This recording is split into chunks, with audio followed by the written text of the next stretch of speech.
the egg in the mouth of the serpent, and I superimposed the 7 coils of that are 7 points to 3 coils that are in there, and it fits perfectly right into that little embankment where the serpent mound is located. And on that mound there's a maybe I can find it for you, but on that mound there is a serpent. The serpent's there. But back at the tail, there's a burial mound. They call it a burial mound. It's a big burial mound, and it's on a lot of the photos. And basically, that mound happens to be a stone in the river, downriver. And if you put the 1/10 scale of the, if you multiply the scale of the serpent mound and place it on the river itself, you'll see the tail lines up with another large stone, but it's protruding above the water, and the coil of the snake's tail coils right to the left of that. If you're looking at it from the south, looking north, and this thing's a map, right? It's a map. It's saying, okay, something's here. Now, it could be an underground aquifer, or just some freshwater spring of some sort, or what do you call it?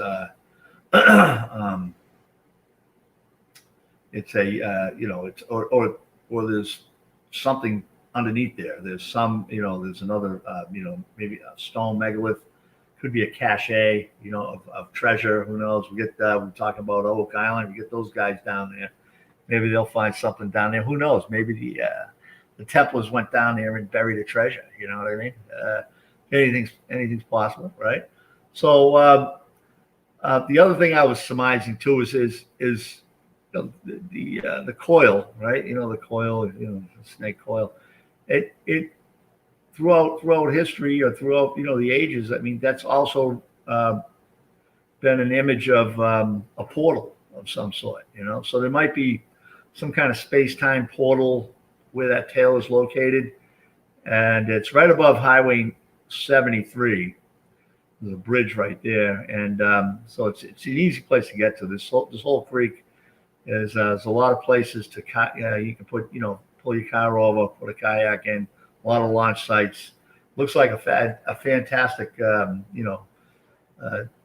camping trip that I'm planning to go on. I'm hoping to go on and get some boots on the ground and look and see. I'm just touching the surface of what I'm talking about here, but there's a couple of intriguing places for archaeologists to go ahead and check out. Obviously, it's underwater archaeology. I'm not sure how deep the creek is, or it takes some metal detectors in there. There's I located dam structures where you put like logs in that would block off the water and allow the engineers, the agricultural community there to control the water flow, prevent flood from wiping out the crops, things of that nature, or prevent floods going downstream. Or it was just a methodology of diverting water, because there's huge farmland all around to the southwest and to the northwest of that effigy is enormous farmland. It's being farmed today. It's still being farmed today. So I'm sure they were capitalizing on whatever their crops were, and they were putting the crops in there, and they were doing great with this water supply.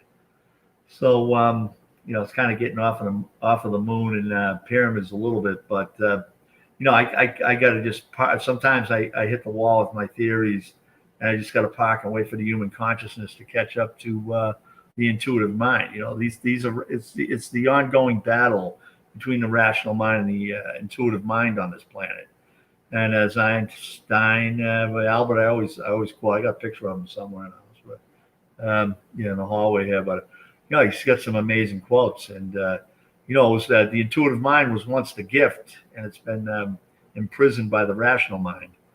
So, and this is where we're at, So the intuitive mind will come to you with a bunch of ideas and thoughts and things of that nature, and the rational mind will drop kick it right out into the street. Come back when you get do all your all your science and all your equations and all your this, that, and the other thing. You can't just say, hey, this is what it does. It's not going to happen that way. Which the system works. It just works in its own time. Sometimes technology is not supposed to come in at this time. Like where we're at right now, we're just simmering on another major event on this planet. I mean, we got major events going on with pandemic stuff going on, but I mean, a major event by warring and not getting along, and you got a bunch of horrific stuff happening across the globe. And not to go geopolitical on anybody, but just giving you a background. So sometimes technology isn't ready to come through, and it's one of the last things on the planet is manipulating time and space, time, and gravity, and it is being manipulated in a natural way, like I alluded to earlier today, earlier in the talk here, and. That all being said, it's kind of a you just got to wait and see if it happens. If it comes in, it comes in. If it doesn't, it doesn't. Obviously, if they can make a quick buck on it, they'll take it. But if it's going to affect the powers that be, whatever you want to call the powers that be, they're easy to find. They get all the money, and if it affects their cash flow. Well, it's Tesla and thousands of other bright minds have learned in the past that it's not going to see the light of day. It'll get buried. You'll get buried. And that's just the way they operate. Now, what manual of books they're reading on their game plan? I don't know. I don't know. Maybe they found this is how you operate the planet Earth, and this is just the way it's done. I don't know whether I haven't read that book yet, but maybe they've got it and they're not going to publish it for us. So, with that in mind, it's a beautiful world out there. There's a lot of things to go after. You got some bright minds out here still. We're still out there, not we, but they are. I don't know if I'm a bright mind, but anyways, the people are out there. Authors, they're at the forefront of their game, pushing them. Uncovering things that have been buried on purpose for the sole purpose of power and money. Money and power. It's more for me and less for you. It seems to be the game plan without getting too technical. So, hey, John, we have some questions in the chat over here on YouTube, which I'm sure you'd expect. I think it would be good. To Kelly, I know, has been asking some questions. I'm curious what your answer is on this. Kelly asks, what was Earth like before the moon formed? I've read about the existence of the pre-Luna peoples, but never dug deep into it as of yet. Yeah. What is your response to that? So what was the Earth like before the moon? Yeah. Well, when the it was like like they said, it was just a molten blob of matter all mixed together, and the moon was whole and operational, and it just waited for the right moment to come into orbit around the Earth. So the moon's much older than the Earth is, and from what I've been able to research and study and found out, it's obvious, and it's intelligent. It's an intelligent design. The moon is an intelligent design, just like the Earth is an intelligent design. It didn't just happen. Like, you have to have the right mix and the right amount of time to get the this Garden of Eden, if you will, and be able to and to live on it and enjoy it. I hope that answers. Yeah. Yeah. Do you first of all, I just need to ask this personally. What is your thought? What are your thoughts on the moon landings? Do we actually go there? Uh, it's consciously we did. Okay, fair enough. Fair enough. No, it's possible they went physically. I'm not saying they might have had some help. It's some people have said they got some help. So it's possible that somebody opened up the Van Allen belts and shielded the Apollo space missions, ships, rockets through it so they wouldn't be barbecued. And they got there, they did the landing. It's entirely possible. But there's a lot of evidence that suggests no. So it goes both ways. And then Stanley Kubrick on his deathbed said he filmed the whole landing. Yeah, that's what I was wondering. Site. It was left over, a set that he had out, and I think it was out in the Arizona desert or Mojave Desert, I forget. But so so that's what he said on his deathbed. Like, why would a guy that is on his way out say such a thing? So. He did. Okay, interesting. I'm gonna leave it up to the people that make that. This is okay. Very interesting answer. Every time I get into this, it's like I'm just a small guy, but you got people at the Joe Rogan level, and they don't want to touch this with a 10-foot pole because they get blasted. So. Little guys like me, I can play around a little bit, like and I can put out here and there. But once you start getting to the level of radio and press, you got to be careful. Fine. You know what? Then I'll protect you over here. We have a question from Darina Yordanova. She asks, "Why does the moon affect the seas and oceans, but not the lakes?" Actually, they do. It's on a smaller scale. Like, say, the Great Lakes, Lake Michigan. My grade school teacher would be yanking the earlobe right now because I couldn't recite all of them. But anyway, they actually have measured them. They only rise an inch. Now, what it is it's the moon, because they're not as deep as the ocean. So the moon actually picks up the plate itself, the Earth's plate, like if you're on dry land and you rotate into the moon's path, the moon actually lifts the ground you're on, on a 3,000-mile diameter, but it will lift the actual pavement you're sitting on. You're not going to notice it because everything else it's relative. Everything else is lifting with you.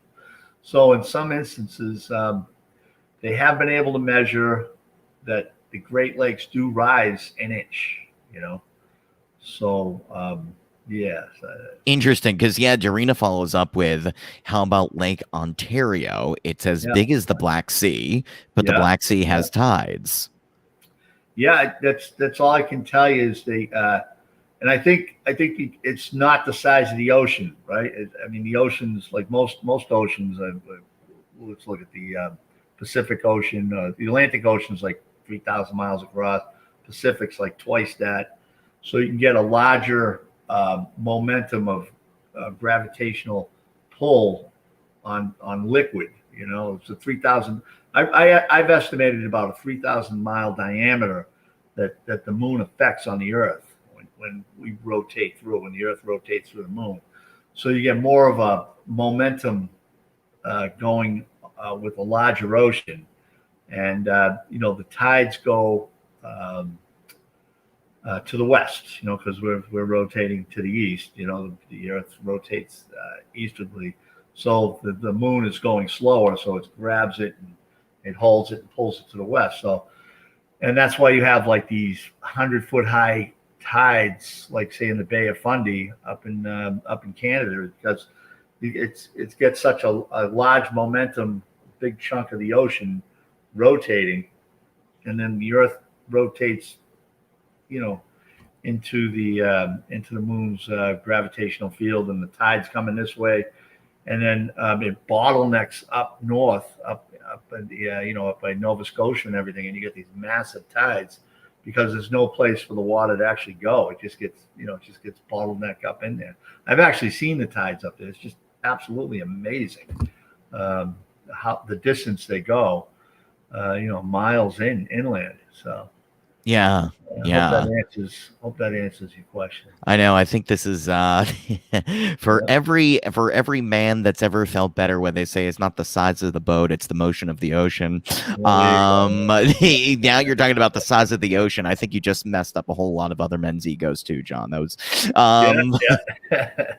that's no, okay. So look, we got we'll just breaking the day up with some adult body male terrible humor. Okay, we have a question from Rick Keefe. Yes. Do you feel the moon is artificially created, or that there are artificial structures, i.e., Richard Hoagland's theories on or below the surface of the moon? And Rick also wants to know about your opinion on John Lear's moon theories. What are your thoughts? Absolutely. Just like the whole solar system was designed, it was put together. It wasn't none of this. This solar system is artificial. It was built by the gods, and they had that power. They put it all together, including the sun. So yes, the moon is definitely the moon. Who knows? Maybe that was the maybe that's ground zero for the science of building a solar system came from the moon, from the technology that's possibly on the moon, and maybe the moon is occupied by people that are beyond our dimensional abilities to communicate with and see. So absolutely. I think that there's more to the moon and that meets the eye. And I don't think it's I don't buy into that's no moon, that's a space station. I think it's a little bit of both. So it's definitely loaded with like I said, imagery up there. And I've seen some structures up there, and there's a lot of people have put have taken time and put out pictures and things of that nature. So I think it's artificial. The whole solar system's artificial. Let me ask you this. What is the difference in your mind between artificially created by the gods versus naturally, quote unquote, created by whatever forces out there? I mean, the everything in the solar system, the asteroid belts, the whole thing is all built to protect the life on Earth. The sun, the planets, the everything. So to have this happen naturally, and then life just shows up. It just doesn't make any sense. The more and more you drill down into the sciences, the more and more you and I came into this, as an atheist decades ago. Right. So the more and more you learn, it's like, it's it might not be the God, you know what I mean? The universe, the God of the universe. It could be, just beings that at that level of, godliness, that are, supreme beings, and they've have raised themselves to a very high height of existence in this universe. So it might not be the God that actually built the universe and escapes the universe imploding in on itself to sit back and and watch it come back to life again. You know what I mean? Over and over again. I don't. So that's the trick of it all. Is like, right. But I think it's the trick for humanity is to get to that level of technological ability to park yourself outside the universe while it implodes and starts over again, and then jump back in. Oh my gosh. Ay, ay, ay. Well, Yeah. So what did you say? It was a Richard Lear's moon Yeah, theory? yeah, Yeah. or John Lear. John John Lear. Lear. Okay, John Lear. I'm sorry. Yeah, I'm not familiar with his theory. Name escapes me right now. But Yeah, I don't know. yeah, I don't know either. Rick, let us know if you know yeah, more about that. yeah. I know that there was some other question that I thought was interesting in here. Let me see if I can find it. Oh, what's the difference between time and space versus space time? Can you answer that quickly? I Oh don't even man, know. it's like yeah. Yeah, Yeah, that's like a it's PhD like level question. what came first, the chicken or the egg? I Yeah, don't yeah. know. That's a good question, man. That's I'm gonna need a map to find the kitchen in the house after that one. So Yeah, I know. I Someone put my phone also, out to find the kitchen, a GPS. All right, where's the kitchen? someone earlier asked too for you to sum up in 5 minutes basically the entirety of your book on pyramids, or 5 sentences. They said, Oh, could you five. sum up? Yeah, could you Yeah, do it? good. I mean, the theory. Okay, let's do it. Maybe I could come up with. I don't know. It's just it's pyramids aligned with volcanoes, and they're gravitational lenses. Pyramids are gravitational lenses, and they control the magma currents in the planet. They balance out the magma control, and they keep the magma currents stable, locked in. So, like I said, the external forces come in and they deal with the overpressurization of the planet. And then in the Yeah, book, I get into what the shafts do. I get into the shafts are gravitational accelerator shafts, and they actually work as a almost like a shock absorber.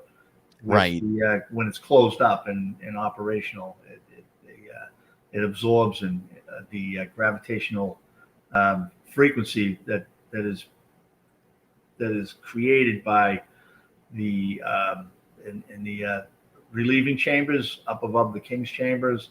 The gravitational flow through those particular um, uh, relieving chambers create a gravitational not a gravitational frequency, a workable frequency, and it might all be tied into the Schumann frequency also. So there's some work. I did some work on that, and So cool. some of it's outdated and not finished. And I got a book that I got to get out that finishes the theory. You know, and Yeah. I think I'm there. I think I'm there, and I think in the moon drives. The moon is the driver behind the energy that the pyramids have, and they're like I said earlier, it's a constant motion. It's perpetual motion. It doesn't end. It's brilliant. It's absolutely brilliant. So it's one of the few or the only structures on the planet that actually uses the moon's energy, the moon's gravitational energy, for a purpose. So Yeah. yeah, I think that's about it. That's pretty good. That was a good Yeah, summary for your yeah. work. I mean, it's very extensive work. I did a whole interview. I could have done 10 more with you on my show, and it was just, Thank you. I mean, it was in depth. You really know your stuff. Rick fills in the gaps a little bit about John Lear. Okay. Said that John Lear is the son of the creator of the Lear jet and was a Okay. Air America CIA pilot. Okay. Has close connection to military sources. And what he said is that there are millions of aliens living on the moon. Yeah. Yeah. Does your theory support that that's possible? Hey, it's entirely possible. I feel there's a dimensional um, cutoff between us and the moon. Like, it's like you get out into deep space, or beyond the atmosphere of Earth, or beyond the Van Allen belts. So what? I don't know, halfway to the moon, and I think there's it's a different dimension. There's a dimensional fence, if you will, between us and the moon. I mean, yeah, we still feel it. We see the light coming off it, but I think there's a dimensional cutoff, and it's possible it affects our viewing of it. It's we're not seeing it in the dimensions that our eyes work on. And it's almost like maybe it's a filter. It's a dimensional filter that unless you get through it, you can't see what's going on fully on the moon. It's like for some reason you go 10,000 feet up and you can't see people walking on the street. Where'd they go? You know what I mean? You shouldn't be able to see them, right? And then you get further up, you can't see cars going down the road, but you can see the road. So and keep in mind that space-time changes every so many thousands of feet. Like when you get off of the Earth, when you leave the Earth, the gravitational field's lower and less and less and less. So time changes. Time changes as you go further and further off the Earth, because the gravitational field is lower and lower and lower. Right. So you get into weightlessness, and then eventually you get outside the Earth altogether. But I mean, there's still a gravitational pull. I don't know how many millions of miles out. There's still a gravitational connection from the Earth's gravity, and we're tied into the sun's gravity, and all the other planets are hooked in this gravitational dance that we do day in and day out. But there might be some kind of a because you're stretching with the gravitational fields between the Earth and the moon. You're stretching space-time. So if you're doing that, you're distorting the dimensions. Okay. Right. Well, what were our simplistic dimensional minds are, taste, touch, feel, see, smell, whatever. And there might be a little bit more going on with the, your extrasensory perception that can tie into it. But yeah, anything's possible. Yeah, I was going to say, I'm hoping they got better population control and getting up to the millions of aliens. You know what I mean? Yeah. Yeah.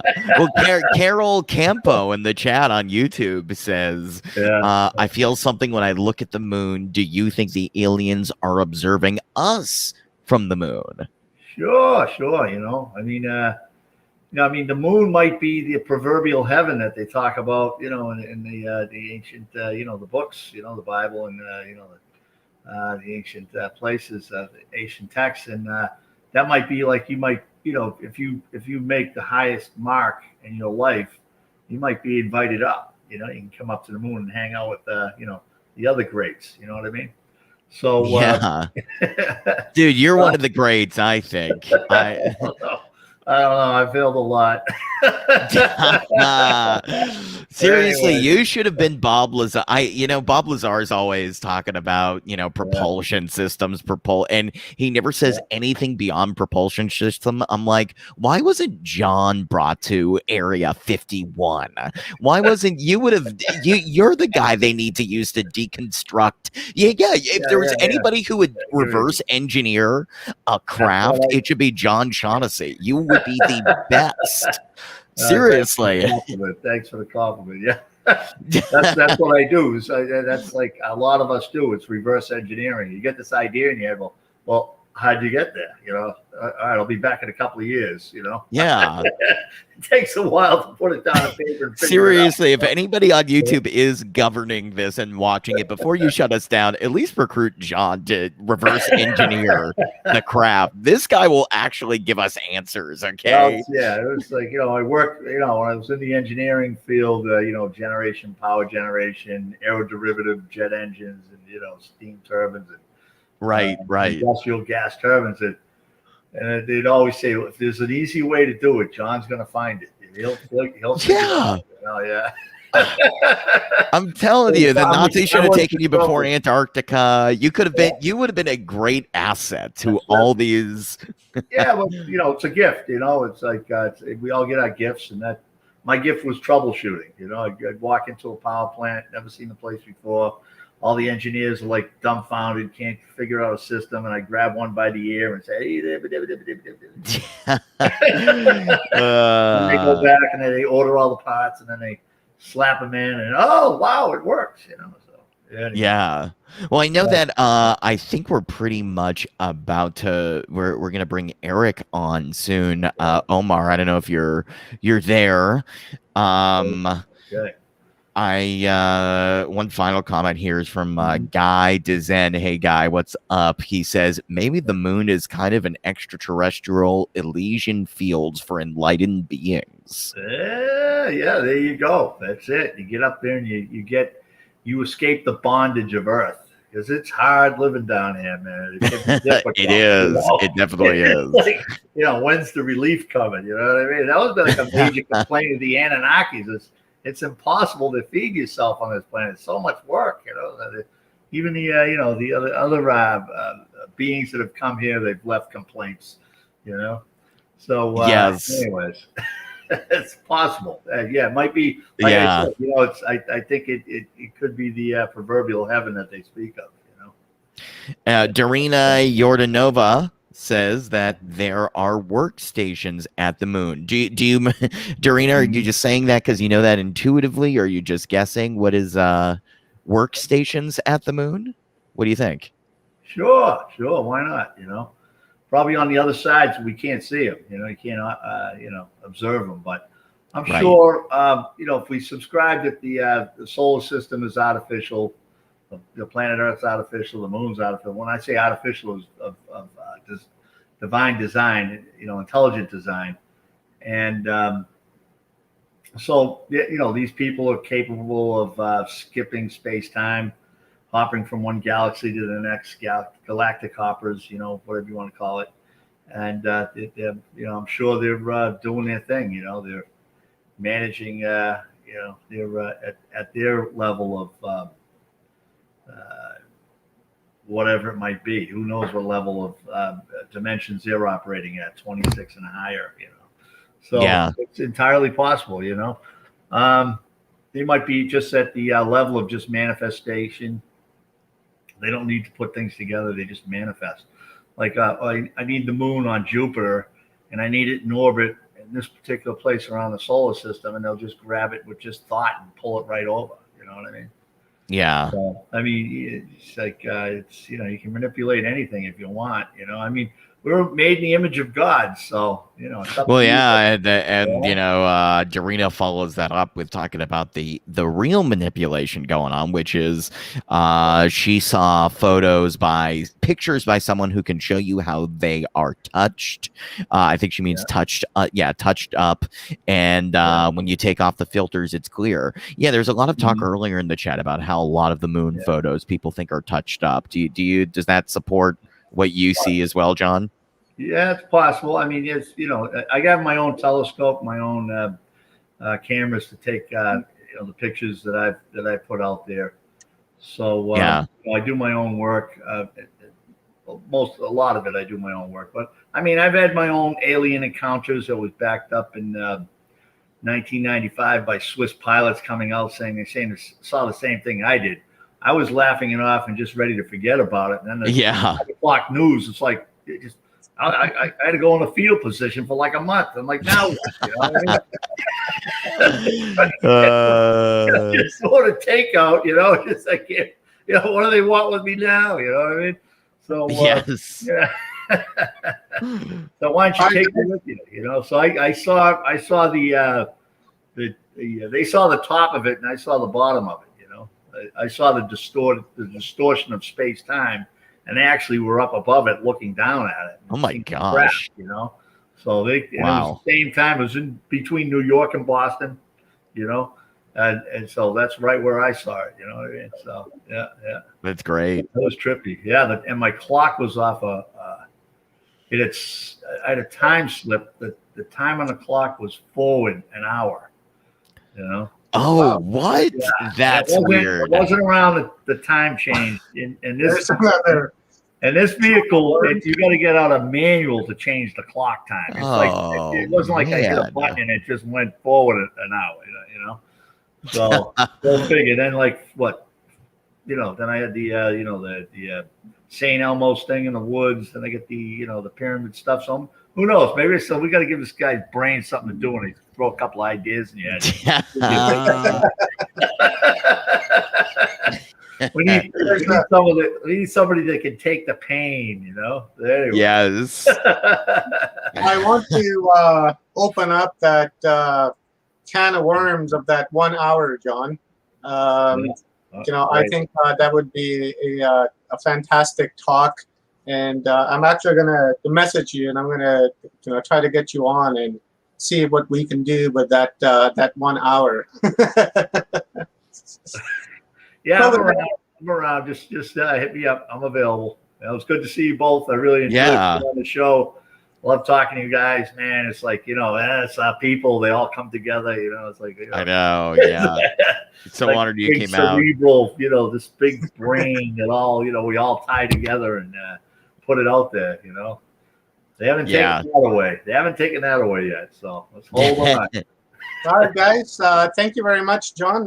Really appreciate it. Always enjoy talking to you and picking your brains, because you always got something good to say, and you're extremely intelligent guy, and we're good friends, and it's always a pleasure to have you on and give us some downloads.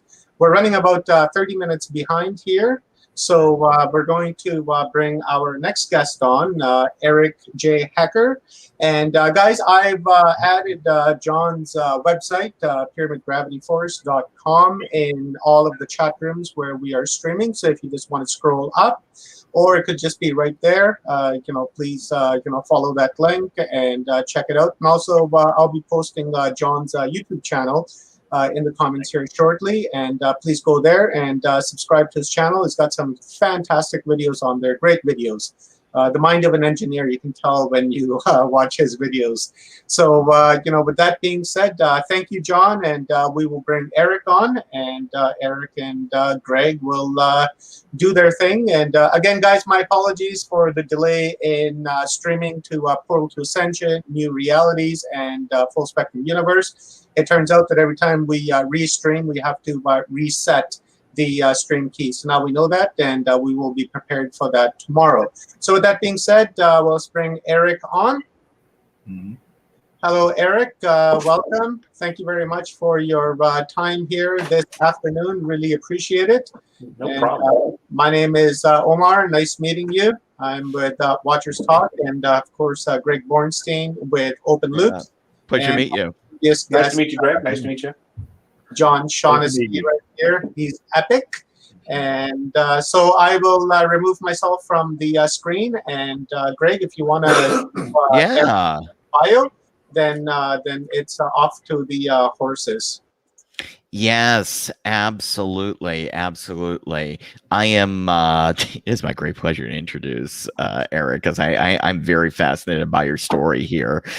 Eric J. Hecker currently resides in Alaska. He's a self-educated research investigator that takes from his many odd life experiences and connects with others. He was raised in Long Island, the home of the now famous Montauk Project. His childhood included being part of the Stargate Project run by the CIA/DIA, and later on he had experiences in the submarine service. Following that, he became a plumber for some of the wealthiest people in the world back on Long Island. And in 2010, Eric took a contract to work at the South Pole Station for a year. Always the avid researcher, it was not until Eric began working remotely throughout the state of Alaska that he started making connections that his own life may have not been what he thought it was. And now he's working to help others see that things may not be as we were told. Eric, I imagine your presentation is, or your talk is going to be about those experiences. Absolutely. I'm actually really happy to have such a wonderful introduction and somebody here along with me today, because I'm partial towards dialoguing instead of monologuing. Yeah. But that is the long and short of what I intend on doing here today. I'm intrigued now that I actually have someone, because I can do a slideshow of sorts, so to say, but if you would rather do a dialogue and have me interject stuff, I mean, the ball is in your court, Greg, because this is a surprise to me. Yeah, I mean, look, I'm very curious where it starts, given that, well, look, you throw Montauk Project and Project Stargate at me, or I'm going, okay, I know some kind of things here are odd with those, but I'm curious what specifically, you know, do you feel your life intersected though with Montauk? I mean, when did you start noticing things went odd, I suppose? Yeah. When did I start noticing things went odd? I would say post South Pole experience. It wasn't until just a few years back up here in Alaska that I started paying attention to, you know, the woes of the world and the science and things like that, and that we've been, you know, misinformed and disinformed to our past. And I was always an avid reader and researcher of history, more or less. But then I guess I started following it contemporarily into the future, or where we are now, and just connecting the dots and, you know, crossing T's and dotting I's and looking at my own past and just saying, wow, holy moly, there's something really weird going on this planet. And a lot of us are being lied to, I think. And I started to, I guess, reassess the path that I walked and the people that I had met and spoken to, the facilities that I had worked at, and just started to, what I call, like, reframe my memories and just have to go, wow, it's, you know, now that I'm an adult, I can look at things differently than when a child. So, you know, when you get bamboozled as a kid, you don't know it as a kid, you know, but as an adult, you start to learn things and you start to say, well, that would have been inappropriate and that's not right. And then you start seeing it happening in the world around you, and it gives someone great pause. You know, there's a lot of things going on in the world right now that should at the very least give people great pause. And I'll just leave it at that, you know. But back to the Antarctic and the South Pole stuff, I mean, that in hindsight now is huge for me, because this is one of the things that, you know, when you're trying to open people's eyes to the fact that things might not be what they seem, a lot of stuff, and I get it, seems like woo-woo or crazy, and people are like, oh, how dare you say that? But you know what? You start discussing the technology, because everybody likes saying, well, you can't argue with science. Cool beans. Let's discuss the science. Let's discuss what you're saying we can't argue with. I'm game, because there's some science going on this planet that's going to rock people's worlds. And that's basically where I want to go with this today. Oh, please. Yeah, I'm very, you got my brain circling with anticipation. Yeah, because there's a lot more going on. And you know what I'll do? I'll start out at the beginning of the slideshow. But since I have you here and we can discuss things, it'll be less monologue-y, and we can blitz through. And by all means, ask any questions while we're going through this. Do not hesitate. Yes, and I'm monitoring the chat too, everybody. So if you have questions about any of this technology or Eric's story, please throw them at there. I will make sure that we get to them. Cool beans. So we got. This is basically Antarctica proper, overlaid across the U.S. to give people a great perspective of the size of this continent. And, you know, it's larger than the U.S. by 1.5 times, mostly covered in ice. And it's the highest, driest, coldest, windiest continent. And this is a stat that I love. Its highest average elevation is 8,200 feet. So when we were at South Pole, we were actually at 10,300 feet proper. Wow. And then this here shows the facilities that the U.S. basically runs. Is Palmer Station out here on the peninsula, McMurdo Station down here in what they call the Ross Ice Shelf, and then we have South Pole here. And this is, I think it was about 900 miles as a bird flies between the two of them. So that's another thing that people need to consider, is the distances that we're talking about here. And this is just a quick view. It shows the dissection of what all the nations claim to be, you know, theirs as far as unclaimed, claimed lands. This depiction here, it shows us a whole bunch of unmanned weather stations. So when a lot of folks are doing like Google Earth searches and things like that, and they come across something, and this must be, you know, aliens or something like that. It's obviously man-made. It can be man-made. There's tons of stuff that's man-made all across the ice. It doesn't mean that it's, you know, anything nefarious technically. Like, don't get me wrong, there is weird stuff going on down there, but not every peculiar snowdrift is a missile silo. Interesting. This depiction here I love because it shows here, looking bottom dead center of the planet, and there's old sailing terms where they would say that once you cross 60 degrees latitude going south, there's no law. And then they say once you cross 70 degrees latitude, there's no hope. And they say that once you cross 80 degrees latitude, there's no God. Which I always found interesting, having resided at 90 degrees south for a year. Yeah. What? Yeah. And this was actually a shot from my flight when we were headed out. So this was my crew that I made it to Pole with, and this is one of the C-17s that took us out that way.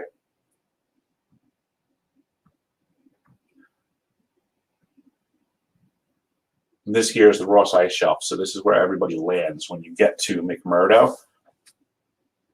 And it's an ice shelf, so it's strictly just planes landing on ice. You can see here they have this balloon for giving direction and wind stuff like that because it does shift a bunch. There's the C-17. They're a very powerful plane. Ta-da! The runway.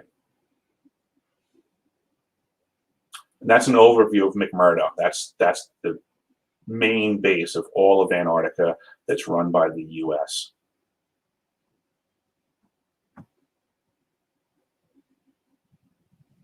That's the Scott base. It's just a short drive away. It's the New Zealand facility, and it's they share a lot of their logistics with what's going on over at McMurdo.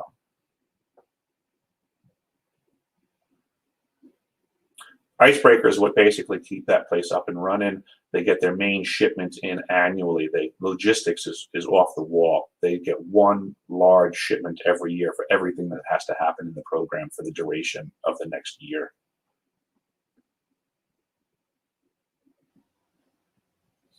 And they always have very cool vehicles at any facility in Antarctica. These two here, this guy here in the top corner and this guy here in the bottom corner, Snowcat, and this guy here is a Delta. Those are at McMurdo exclusively, but the vans on tracks and the trucks on tracks we have pretty much all over the place. They're a lot of fun. Except for this guy here got caught in a storm, and they lost their path and went over the edge. The story was they got stuck in there. I think it was for something like, I can't remember, overnight or 24 hours, but they had all their cold weather gear with them and rations and things like that. That's stuff that people have to prepare for when you travel in Antarctica. Anytime you leave any facility, everything's very serious. You can get, anything can go wrong, and you have to be prepared to take care of yourself.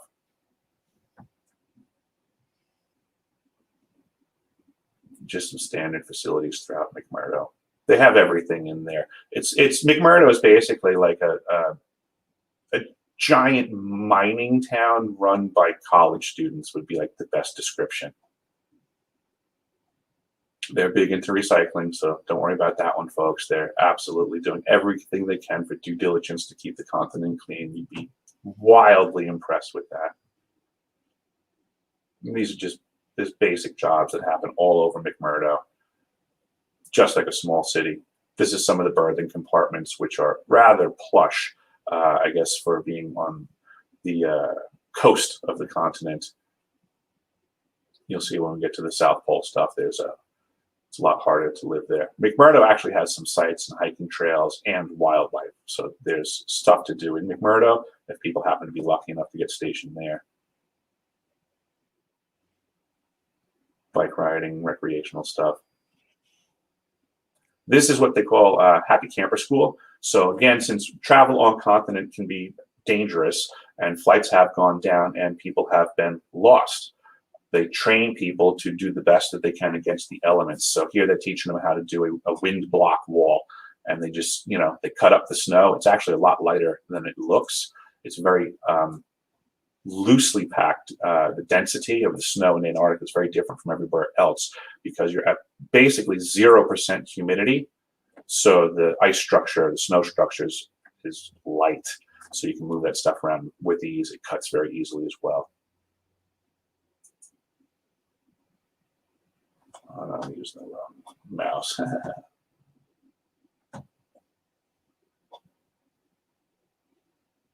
You can see on the right, that's a tunnel that they dug down, and that's a spot to keep warm and to shelter. You can see on the top, there's actually a sled, an IKEA sled that they used over the trench that they packed the snow on top of. And then that keeps the person inside much warmer. So that's that IKEA sled right there. And this is inside that trench that was just dug down. And that's the idea. If your plane crashes, build one of these. There's Mount Erebus, the view from McMurdo, and that is an active volcano in Antarctica.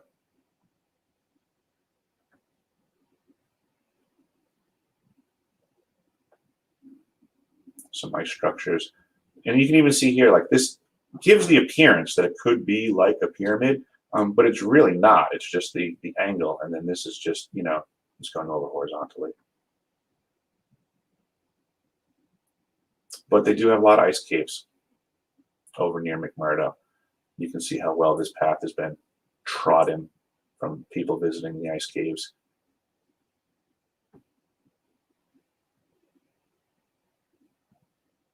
These are the pressure ridges. This is where the actual, the different glaciers coming in from the different mountain chains crush into each other, and the structure changes constantly.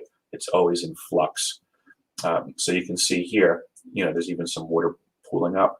You got the seal laying there like a lazy seal. But these flags and such, you can see that they stick in as markers for trails. You can see here how this one got twisted up, and it just gets pushed over, and the stuff's just moving all over the place. Here's Scott's old hut from the old expeditions. You can see how everything just stays perfectly preserved in the environment. It's like a giant dry freezer. That's an actual penguin just laying on the table from when they were there. It doesn't even rot or dehydrate. It just sits there. Yeah, Eric, that's pretty cool with that penguin. I had a friend of mine, Brad Olson, go to Antarctica a couple of years ago, and he showed us I believe it was a penguin that had died like thousands of years ago, and it was still there. I wonder if you had the opportunity to see that one. That does ring a bell, actually. It could just be because I'm familiar with the statement as well, though, from the program and other folks that I know that have been to Scott's hut. So it's hard for me to discern where I heard that info from. But yeah, the animals, you know, as long as the other animals don't consume them, like this one's protected because it's indoors. So yeah, it'll just sit there forever and ever and ever. When I was at the South Pole Station, we actually had in one of our storage berms, they call it a berm, it's just a pile of stuff stacked outside in the elements, but they found a skua, a dead seagull, and you know, it's completely intact, and nobody knew how long it was there for, and it caused a whole big hubbub because it was 900 miles away from where it was supposed to be. So it caused a big hubbub in science to figure out, you know, the mystery of how this skua made it to pole. And the penguins, of course. They're all over the place. And none of the wildlife in Antarctica is pensive about humans being around them at all. They're just, they're very curious. They'll come right up to you. And, you know, the way that people are supposed to function is to just, you know, be standoffish. Like, don't bother the animals. Don't antagonize them. Don't instigate them. Just, you know, let them be.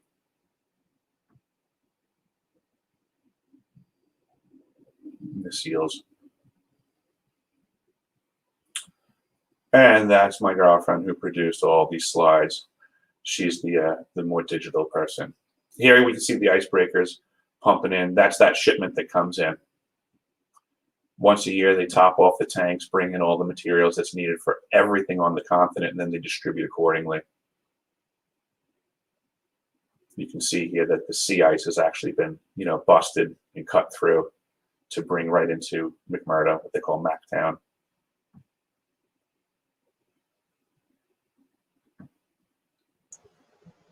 Just curious as to how it was on your physical and your mental health going from the North Pole, from the top of the planet, to the South Pole. Did that have any adverse effects on you? Did you need time to adjust to the pressure or to the altitude or anything like that? Because I know there's probably a huge difference, right, between north and south.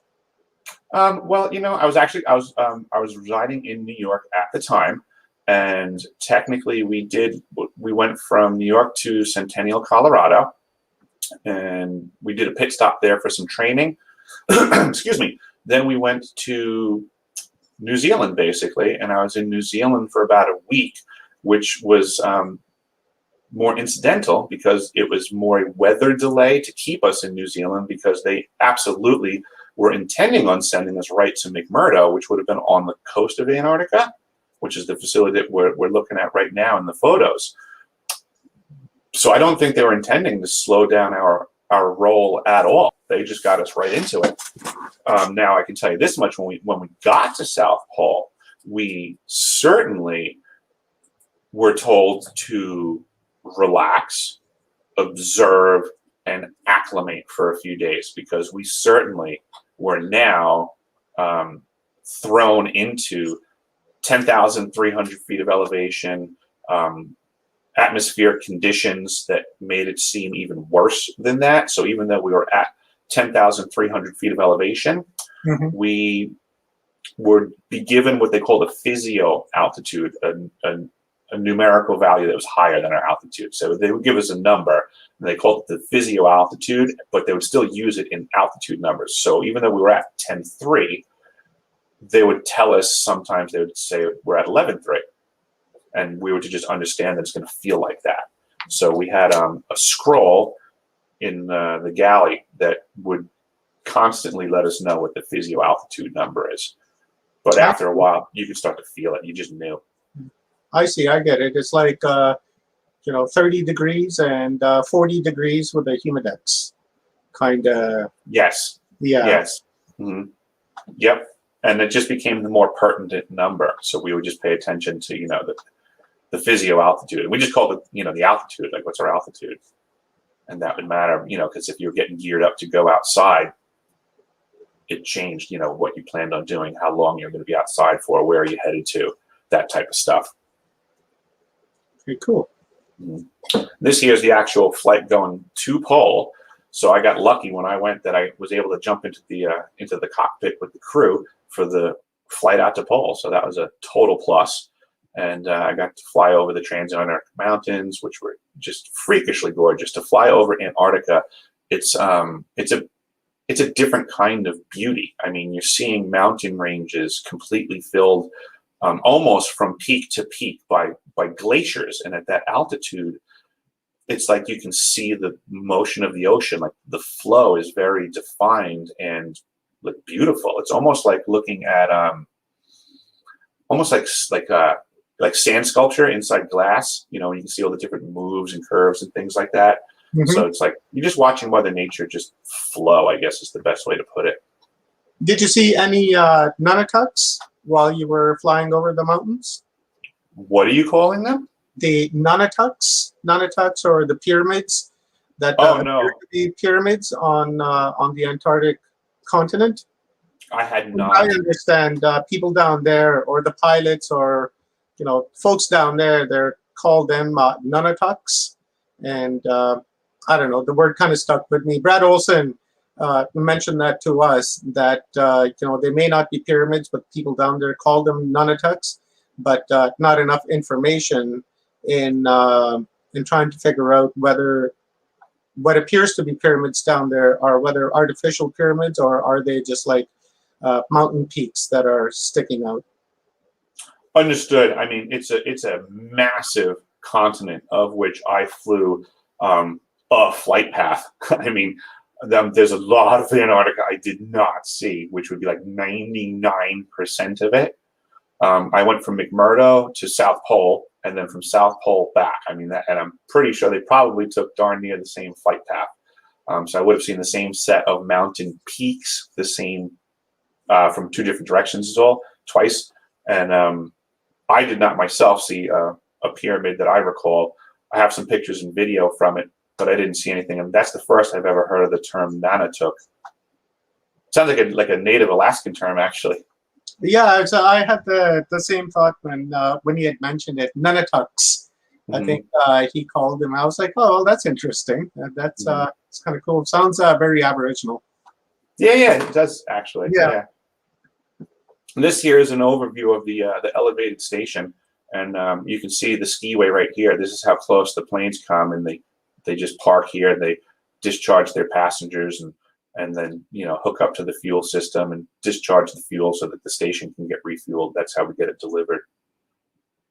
And this is a backside view. So then this is the skiway coming in proper from just the other direction, and you can see there's just a variety of outbuildings and things scattered across. And the section down here is in the summertime, we work out of these. So, each of the trades gets one of these tents. It's called the Jamesway. So we had a plumbing Jamesway, and, that's like our plumbing shop. Hey, Eric, Greg Herrera in the chat is asking, who is funding all this and what is the purpose of this base? Research? You got it. The National Science Foundation gets a check from the Congress every year to cover everything that they do. And the National Science Foundation then distributes money to the United States Antarctic Program. And then the United States Antarctic Program hires all the companies that do all of the work to make everything happen. The pretense is absolutely that this is your taxpayer dollars going toward science. And I refute that. And by the end of this presentation, I hope to have changed your mind. Yes, that's what I imagined. I was going, is Greg asking for the real answer or the, no, definitely excited for you to dig even further into this. Oh, no worries. Yeah, it's like in a way, I'm trying to let people see how remote, how much is going on here to keep this out of your purview. Wow. We're talking the South Pole, Antarctica. That's me right there, and Holly, and this is what they call Destination Alpha, the main entrance by the skiway to get into the facility. And this is the scroll. So this is what we would walk into and you'd see on the monitor. So June 17th, this would have been 2011. It's a Friday. The temperature is only minus 69 degrees. We don't care about wind chill at South Pole. That's a total joke. We just look at the wind, which is a nice wind, 13 knots. And look at our elevation. It's only 10.3. That's low. That's a great day to have to work outside. South Pole Station, if there's no wind, you are in the South Pole environment, so it gets extremely cold. Anytime it's windy, that means the wind is coming from somewhere else, which also means it's warmer because it's coming from somewhere else. Everywhere else is warmer. So this is a good day for me to go outside and do my rounds because it's a nice warm breeze and the elevation is not going to kick your butt.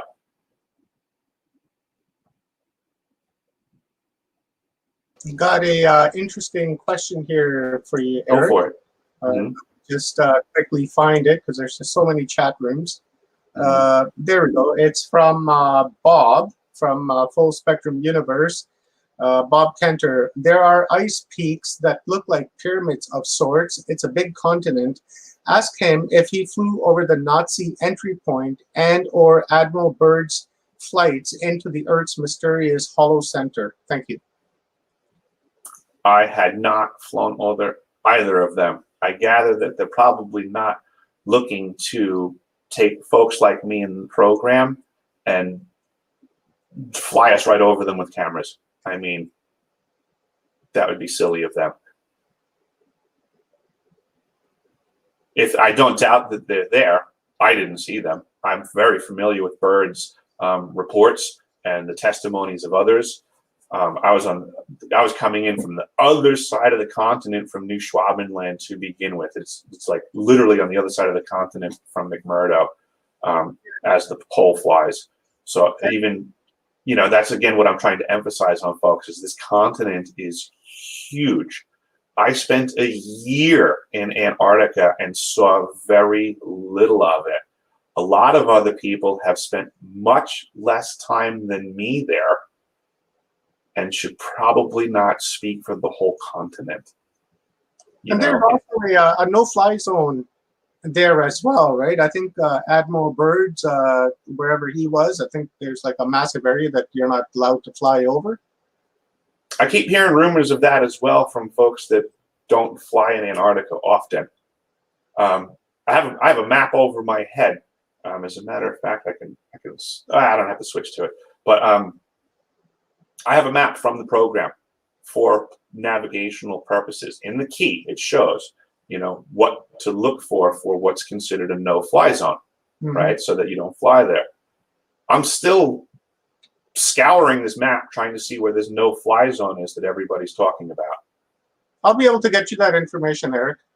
Okay, because every person I know in Antarctica that flies doesn't know about this no-fly zone. I'll talk to Brad. I believe he's coming on tomorrow. 10-4. And then when I talk to him, I'll get the information from him and I'll forward it to you so that you have it for your records. I have a record right over my head. I have the maps from the program. I mean, this is fantastic. I'll be more than happy to take a look at the information provided. But then that's oftentimes people keep telling me that there was a no-fly zone, like right at Pole. So it's confusing to me. I mean, again, Brad Olson wasn't at Pole, correct? Pardon me? He never went to the South Pole, correct? I don't think he went to the South Pole. He was in Schwaben Bay and a couple other places, the Ross Shelf and where else? It's been a while. Yeah, he was all over. I don't think he went to the South Pole though. Yeah, I mean, I'm happy to have anybody provide more than the speculative statement that there's a no-fly zone. I keep hearing that. I keep asking people to show me documentation that goes against the maps that I possess, but I've yet to see that. I don't know what to say. But back to my next slide. I'm not sure either, because the first time I heard about no-fly zone in Antarctica, my first question was, why? There's not too much happening down in Antarctica, unlike exactly. But why is there a no-fly zone down there? But from what I've been hearing, there's a no-fly zone. So I will try to get that information. No worries. I mean, and that's kind of why I'm doing what I'm trying to do. Is I'm trying to debunk a lot of the erroneous information that's out there in regards to Antarctica. I mean, I'm from the program. I was at the South Pole for a year. I'm hired by Raytheon. This. Like in this scene here, this is the Plumber's Dreamsway that I mentioned before. So this is at the South Pole Station. That's my name signed on the building right there. So I mean, that's reality. I get that a lot of people hear a lot of things about Antarctica. I don't know what to tell them. You heard wrong, to put it nicely. There's pretty much. You can fly depending on your finances. Another fable about Antarctica that everybody hears is that you're not allowed to go to Antarctica. That there's some rule or something that you're not allowed to do. The Antarctic Treaty, you can't go there. And that's just false. It's just completely false. You can call any travel agent and tell them you want to book a trip to Antarctica and they'll put a price to it. What part of the year did you go down there? I arrived on the ice in November of 2010, and I departed 366 days later in November of 2011. Holy wow, man. Like almost a full year you spent down there. That's very cool. Right, that's what I'm getting at. So it's like I have a deep appreciation for people's experiences, and I respect them for the value thereof. But I know a couple of folks that have spent probably 6 to 8 hours in Antarctica and then speak a lot about it. It's just interesting to me. Here's the power plant. The last gentleman that you had on would have loved visiting this room. I heard some of that talk. And he seems very mechanically inclined, and I agree 100% that he would probably make great staff at South Pole Station, because it is very much an environment where when things break, you need to fix them quickly and correctly. It's a harsh environment.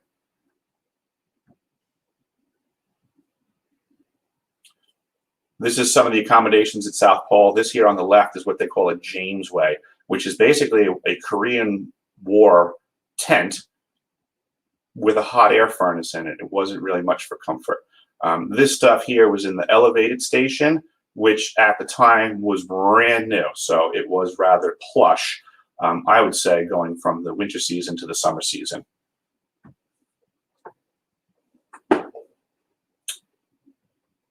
Oh, this is fun. So this is Robert. Robert was on our crew for our winter season. He holds the record for the most winter over seasons ever at the South Pole Station. Take a guess at how many winters this man has spent at the South Pole. A winter season going from 8 to 10 months, depending on weather conditions. Anyone? He did 15 winter seasons. Yeah. Oh, Yeah. 15 winters at Pole. that is a veteran for sure. Yes. So here's a quick little video that we put together to let folks see what it's like to gear up to go outside. Lots of Wow. layers. Lots of layers. Holy. Just keep throwing them on. More and more. Ta-da! And that's effectively what a scientist looks like when they go outside at the South Pole in the wintertime. And that's him basically gearing up. He's going to do, it's probably take him about 15 minutes to walk to his telescope that he works on, dressed like that.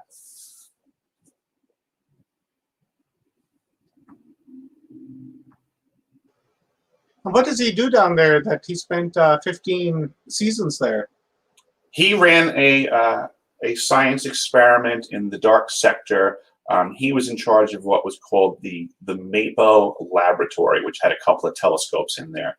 And they were, the telescopes there are looking outwardly at great distance to basically look for stars and clusters and things that are signs of life.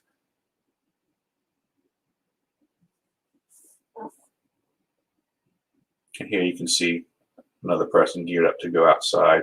You can see the flag lines that they'll put out sometimes to give you direction from one building to another, if you're lucky, depending on which building. That's me in both pictures. This shot is in the summertime. It was at the tail end of the season when I started to realize that this mask is effectively useless. It would still just freeze up on the interior and obscure your vision anyhow. So I had to start transitioning to learn how to cover my face differently. This wasn't so bad in the summertime. This picture here on the right, though, was from messing up in the wintertime and leaving some skin exposed and thinking that I had rectified it when I was out and about. I got back into the facility and realized I had messed up.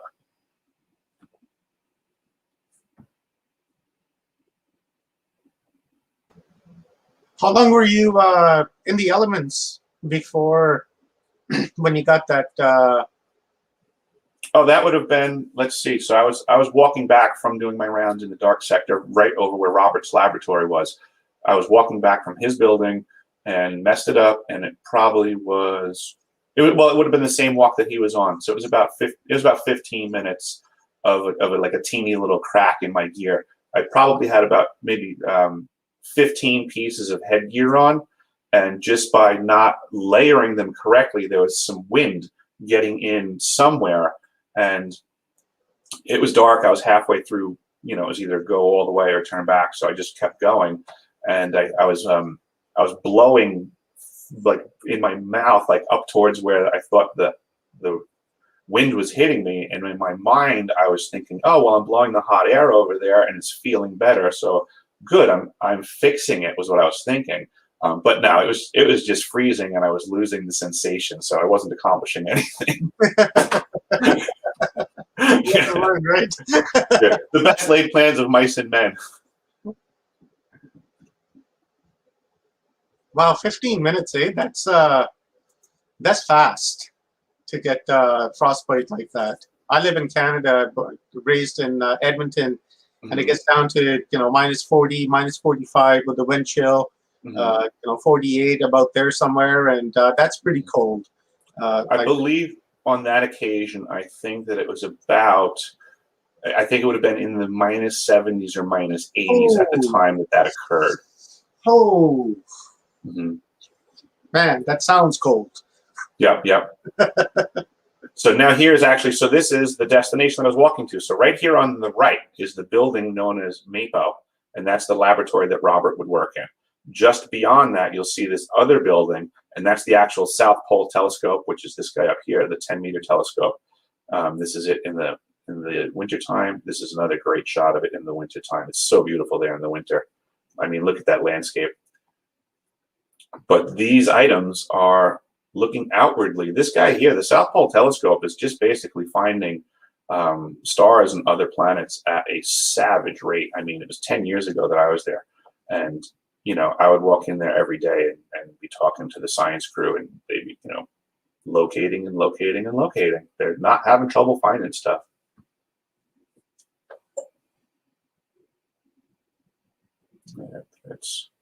That's what they're looking for. How old is the universe? What kind of things are in the universe? How has the universe changed as it's aged? That's the science that they present us on the South Pole Telescope. Here's the balloon inflation facility for putting up weather samples. Antarctica has the cleanest air in the world. Very, very pure. So is the ice. The content of this ice on the ground is pure, pure, pure. It's H2O with almost nothing else in it. No minerals, nothing. We actually have to add water to the content so that it's usable. This here is the creme de la creme of oddities at South Pole Station. This is the ice cube neutrino detector. It's comprised of, well, let's get rid of that entirely, 5,160 digital optical modules suspended along 86 strings, cables embedded in a cubic kilometer of ice beneath the South Pole. It detects neutrinos through tiny flashes of blue light called Cherenkov light, produced when neutrinos interact in the ice. There are 275 physicists in 12 countries and 48 institutions collaborating on this science. And if you look here, this is the laboratory in the inset. The arrows, actually, that's incorrect. That's going to the elevated station. But right over here is where the neutrino lab actually is. And each of these dots indicates a cable that's going down into the ice that has all of these DOMs, the digital optical modules on them. Here you can see the ice cube driller crew. This is the gear that they're setting up to do the drill holes and the reels for the steam lines. That's the drill head. So it's just a hot water system. It's very easy to drill in the ice. That's another fib that's being told off ice, is you'll hear about all these science facilities. You hear about Vostok and all these things where they talk about it taking years to drill and get down to stuff, and that's just not true. You can melt ice really fast. It's just physics. These are the DOMs that they stick down in the ice at the ice cube neutrino detector. Again, key important thing, 5,160 of these DOMs. This one is actually in the main lobby right there at the South Pole, Destination Alpha, when you first walk in. And this is a depiction. So this is the ice surface here, as we've shown before, all the different dots. This is the elevation of the ice over the bedrock in Antarctica. So this is all ice thickness, basically 2 miles thick of ice. And you can see this is what the Eiffel Tower would look like if it was sitting down on the bedrock in this diagram here. So now consider this gigantic sacred geometry hexagonal array is 2 miles tall, over 1 kilometer in area, and has all of these DOMs on it. Now they're telling us that this item is for detecting. You have all these huge cables, massive computing going on. You can see here, this is a rendition of what they're telling us. When a neutrino comes through the ice, the idea is that when it impacts the nucleus of one of the water/ice molecules, the blue light flashes, a muon, a new particle is released, but the blue light flash is then detected by the DOM array, which you'll see is this bloom, this cluster of flashing lights. And then it gives a direction to which the neutrino had come from. That's what we're being told. Here's another shine of the bloom. But it's not that simple, because I've uncovered that this thing does something else. It is not simply just a detector. It also does this. This is a document about the construction of the DOM, the digital optical module. And you can see in here, let's see, that the output is 2,047 volts. The maximum high voltage is 2,047 volts per DOM, 5,160 of them. Folks, this is a massive phased array system embedded in the ice that nobody's talking about. This is like a hidden HARP system. And in addition to that, now I don't have documentation for this aspect of my testimony, but in my travels as a tradesman at the South Pole Station, I have to oftentimes de-energize equipment.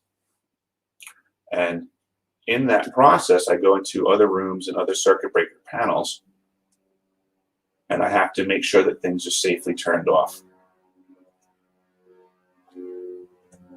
Is that because of the piezoelectric, or is that because of the static electricity? That to turn things off? Yeah, like just for safety's sake, right? So imagine I have to work on a generator or something like that, or anything that has power to it. I have to make sure that I don't electrocute myself. So I have to follow the power sources back and isolate things, right? So that puts me into sub panels and breaker panels. And I start having to look at things.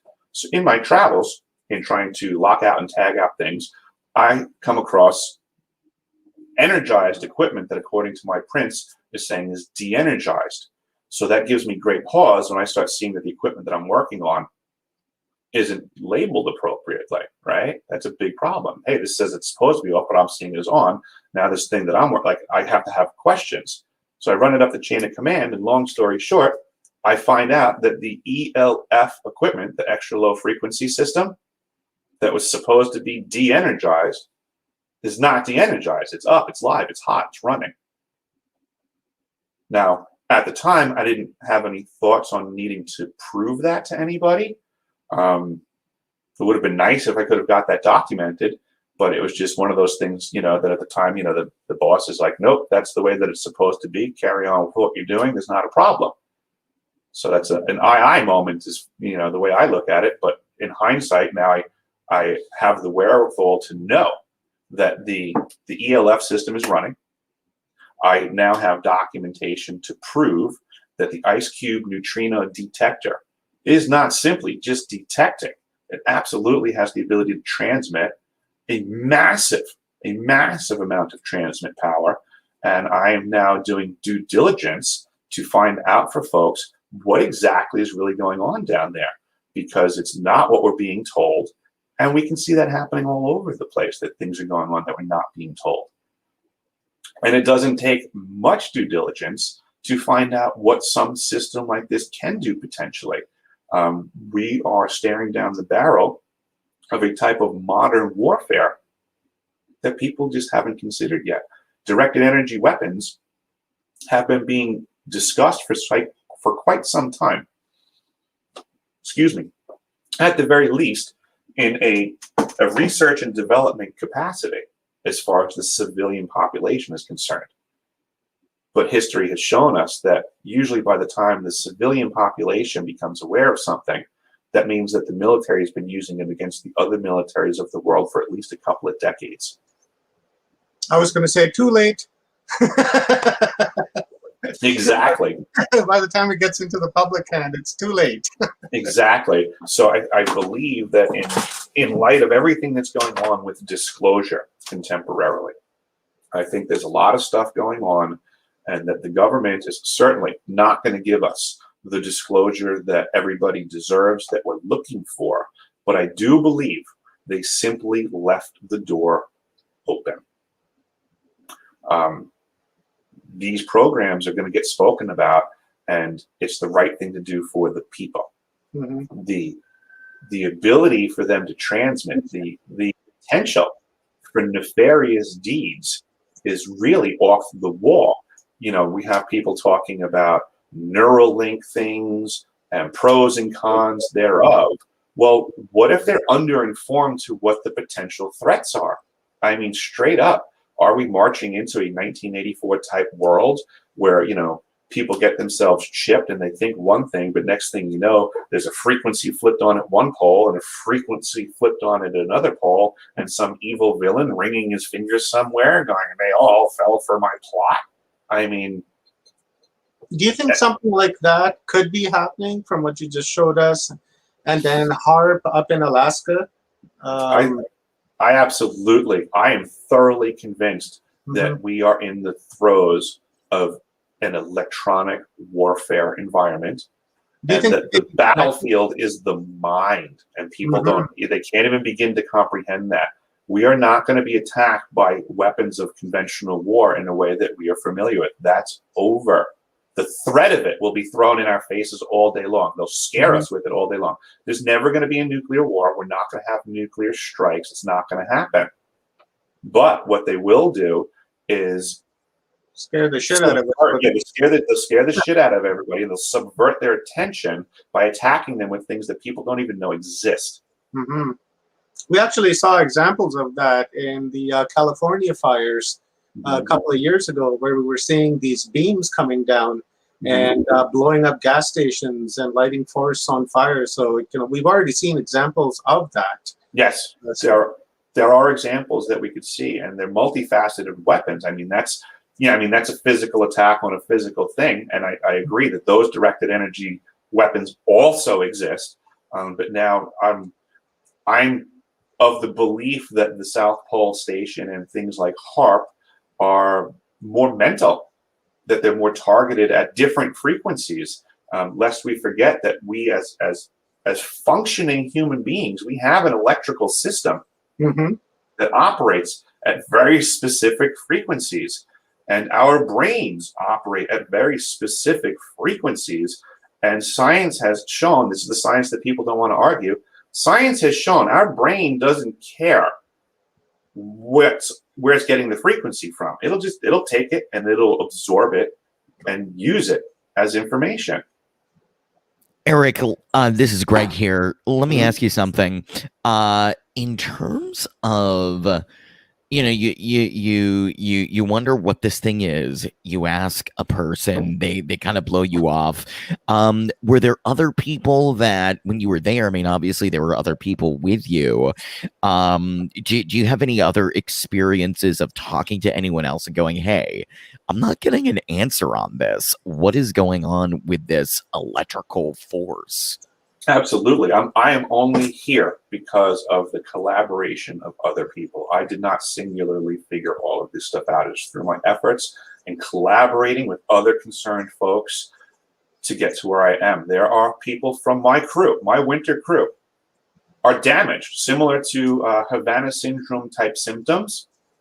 There are folks that are suffering from my winter over crew. I believe that we were at some sort of a facility that also had an offensive capacity in some way. I believe because of that, we were engaged in some sort of directed energy weapons warfare, that we had a directed energy warfare weapon enemy out there unbeknownst to me, that we were either injured from the use of these weapons and our proximity to them, or from an attack from others that were trying to take out our facility. I mean, I think this is as bizarre as things can get, but why wouldn't it? I mean, what are we supposed to believe? That we're all just sitting there, 49 people risking our lives over the course of a winter to count stars? That's why Raytheon Polar Services is the contractor when I was there, and why Lockheed Martin is the contractor now. Like, in order to be in charge of cooking and cleaning at the South Pole Station, apparently you also have to be able to build missile systems. You can't just be into janitorial. Right.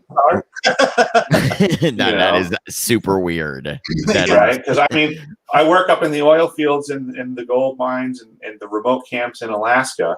And, you know, we don't need military contractors to take care of these remote camps. You know, I know there's other avenues, but I guess down in Antarctica, you just need to make sure you're ready for anything. Yeah. Oh my gosh. You know, we have a question here, 2 questions from Bob Kenter, over on watching over on the Full Spectrum Universe channel. And Bob is asking, well, actually, the 2 questions. One, has Eric any experience with the nanoscience of monoatomic layered, oh gosh, graphene dioxide? Can you answer that question? I'm familiar with it, just that people are talking about it a bunch contemporarily. Right. And it's interesting to me, the nano stuff, because I believe, again, in the grand scheme of the modern warfare that we're in now, I believe we need to make sure everybody understands the scale of nano. Yeah. And then the other question is, and I was kind of wondering this too, where exactly are you calling from right now? I'm in Alaska.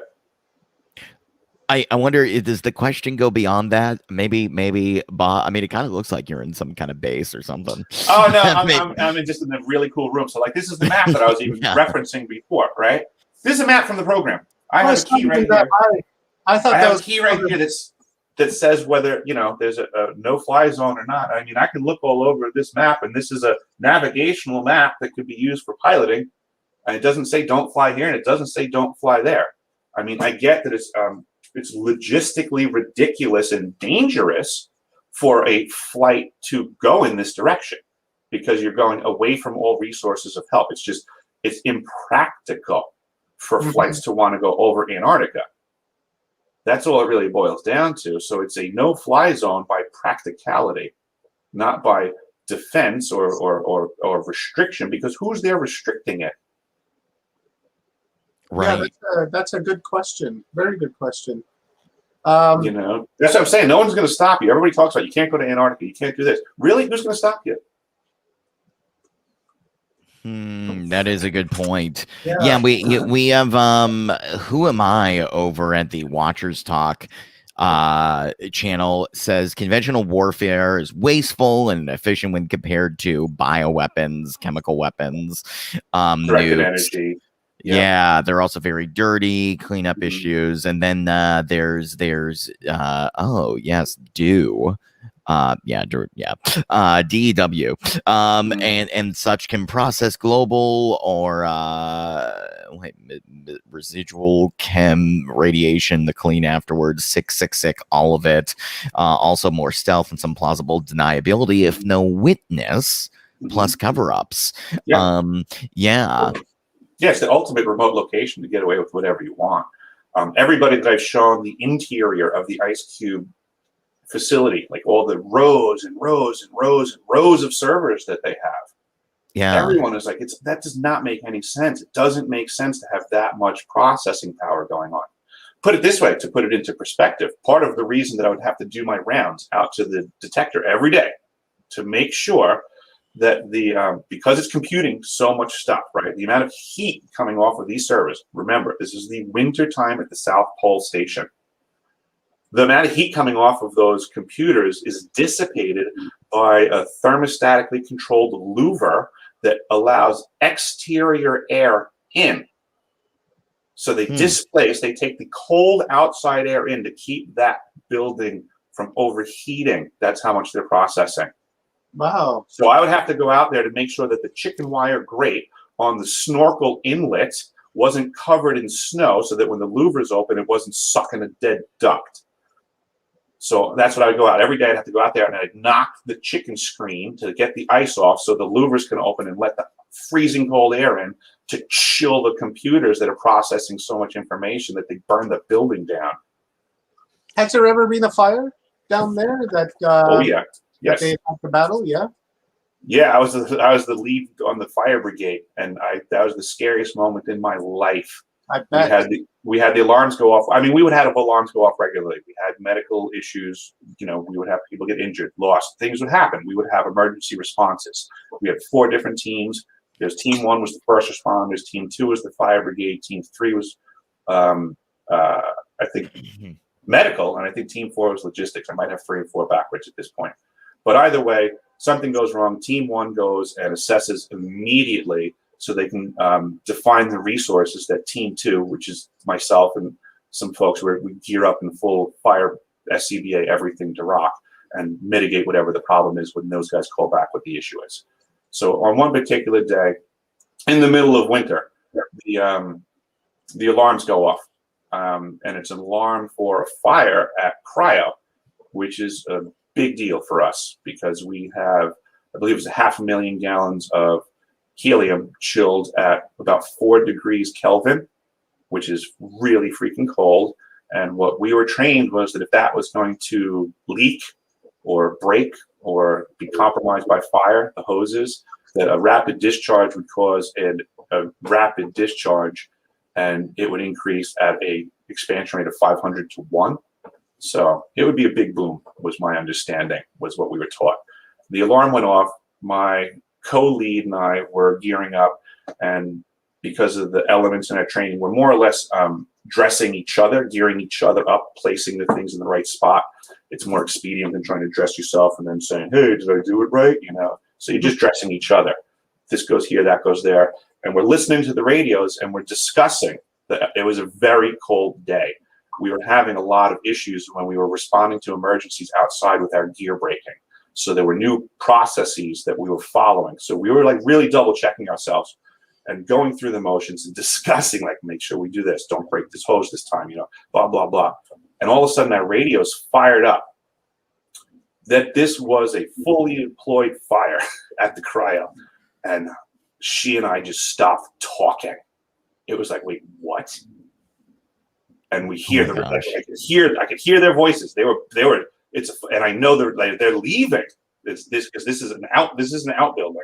So this is a fully employed fire. They called it. I know they're leaving. There's no reason for them to be there. So her and I just shut our mouths and we continued gearing up.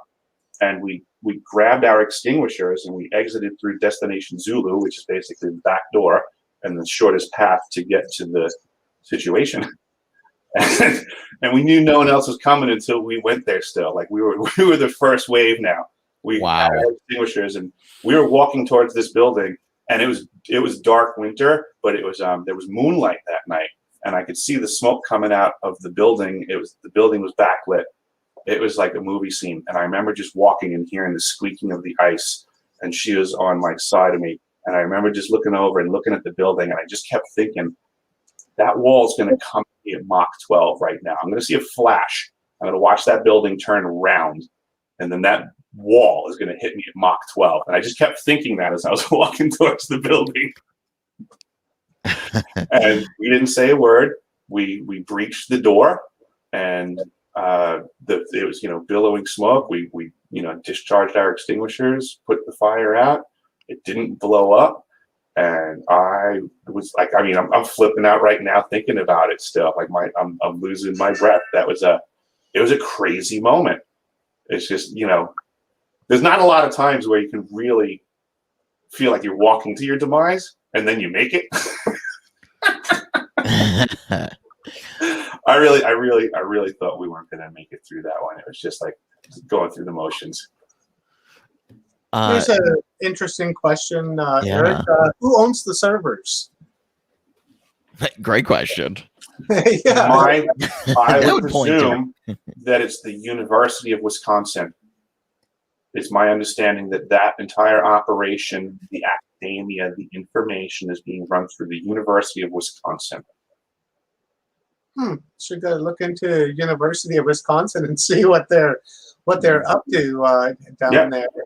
That's how all of these programs work. Is they're some scientist is said to come up with an idea, and then they get funding, and then a college will back them, and then they get students, and they'll call it education. This is how these programs work.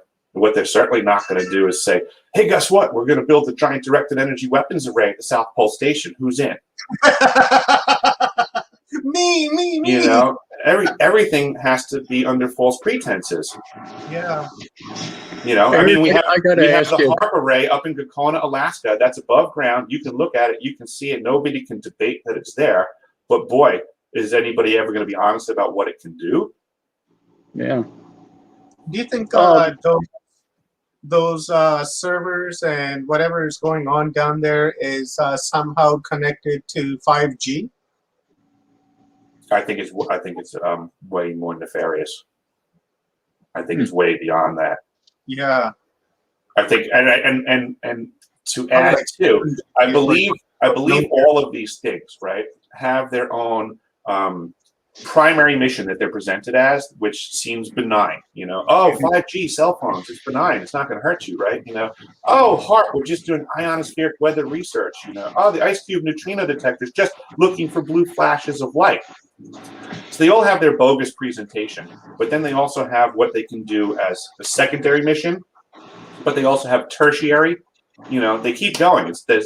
You'd be surprised at how many levels these things can function on. And then also, each thing is in and of itself still a component that now when you start taking things like, you know, at the South Pole Station, we have the ice cube neutrino detector. We also have the ELF. Well, what happens when you work with the guys that are in Gakona? What happens when you work with the guys that are over in Los Alamos? You know, when you take a component from here and a component from there, and we start looking at systems globally. They just had a report back, 4, 5, 6 months ago about that big crack that took place down there. And I'm kind of wondering if that may have had something to do with that. It is possible. There's a lot going on with the ice and a lot of misconceptions. First and foremost, the greatest misconception is that by ice calving in Antarctica is an indication of global warming is ridiculous. It's the contrary. It's an indication of a massive amount of ice accumulation because the ice moves off continent over the sea, lest we forget. It's floating on the ocean when it's calving off. So the ice only has so much structural integrity. It can only grow so tall and go out so far before it's going to fall off. It's not temperature related. It's a lack of structural integrity because of excessive growth. The temperatures in Antarctica have been dropping every year since I've been there. And the lunatics are trying to present that as global warming's cause. I was just thinking that. Global warming, how is that even possible when the planet is going down? I mean, the information coming out of Antarctica is some of the most bold-faced lies that I've ever seen. Now, I know it because I've been there, you know, and it's frustrating to me that everybody buys into this because there's this huge propaganda. There's like this entrenched something that it's required for everybody to not know the truth about Antarctica, and heaven forbid you try to remove the veil about what's really going on. I heard that the western side of the continent Antarctica is cooling much faster than the eastern side. Is there any truth to that? I'm not 100% sure on the sides. I couldn't answer that one on temperature on the sides. It's my understanding that the South Pole area specifically I'm focused on is dropping every year on average, and that the continent on average is also dropping on a whole. I couldn't be more specific than that in my own references. The only other thing that I know about temperatures and fluctuations since I've been there is that it is my understanding that there is a massive amount of volcanic activity happening under the western Antarctic shelf in the last 10 years has been increasing a lot. Okay, yeah, that could be. Maybe I had it mixed up because I know that there's volcanic on one side, and they were saying that one side is is losing ice, but the other side of the continent is gaining in ice, and there seems to be a perfect polarity of things because here we have the South Pole, which is getting colder and colder and colder by the year, and then we look at the North Pole up in Northwest Territories and northern Canada, Alaska, and those areas are getting warm. Do you have any thoughts on that as to like why one hemisphere would be getting colder and the other getting warmer, and they're on opposite ends of each other? I do. I can only say that my experience in the great north of Alaska is that it's not getting warmer. I mean, I hear people saying it, but it's not been my experience or the experience of folks that I know up here. I get out pretty remote pretty regularly, and it still seems pretty frigid. I mean, I've been as far north as Barrow, Alaska. I've constructed ice roads between Nukai-Chuk and Spy Island. So, I mean, I've literally been on sea ice still. It's still out there every winter. Yeah, I was just wondering about the Northwest Passage, because they're saying that the ice is melting earlier and the ice is forming later on in the year, and that they're going to be using that as a seaway. And it seems to be a little bit of a political issue with that. So I was just wondering as to like why the northern part would be getting warm, and then the southern side is gaining ice, and then of course the Northwest Passage. I'm sure everyone's aware of that, and why that area would be warming up. It's a very interesting mystery. It is interesting. I do see that. I mean, and that's actually much further north in the pack sea ice and stuff like that. And I don't doubt that this thing's changing up there. I haven't been there, but I do see everybody planning for that. Certainly. Yeah. So what I mean, not for nothing. Like whether it melts, and they told us it melted or not, right? Because we don't, unless we go there, we don't know. That's another thing people really need to start understanding. Is people can start saying a lot of stuff, and it could be bold-faced lies. We can be told, we can literally be told that the Northwest Passage is melted, when it turns out they're just using icebreakers to bring traffic through. I mean, that's a reality that could occur that no one would really know unless they went there. Because if the television kept telling them it was global warming and that the ice melted, and they never mentioned an icebreaker, as long as the people were getting their iPads delivered cheaper, they're not going to care. Yeah, good point on that. Yeah. Because we know that the media lies, right? We know all that, day long. Yeah, every day, all day. We're learning that they're lying to the most extent they possibly can imagine. We're learning that more and more every day. So the way I look at it is, if I can imagine the lie right now, right off the top of my head, I imagine that a team of people imagined it at least a week before me and are working on it.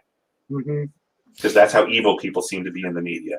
I mean, yeah, no, it is. There definitely there's so many agendas that keep us in the dark about things, and you know what? Even with regard to and this is where I want to go next. With I know we have 20 minutes left, but I have to ask about this.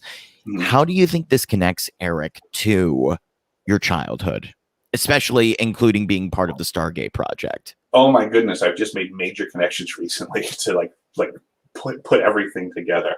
I believe that as a child, we'll go full picture here. As a child, I had a relative who was in the German American Bund, which was a pro-German organization post World War II here in the U.S. I believe that person got me involved with Operation Paperclip folks and bloodline type, ritualistic stuff that they thought was to my advantage and, to my growth as to what's better in the future. That got me involved with CIA programs in my grammar school. And then my grammar school, we would go to peculiar retreats at this peculiar retreat house, which I just found out recently was this Jesuit facility on Long Island that was run by some uber wealthy family. So I think the Jesuit hand played a massive role in my life. I wound up going into the Navy right after high school, basically, into the submarine service, which was a very peculiar interaction. I did not have a standard enlistment per se.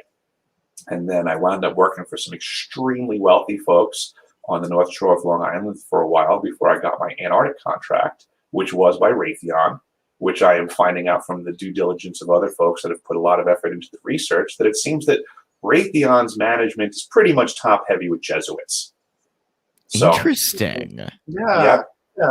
As is Lockheed Martin's, is what I'm finding out.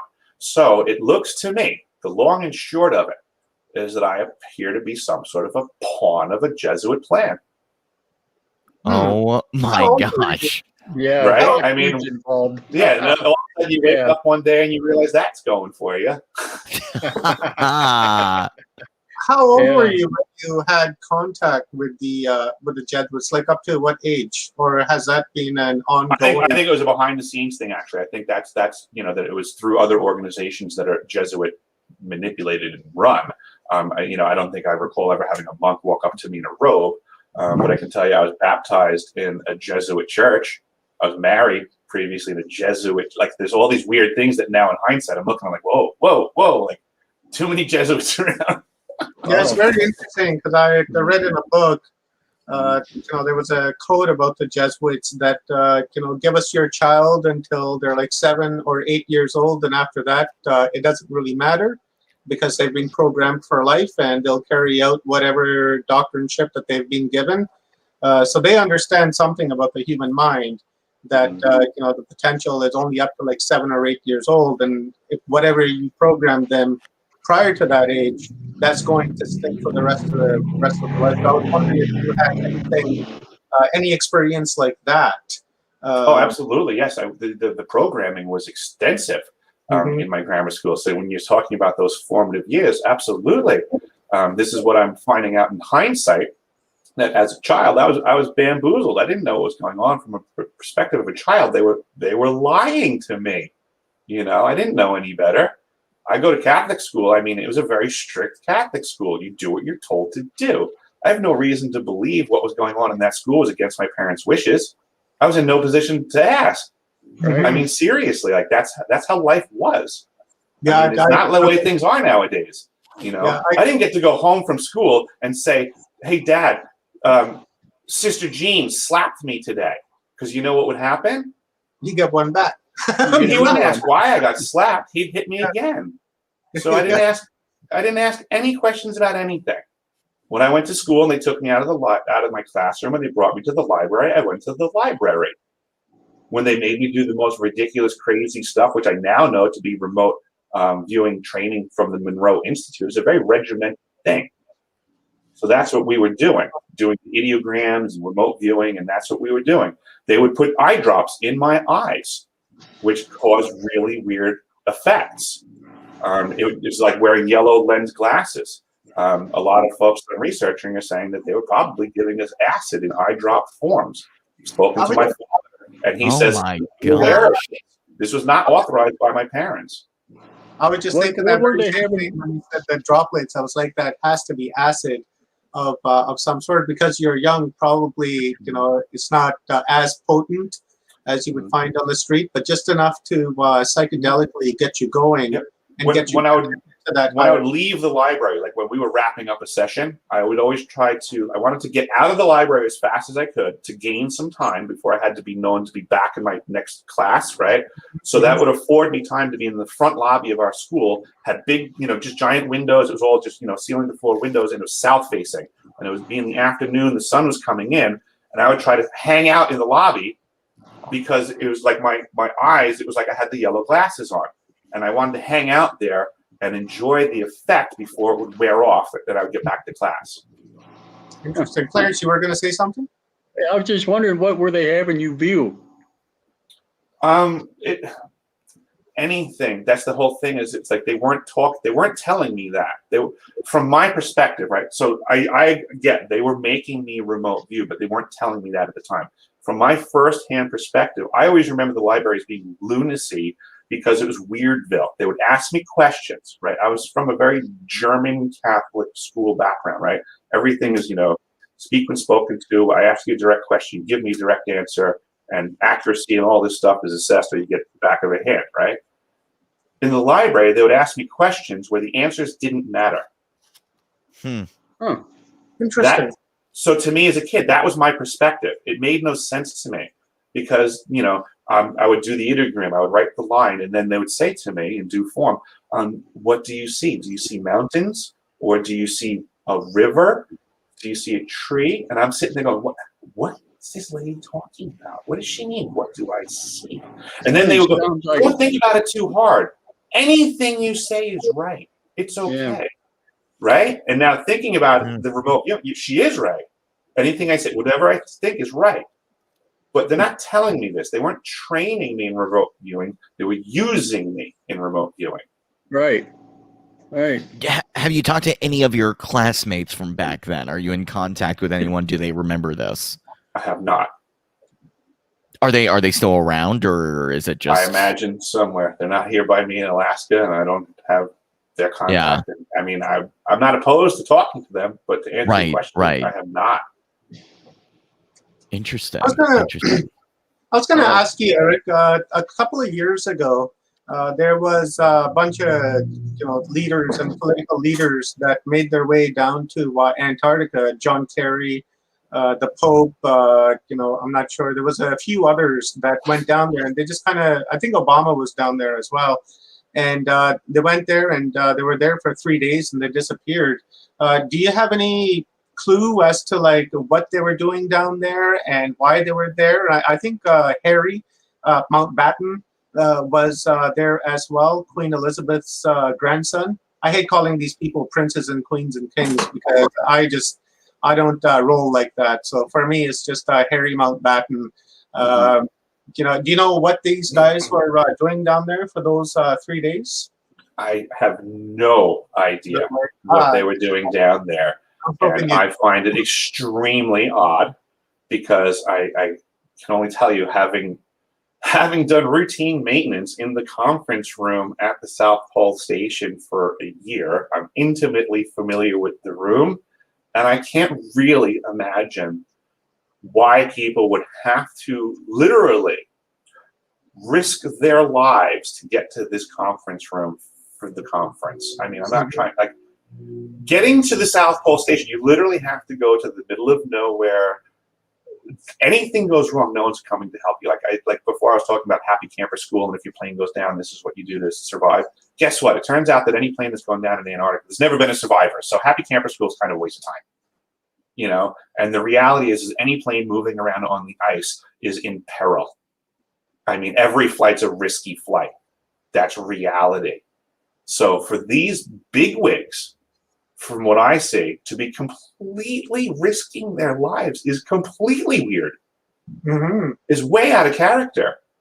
I'm just wondering if they were down there to inspect the South Pole Harp, I'll call it. Went down there to check that out to see their handiwork, right? Because I had the same idea in my mind that I know it's quite dangerous to go down there. The journey in itself, like, why would these people do that and stay there for 3 days? And where would they stay? If you have like these big wigs that come down there, like, where would they stay because of their security? It makes me laugh. It really gives my heart solace to think that one of these people had to stay in a room that I stayed in.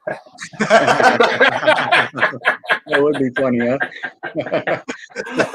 I would love to know that the King of Norway stayed in the same room in the same hallway that I did. It is very intriguing to think about that as to, like, what were they doing down there? And I can't imagine anything good. It kind of agitates me to hear you say, like, to check out their handiwork, because, like, part of me is like, yeah, you're probably right. I mean, I don't, it's like, that makes me mad hearing it, but I never really thought of it that way. But yeah, as much as I don't want to think of it that way, that probably makes the most sense. There has to be some nefarious agenda to it, because they're not just going down there for a holiday. The only other thing that I think of in that capacity actually is that it's a spaceport, and that they were in a position for another engagement, that someone else was coming for a conversation. That's the only other thing I think about at the South Pole, in grand scheme of subterfuge, is that when you look at what we do off planet, like when we go to the moon, we go to Mars, we go to any other body, a lot of folks don't know that our gravity calculations are off. It's not often discussed. We work with gravity, we calculate gravity, but we lose accuracy when we get far away from here. Like, so we had problems when we were trying to land on the moon, and they were off on their gravity calculations. And at some point, somebody made a correction, and blah, blah, blah. Long story short, if you enter through the southern pole of a magnetosphere, it's easier to get your gravity calculations correct. So I wonder if there's something to that maybe the southern pole of every body is the place that things enter and exit from with the greatest ease. So I also wonder if South Pole Station is also like an observatory for the things that would be coming in and out of our atmosphere, and that it would also be the closest point to make contact and or egress. I mean, if you're already at the South Pole Station and you need to get off, I think it's one of the best places to get off at. Yeah, that's a very good point, because there's that also that entrance. It's a huge entrance. On the side of a mountain. I forget exactly where it is. It's on the west coast going south. There's GPS locations and stuff, and it's wide enough for like a couple of airplanes to like fly through, and go inside this cave or chamber or whatever it may be. So it could very well be that these guys that went down there went there to have an ET meeting, or to their nefarious activities with HARP or whatever the case may be. But I can definitely tell you one thing, that it ain't good. I am showing a reptilian. Yeah, I mean, I don't doubt that there's something weird going on in the mountains, wherever they may be in Antarctica. I mean, I'm not denying that there's weird stuff going on. I can only attest for the weird things that I've seen. Yeah. There's no mountains near Pole. I know that much. Excuse me, but I've heard rumors of bird stories of there being an oasis somewhere as well, and I mean, I Oasis don't in doubt Antarctica? An oasis in Antarctica? it. Yeah, Wow. it's in his words and in his I'm writing. not surprised. I'm sorry. I'll go on. I'll even elaborate. He even used the words flora and fauna in his description. Really? Wow. Yeah, absolutely. That's crazy. Now that surprises me. Yeah, Wow. yeah. So that's what I'm saying. Like, I have no reason I to don't doubt discount bird. I mean, I've only seen what I've seen, Mhm. and that actually is why, like, a lot of the stuff that I want to speak about is about, like, almost in a way, like, when it comes to Antarctica, I'm amazed at how much people, I guess, speak out of their turn, so to say.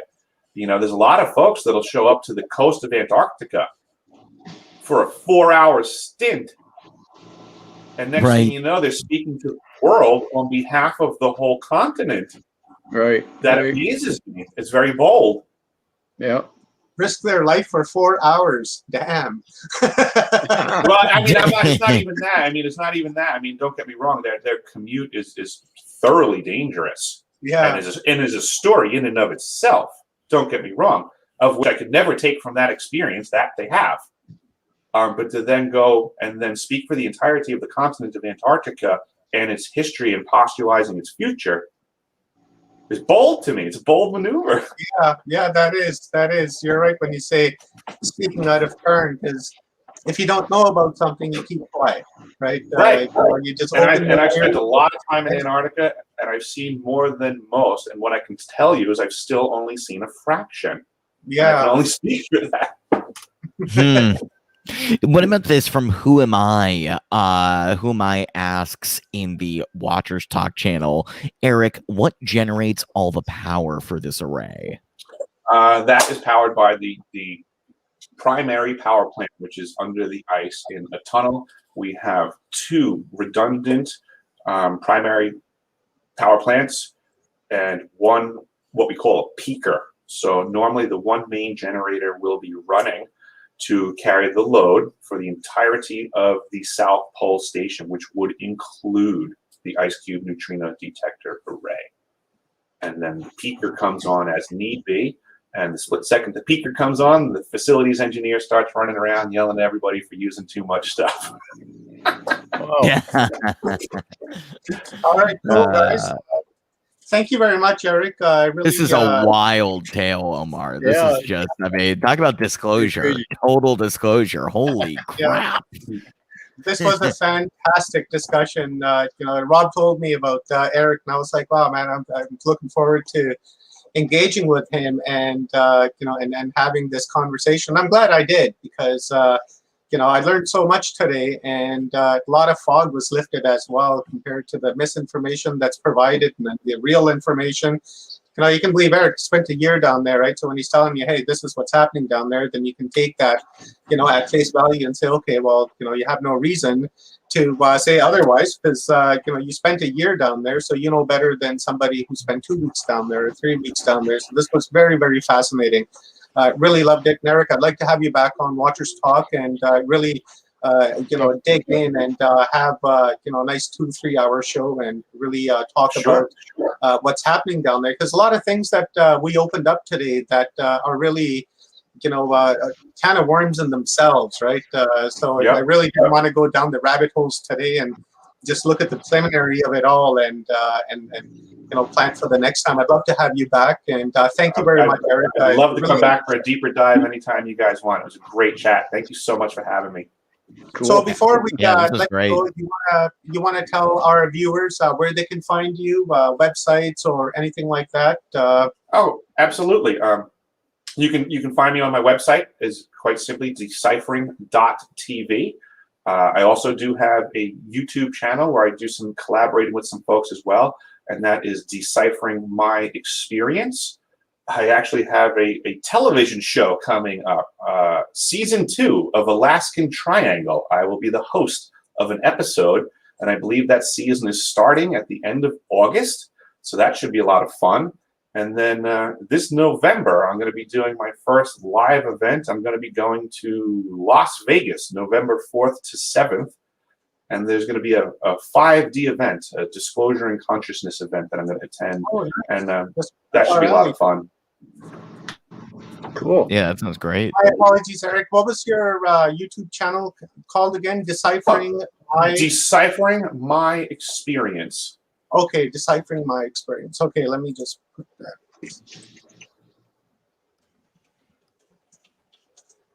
Thank you so much for having me, guys. It's a lot of fun.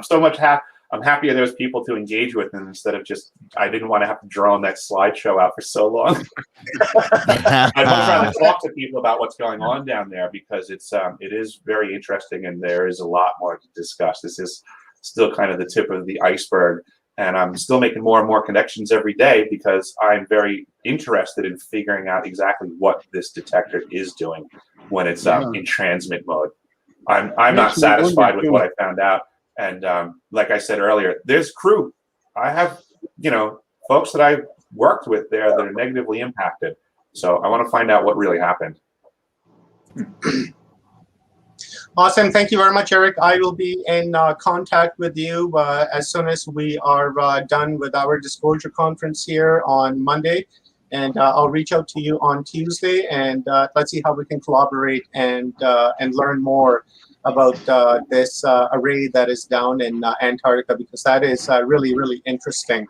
And I'd like to learn more about it. With that being said, we'll bring our next speaker on, the legend, Mr. Michael Cremo.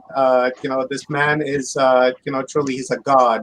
As far as I'm concerned, because of language and, just the information that he has is just incredible. I've been, really influenced by Mr. Cremo's work when it comes to advanced archaeology, ancient archaeology, and really I've, just walking in the footsteps of legends. And so before I give the stage over to Mr. Cremo, I'm just going to quickly read his bio, just a couple of paragraphs. Michael Cremo is on the cutting edge of science and culture issues. In the course of a few months' time, he might be found on a pilgrimage to sacred sites in India, appearing on a national television show, lecturing at a mainstream science conference, or speaking to an alternative science gathering. As he cross-disciplinary and cultural boundaries, he presents to his various audiences a compelling case for negotiating a new consensus on the nature of reality. Mr. Cremo is a member of the World Archaeological Congress and the European Association of Archaeologists, as well as an associate member of the Bhaktivedanta Institute, specializing in history and philosophy of science. My apologies if I mispronounced that. It's a pretty long word. Welcome, Mr. Cremo. Pleasure to have you here, sir. Once again, an honor to have you on Watchers Talk. I really enjoy listening to you, and just the knowledge that you have to share, I feel is part of disclosure any day. You've been disclosing stuff to us for like a half a century now, so welcome, and I will give the stage over to you, sir. And if any questions come up, I will ask those at the end of your lecture. Okay, thank you very much, Omar. Can you hear me? I can, sir. You can. Now, if I want to share my screen, I go to this button down here that says share screen.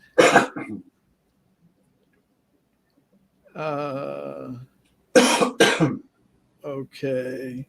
Now I've got a thing. It says, can I just go to my PowerPoint presentation? Yeah, would that be, I think that would be in the center under window. Okay. Let's see.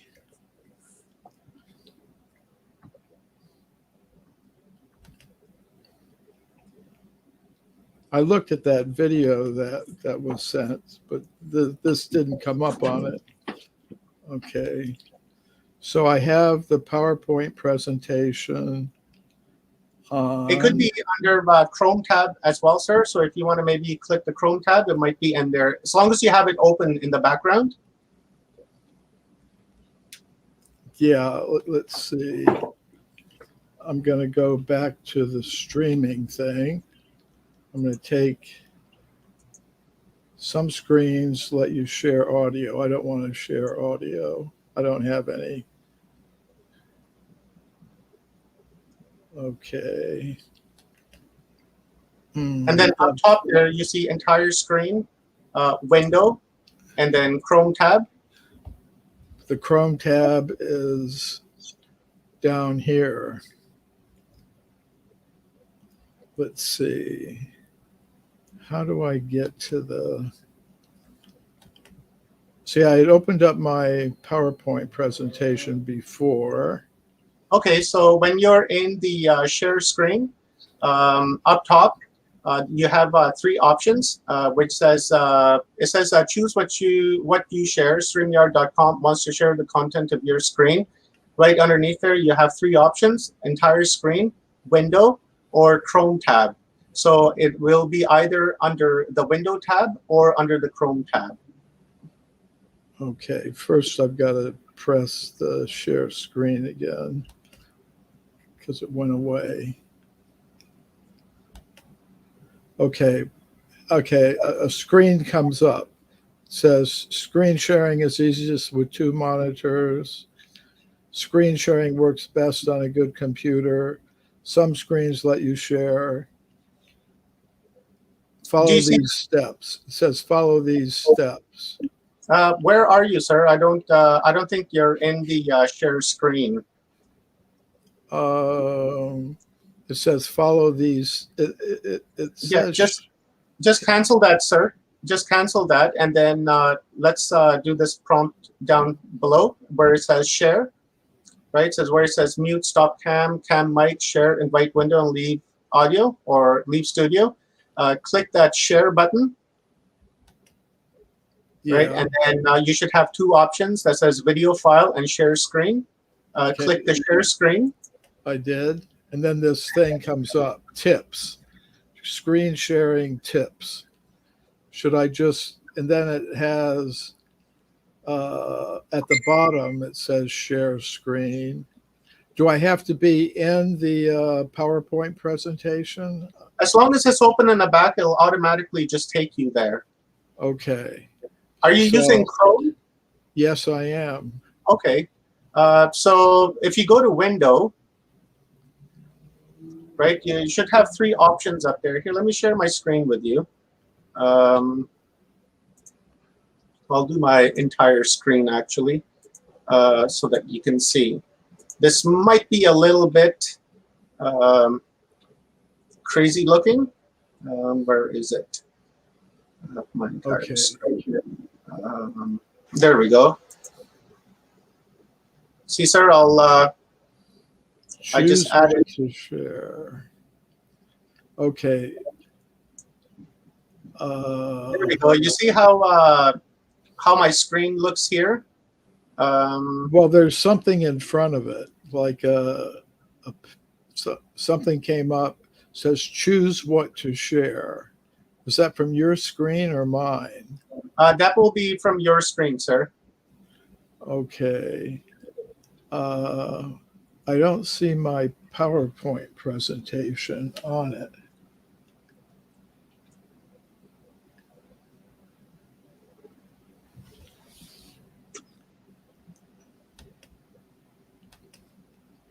And nothing clicks on it.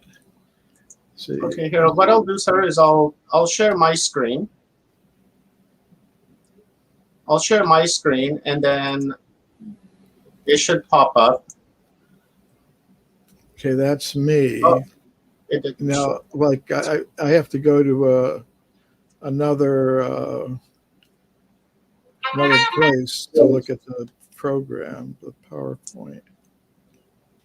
So the PowerPoint is here on my screen now, but it fills up the whole screen.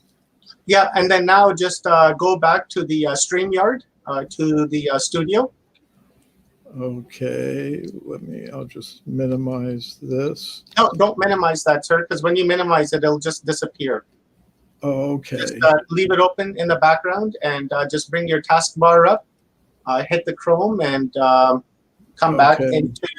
into the studio. All right. Okay, hit the Chrome on my taskbar. Okay, there it is. Stream. Okay, there it is. Okay, so now let's go into share. Let's share. Share screen. Share screen.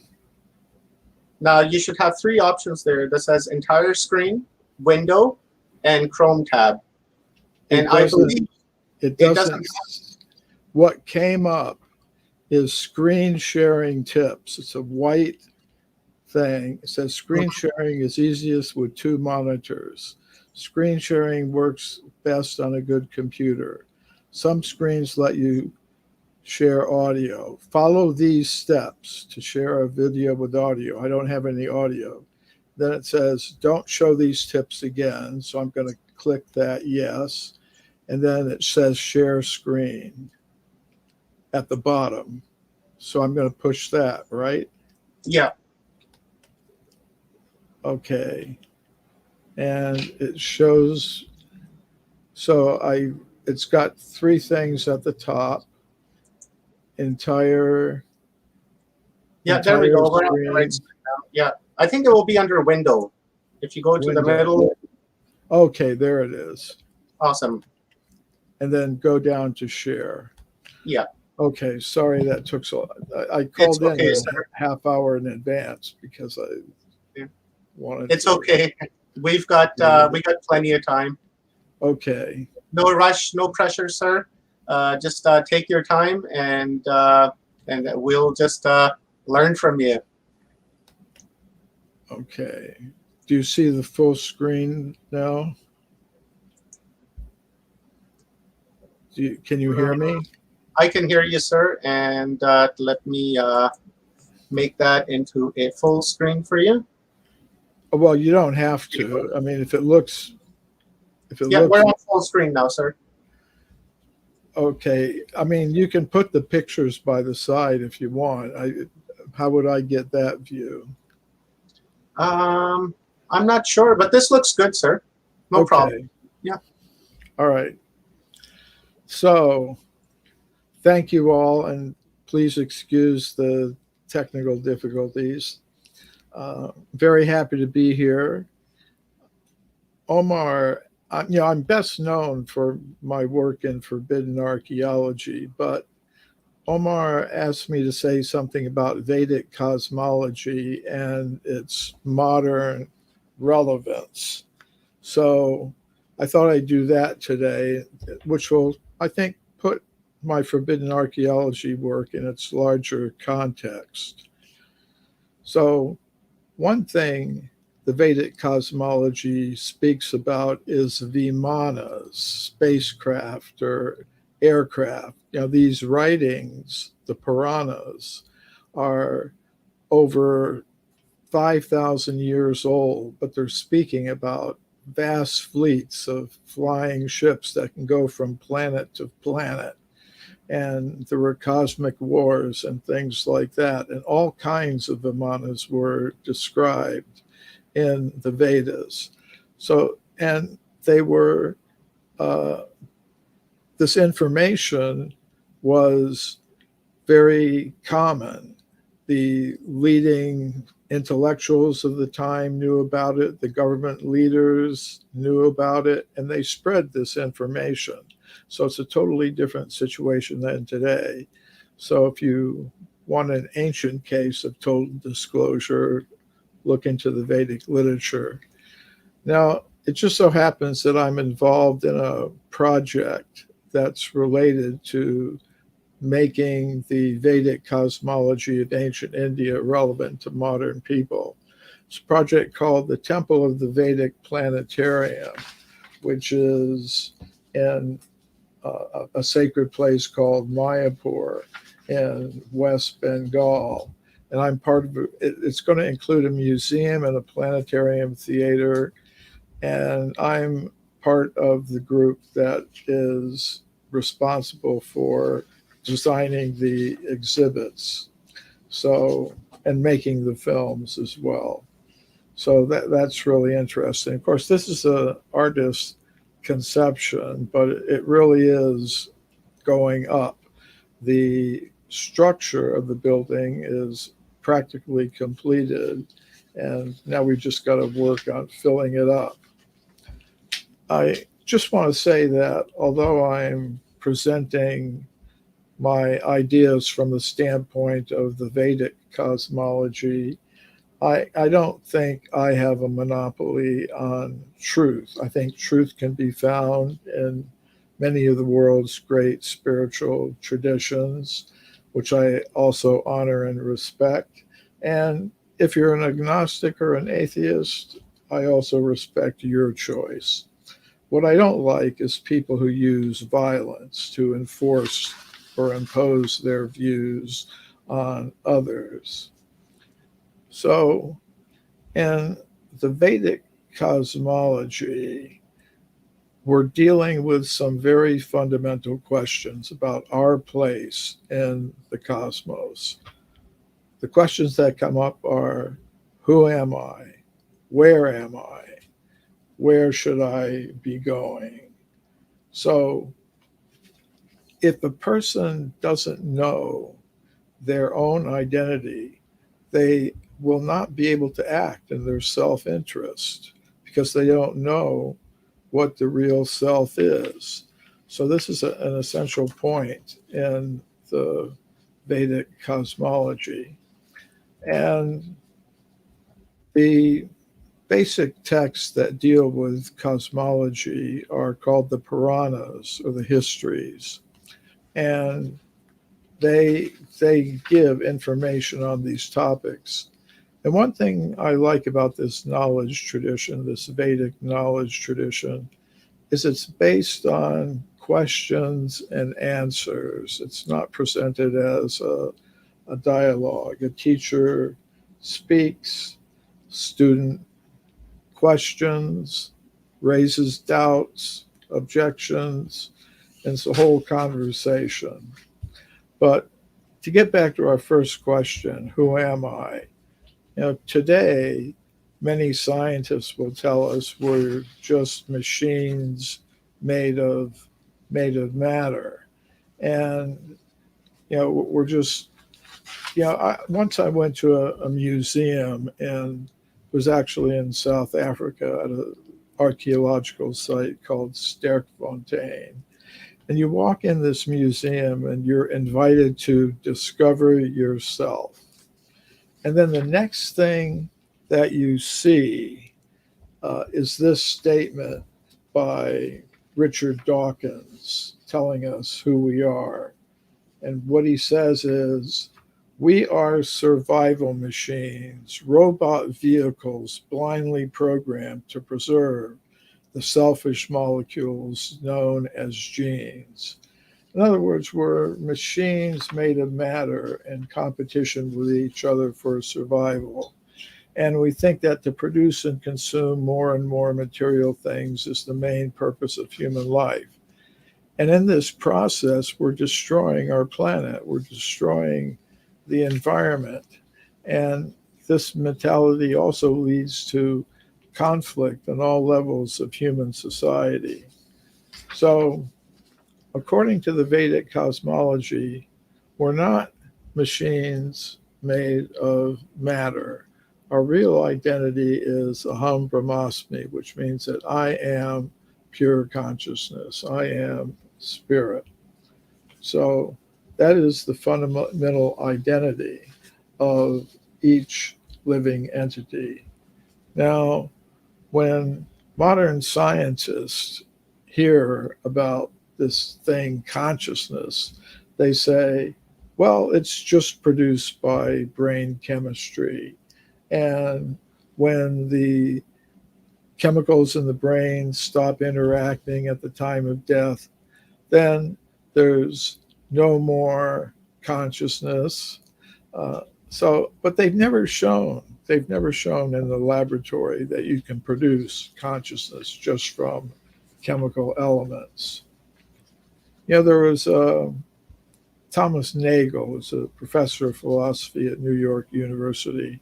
He wrote an interesting book, Mind and Cosmos, and the subtitle's really interesting too.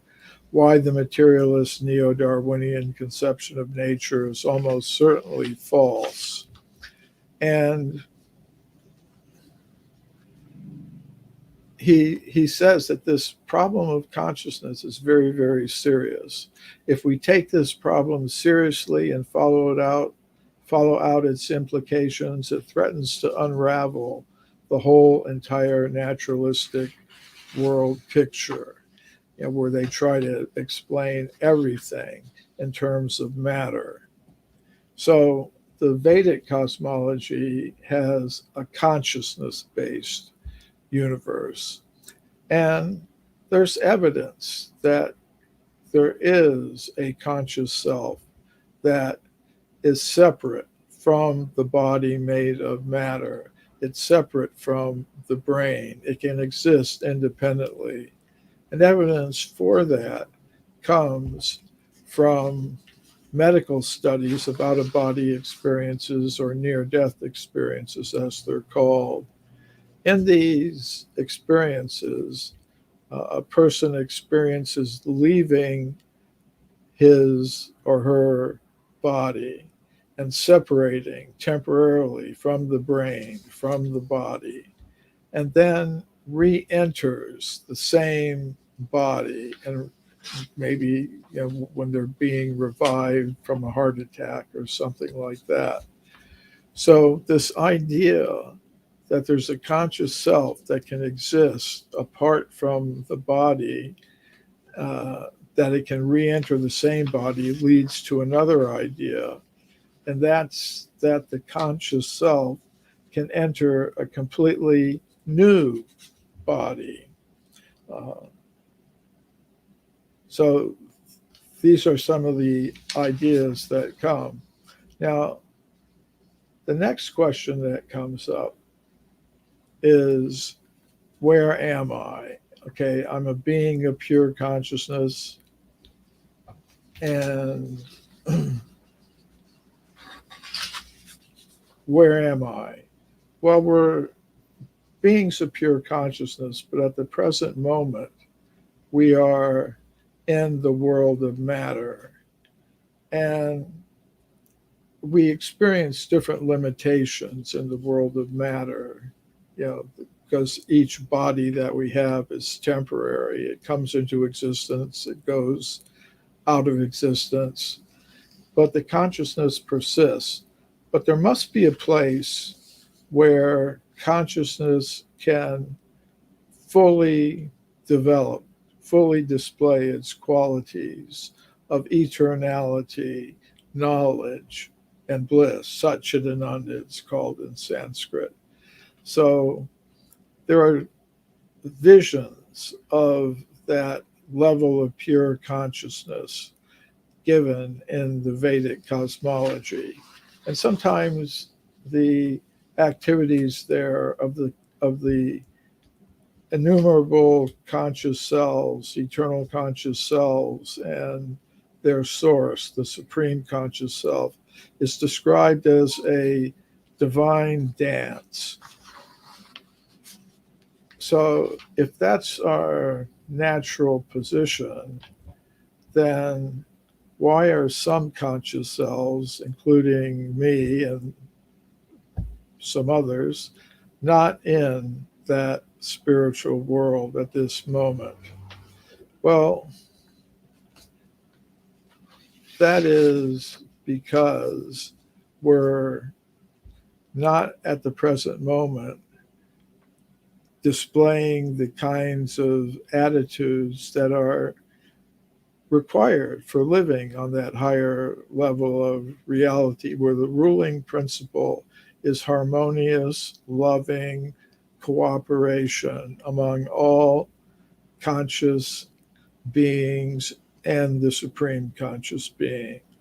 So for such persons, there has to be another place. And sometimes it's said that the material world, the world of matter, is like a cloud that forms in the sky of the world of pure consciousness. And within that cloud are millions of universes. They're sort of, and that's where we are. And it's sort of like virtual reality universes where companies will make virtual reality technologies to give people an alternative experience different from what they are normally intended to do. So the material universes are like that. And when the conscious self is in the material universe, it can't use its form of pure consciousness, its original senses. It needs a vehicle which can function in the world of matter. In other words, it needs a material body. And there are, according to the Vedic cosmology, millions of different species of life, including 400,000 species of humans scattered throughout the whole universe. And this is another tie-in with modern alien abduction and ET types of investigations, which tend to show that there's not one type of extraterrestrial being, the standard grays that are often depicted, but there are many kinds of extraterrestrial beings.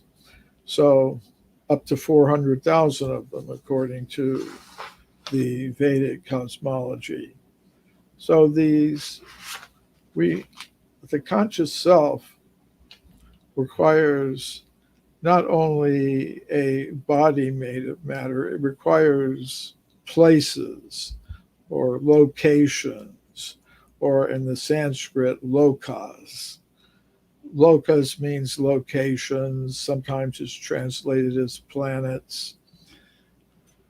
So again, there's a virtual world created and we get a virtual body in it, which isn't our real body, our form of pure consciousness, but it's something that we identify with temporarily. And these material bodies are temporary, which means each one of them will come to an end, but the conscious self, the Atma, as it's sometimes called in Sanskrit, survives and takes another birth, perhaps a human birth. And, there's some scientific evidence for that.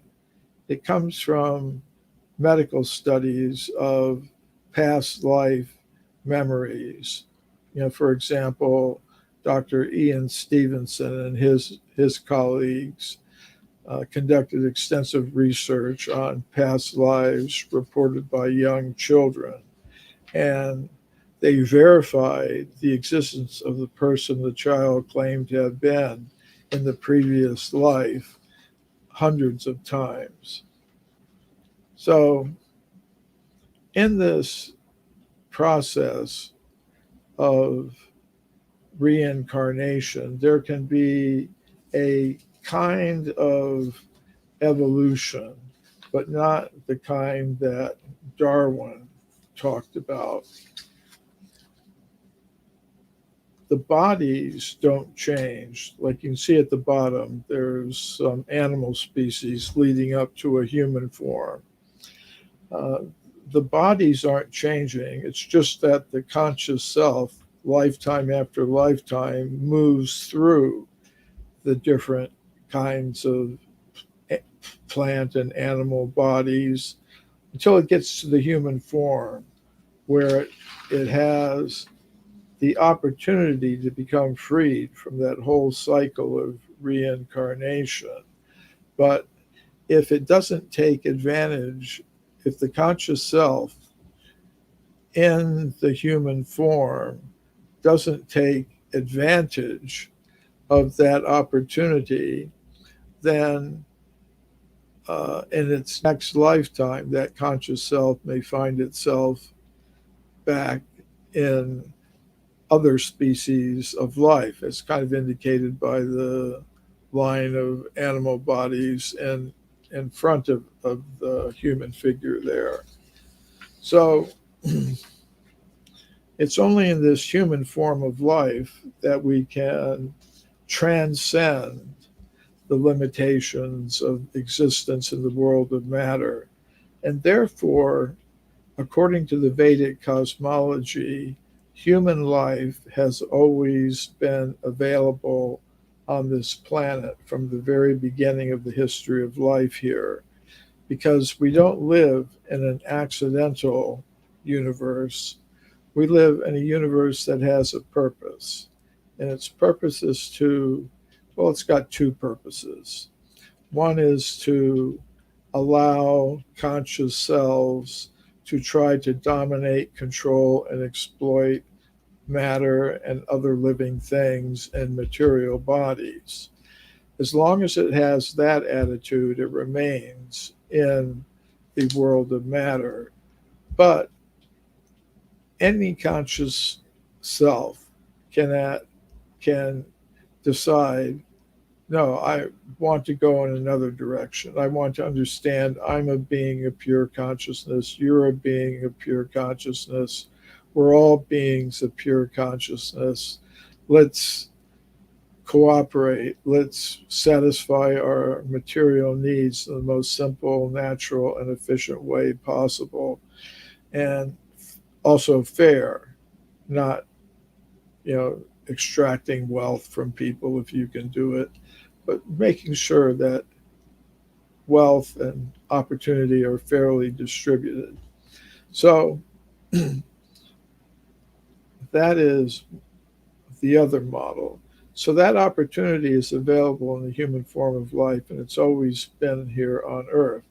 Just like if we scientists send a space station into space, they don't just send up the space station and just hope that somehow or other something will evolve in it and turn into astronauts. No, the space station is built for the astronauts, and as soon as the space station is there, the astronauts are there. So the human form of life has always been available on this planet, according to the Vedic cosmology. Of course, that's a little different than what we hear from modern science. They would tell us the first humans like us came into existence maybe 300,000 years ago. And before that, there were no humans like us. There were only more primitive ape-like human ancestors, primitive apes and monkeys. Before that, even more primitive animals. So it's a different narrative. Now, there is a lot of archaeological evidence that's consistent with the Vedic cosmology, with its idea of extreme human antiquity.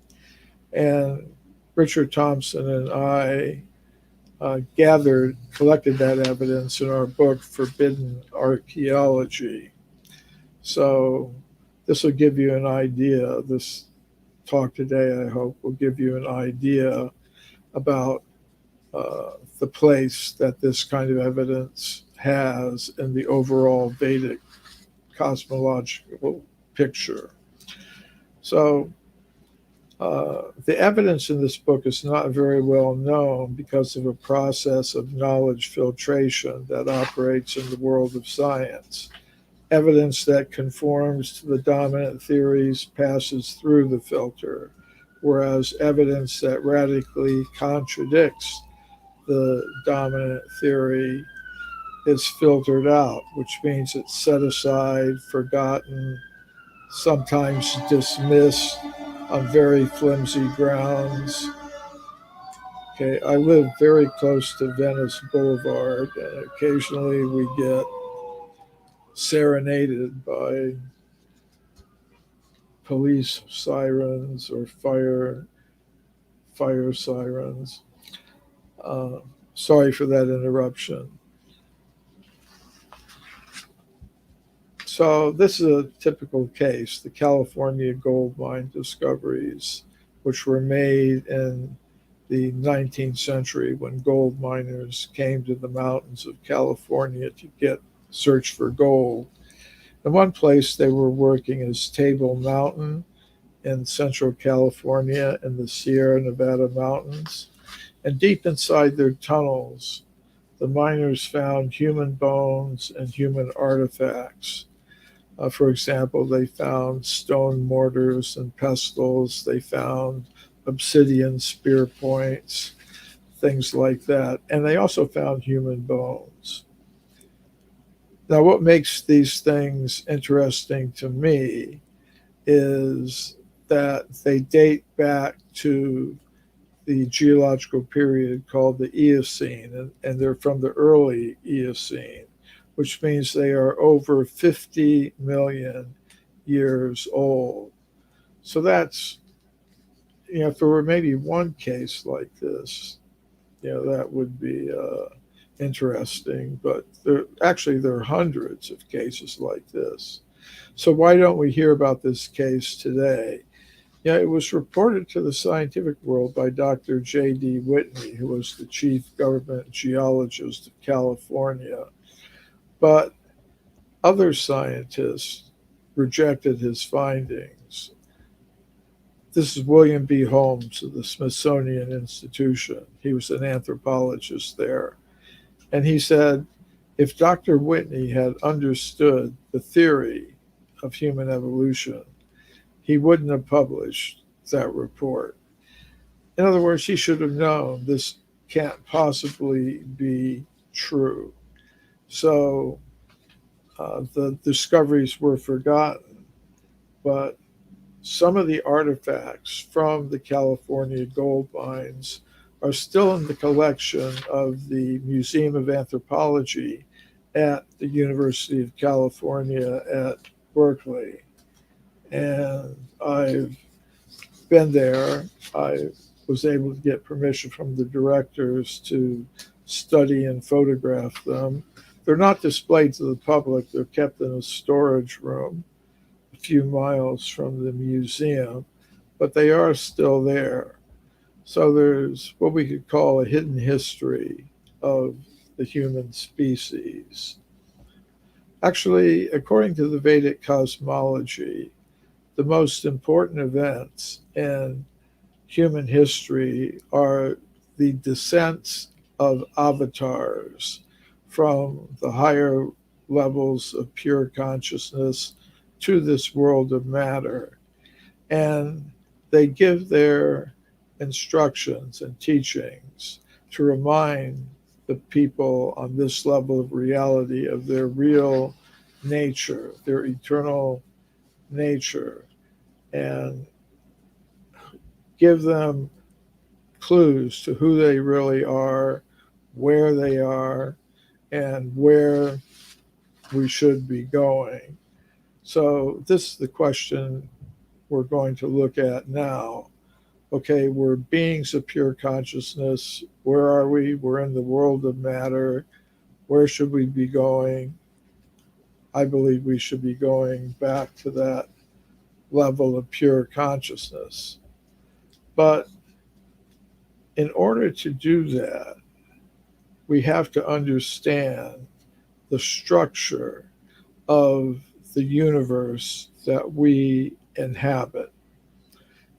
Just like if you go to an airport and you want to get on your flight to wherever you're going, Hawaii or Alaska or wherever, you have to know the structure of the airport. If you don't know how the airport is laid out, how it works, then you're not going to get to your flight and you're not going to get to your destination. So in the same way, the Vedic cosmology says we should understand the universe that we live in. We should know its structure. We should know how it's laid out. And we should know how to navigate through it. So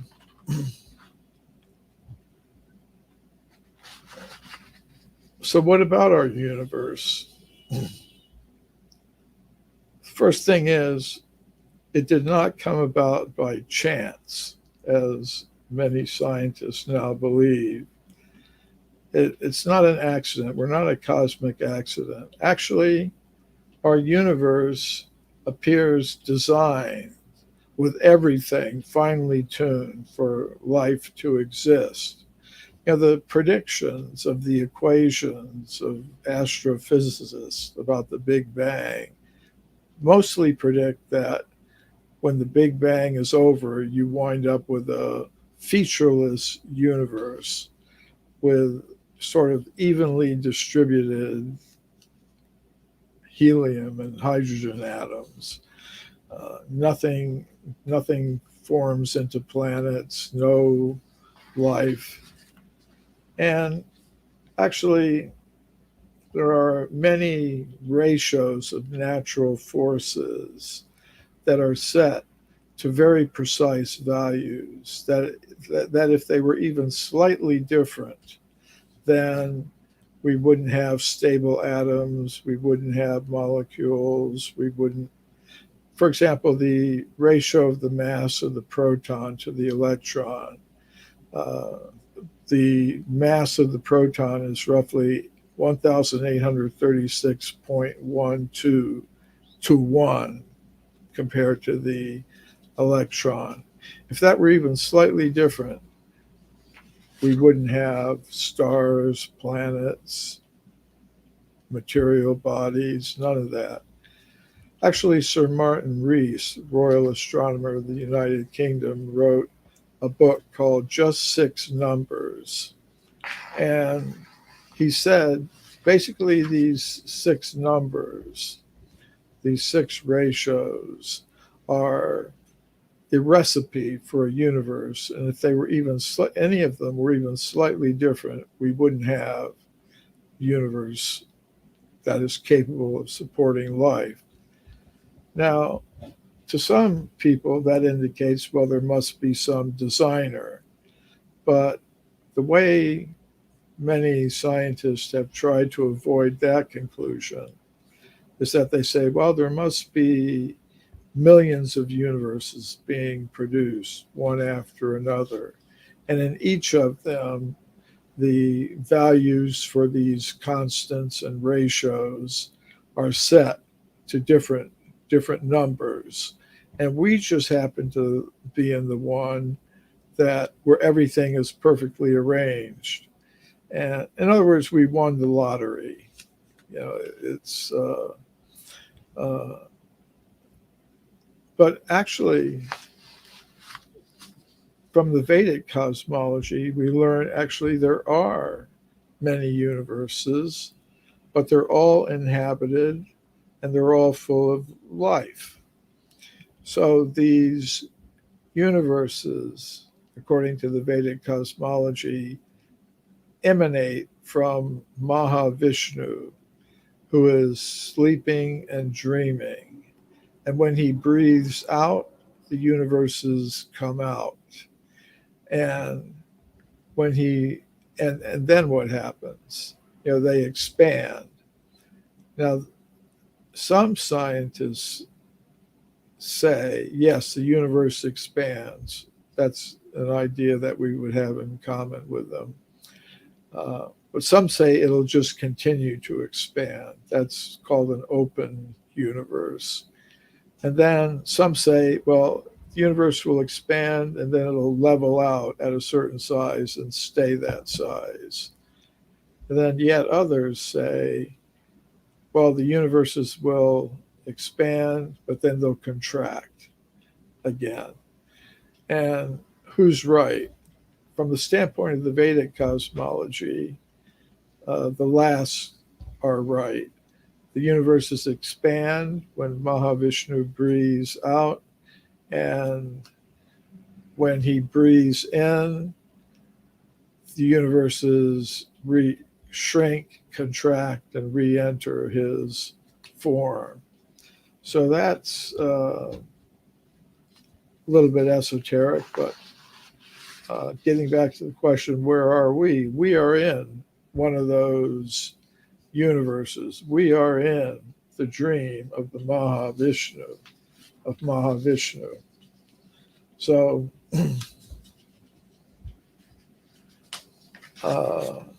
question is, how can we learn to see properly this universe that we live in? It's like, because they're all coming from a form of what the Vedic cosmology regards as God, Mahavishnu, Krishna, there are many names and many different cultures for the supreme conscious being. But according to the Vedic cosmology, each universe, there are millions and millions of universes that are constantly going through cycles of creation and destruction. Each universe is a form of God. It's called a universal form. And in the Bhagavad Purana, a king named Parikshit, he asked the sage Shukadeva, who's sitting on the platform, about how he can see this universal form. And Shukadeva says, well, it's very difficult to describe completely, but I'll try as much as I can to give you whatever you can absorb. So Shukadeva advised the king, first learn how to meditate on the universal form, God, or the supreme conscious being, present in matter, present in nature. And then from there, you can go on to meditate on the original form of the supreme conscious being as it exists on the level of pure consciousness. So a universal form, the universal form of the supreme conscious being, has some visible things in it. And the supreme conscious being is present in them. For example, in Bhagavad Gita, one of the key Vedic texts, Lord Krishna says, I am the light of the sun and the moon. He says, of things immovable, I am the Himalayas. Of rivers, I am the sacred Ganges. Of seasons, I am the flower-bearing spring. In this way, one can learn to meditate upon the supreme conscious being present in nature. But the supreme conscious being also exists apart from material nature. So the first step is see God in nature. And then the next step is to go beyond that to the original form. Now, getting back to the universal form in this world, it contains not only things that are normally visible to us by ordinary human sense perception, it also contains things that are invisible. They're still material, but they're invisible to ordinary human sense perception. And to see them, you have to have some kind of higher vision to break out of that prison, you could say, of limited human sense perception. And this kind of takes us into the realm of sacred geography, that there are aspects of the world of matter that we can't normally perceive. And if you look into the cosmologies of different cultures, you'll see that they have pictures of material reality, of the material world, of our planet, that are very different than the ideas that are now dominant. Like this is, from the ancient Norse people in Europe, the Vikings or whatever. And they had this concept of a cosmic tree, Yggdrasil. And, and they had the idea of the earth as like a plate, and in the middle a sacred mountain surrounded by other mountains and with rivers flowing down from the top of the sacred mountain. So that you can find that in a lot of different cultures. Like in the Vedic cosmology, our earth is part of a round, circular, plate-like island called Jambudweep. And the surface of Jambudweep is divided into 9 sections. And our Earth is one of those sections. It's called, in this chart, Ilavrita Varsha. And in the middle of Jambudweep, there's a huge golden mountain shaped somewhat like a cylinder. And it's said to be 80,000 miles high. Now, we don't see things like that.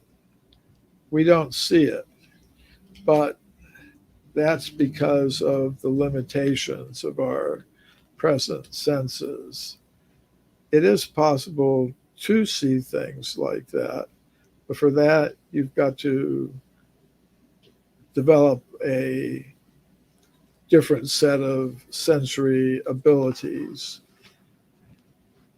And beyond Jambudweep in the center there, it's surrounded by an ocean of salt water.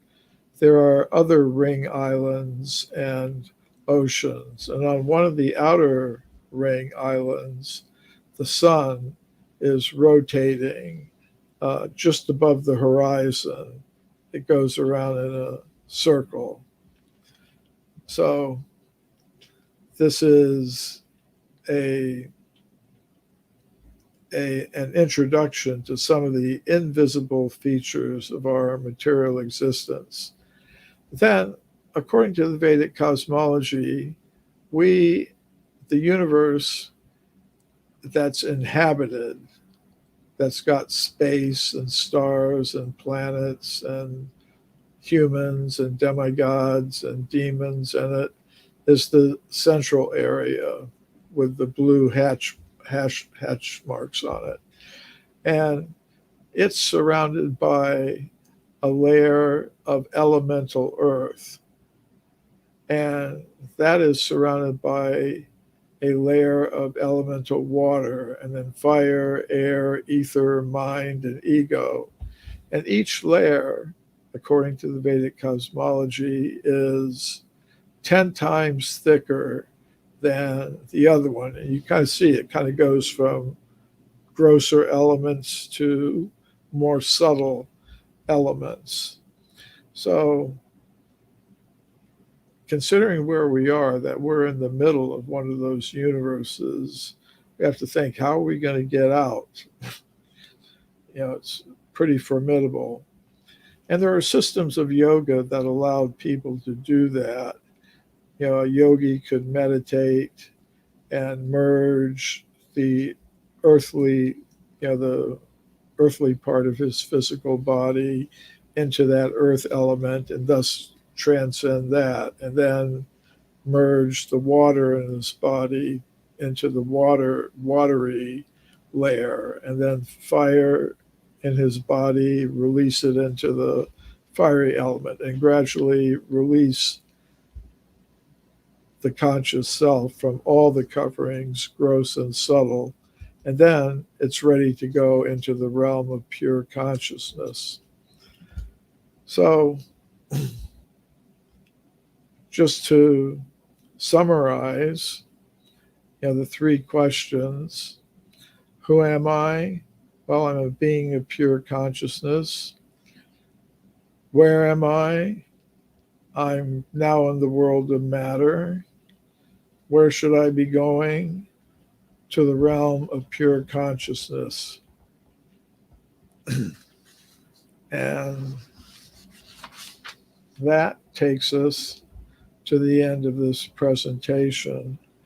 I have some of my books are available for sale on my website, mprimo.com, and there's some more of them.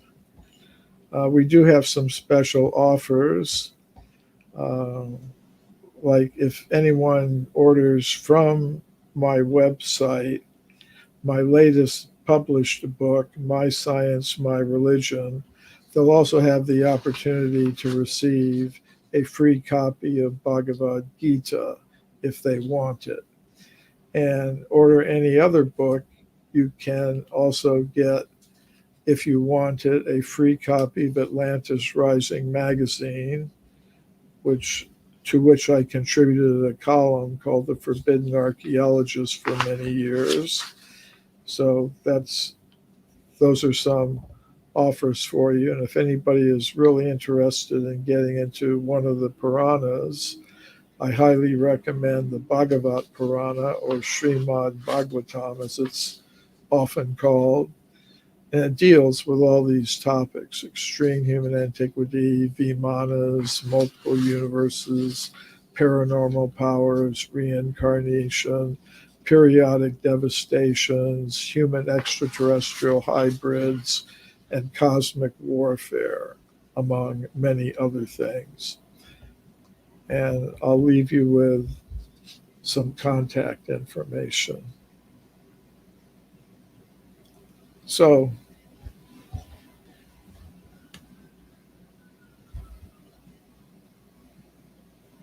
are you there, Omar?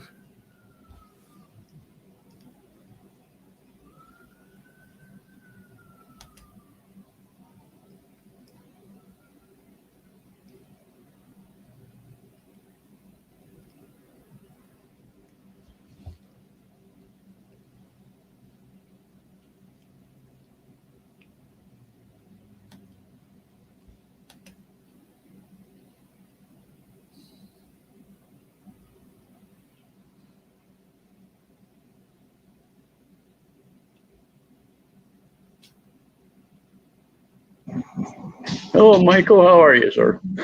Oh, Oh, wow. Good. That is quite the presentation. I got to ask you on your archaeology that you had going there. What was the year on that? You said it was 50 million or 500 million? 50. 50 million. Oh, wow. That really sets it back. I got to ask you on your archaeology. Is somebody else trying to say something? Yeah, that was a. That was That was a wonderful presentation, sir. I was talking early and I didn't realize I had myself muted. The website for Mr. Cremo, I just posted in the chat room, guys, and I will put those in the other chat rooms that we are streaming at. Thank you very much, Mr. Cremo. That was a wonderful presentation. I just have one question. When you were saying that I am the Ganges and I am the moonlight and the sunlight, what does that exactly mean? Is that in like reference to that of the infinite consciousness that everything is within you and you project that externally?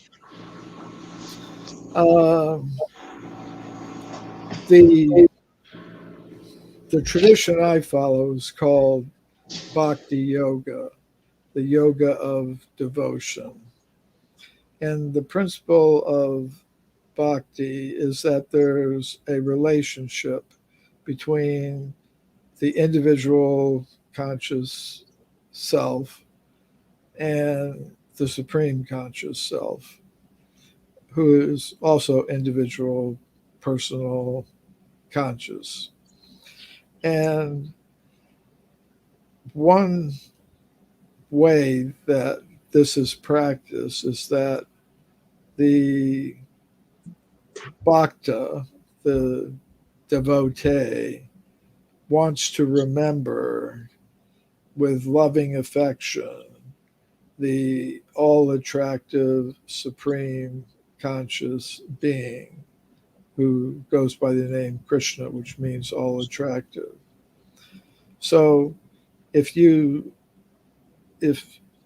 the devotee sees something that is reminiscent of Krishna and meditates upon it, that helps strengthen the relationship between the two of them. For example, if I love somebody and I think, oh, you know, she used to really love the seashore, or she liked this or that, and I see those things and I remember the person. So when Krishna is saying, I'm the light of the sun and moon, I am the Ganges, I am the Himalayas. He says of aquatics, I am the shark. I didn't put that one in. But yeah, that's, so when I see any of those things, I remember that person. Because, okay. So it's now, because I'm not seeing face to face at this moment the face of Krishna, for example. So therefore, okay, I've got a way that I can remember. And with that memory, you know, sometimes the picture of the person becomes present with you in a very intense way sometimes. Sometimes we'll feel a person's presence in their absence when we see something that reminds us of them. Mm-hmm. We feel a stronger bond than even when they're sitting right in front of us. So that's how I'd respond to your particular question, which is a very intriguing one. Yeah, because I'm seeing it as as an expression of the infinite consciousness, because everyone is an expression of the infinite. Then we have that one unity, that oneness amongst us. So if we see a shark, that shark is an expression of me, just as I am an expression of that shark. Now, if I meditated and was really high up in my consciousness or in my distortion, I would be able to remember what it is like to be that shark, and vice versa. With that shark will remember what it's like to be me, because I'm that point of attention of the infinite consciousness, just as that shark is, or the Himalayas, or the moon, or the sun. Am I in the right ballpark here?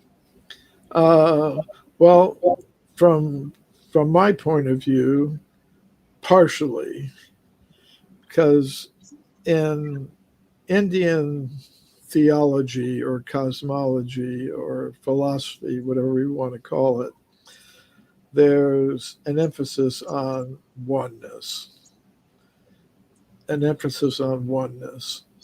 But there's also difference.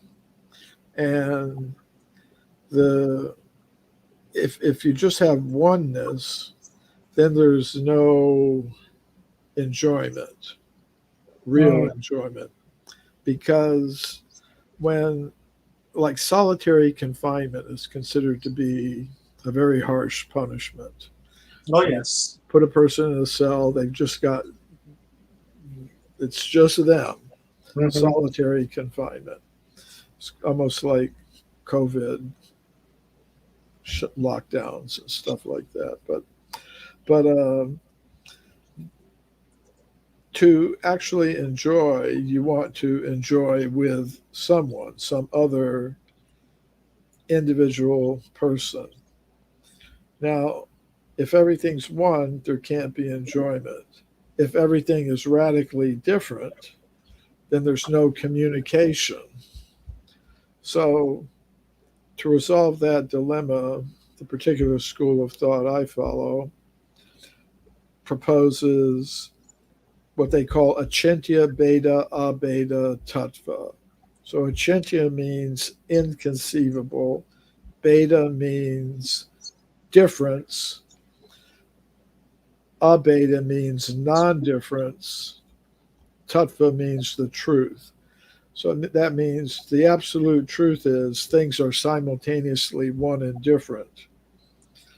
Oh, okay. I'm catching that.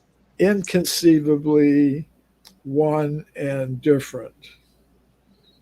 So then there's the possibility of a loving exchange between the individual conscious personal being. I say individual, I mean, Krishna is also an individual. It's just in a different category. But still there's a sameness there. It's like without this, the oneness, there's no possibility of relationship. With oneness and no duality, me and you, there's no exchange possible either. So it's really an interesting conundrum. Yeah, that is. I'm sitting here scratching my head trying to absorb that and trying to understand it. I'm trying to absorb it and understand it too. I've heard it and I can repeat it, but I don't know that I fully understood it. Yeah, I don't think I fully understood that either, but I'm definitely going to try. And that's all we can do. That's all that I'm doing. Yeah, that's all we can do. Clarence, do you have any thoughts? No, I'm taking it all in because it's quite a presentation. It's like the second time I've heard this, and I'm still awestruck with it because of how he puts it together. It's quite an amazing deal. I love his work, no doubt about it. It's just fantastic. Wonderful. Thank you very much. Well, thank you for the invitation. Yeah, you're very welcome, Mr. Cremo. You're always welcome at Watchers Talk. We actually look forward to having you on because just the immense knowledge that you have to share is just incredible, and I just love soaking it up and really enjoy watching your presentations and listening to your presentations and how you deliver your content. It's it's easy to absorb, but very complex, right? So it takes a little bit of study to understand really what it is that you're saying and the message that you're trying to pass forward. And as homework for me, as always is after these events and after shows, is I like to go and search for the answers with the questions that came up. Like for instance, in your previous presentations, I jotted down a whole bunch of notes, like in my little red book here, and then I just cruise the internet and I read articles and books and look for the answers. And when I find something, I'll copy it and paste it somewhere and just leave it there until I get a whole pile of information. Right, then I can go back and read it and try to make sense of it and try to connect dots. But again, this subject is just so complex, and it's very difficult to understand, and a lifetime of dedication to understand this type of subject too. Yeah. Well, thank you for giving me a chance to practice trying to express it. You're very welcome, sir. Thank you very much. I really appreciate you, and best of health to you. And I will be in contact after this event is over, and I'll shoot you an email and say thank you and all that good stuff. So thank you very much, sir. Really appreciate it. Okay, Omar, Clarence, peace. Namaste, sir. Thank you, Michael. All right, guys, that was wowzers. That was some good stuff, right? Some really, really, really good stuff. Love Michael Cremo. I've been following him for many, many, many years now, pretty much right from the time I woke up. I went from Eric Von Daniken to David Icke to Michael Cremo. He's been around a long time. Yeah, exactly. Those are some pretty big jumps. And Michael Cremo has been, part of my education for a very long time now. And I'm always honored and humbled to have him on my show. Back in the 90s and early 2000s, I had never even imagined that I would have the opportunity to speak one-on-one with the legend, Michael Cremo. Right. And here we are, some 20 years later. And, I was very humbled and very appreciative of Mr. Cremo to come on and share. So that's good stuff. So our next guest is just as a legend as Michael Cremo is, and that is Marie Rodwell. I'm sure you guys know who Marie Rodwell is. She's an epic researcher. She has been around for a very long time, and we're going to bring her on, and Stephen and Evan Strong, and we are going to have ourselves just a killer download here. It's a subject that I'm very interested in, and I am really, really looking forward to this. Hi, Mary. Hi. You're muted. I guess you're not. I guess I might have been. Nice to meet you, finally. We've met at other conferences at Portal to Ascension, and I think Portal to Ascension, and a couple other conferences, and we've had the opportunity. We crossed paths, and but never really had the opportunity to communicate. So, thank you very much for accepting the invite to come and speak at this disclosure event. It's been quite something. Yesterday was just a fantastic day. We learned a lot, and today was just another amazing day where we've learned a lot so far, and it's not over yet because now we are about to do our Australia leg, and because of the time difference, we can't do Australia until like late afternoon, and it's usually very early in the morning for you guys. So thank you very much, Stephen and Evan and Mary, for being troopers so early in the morning.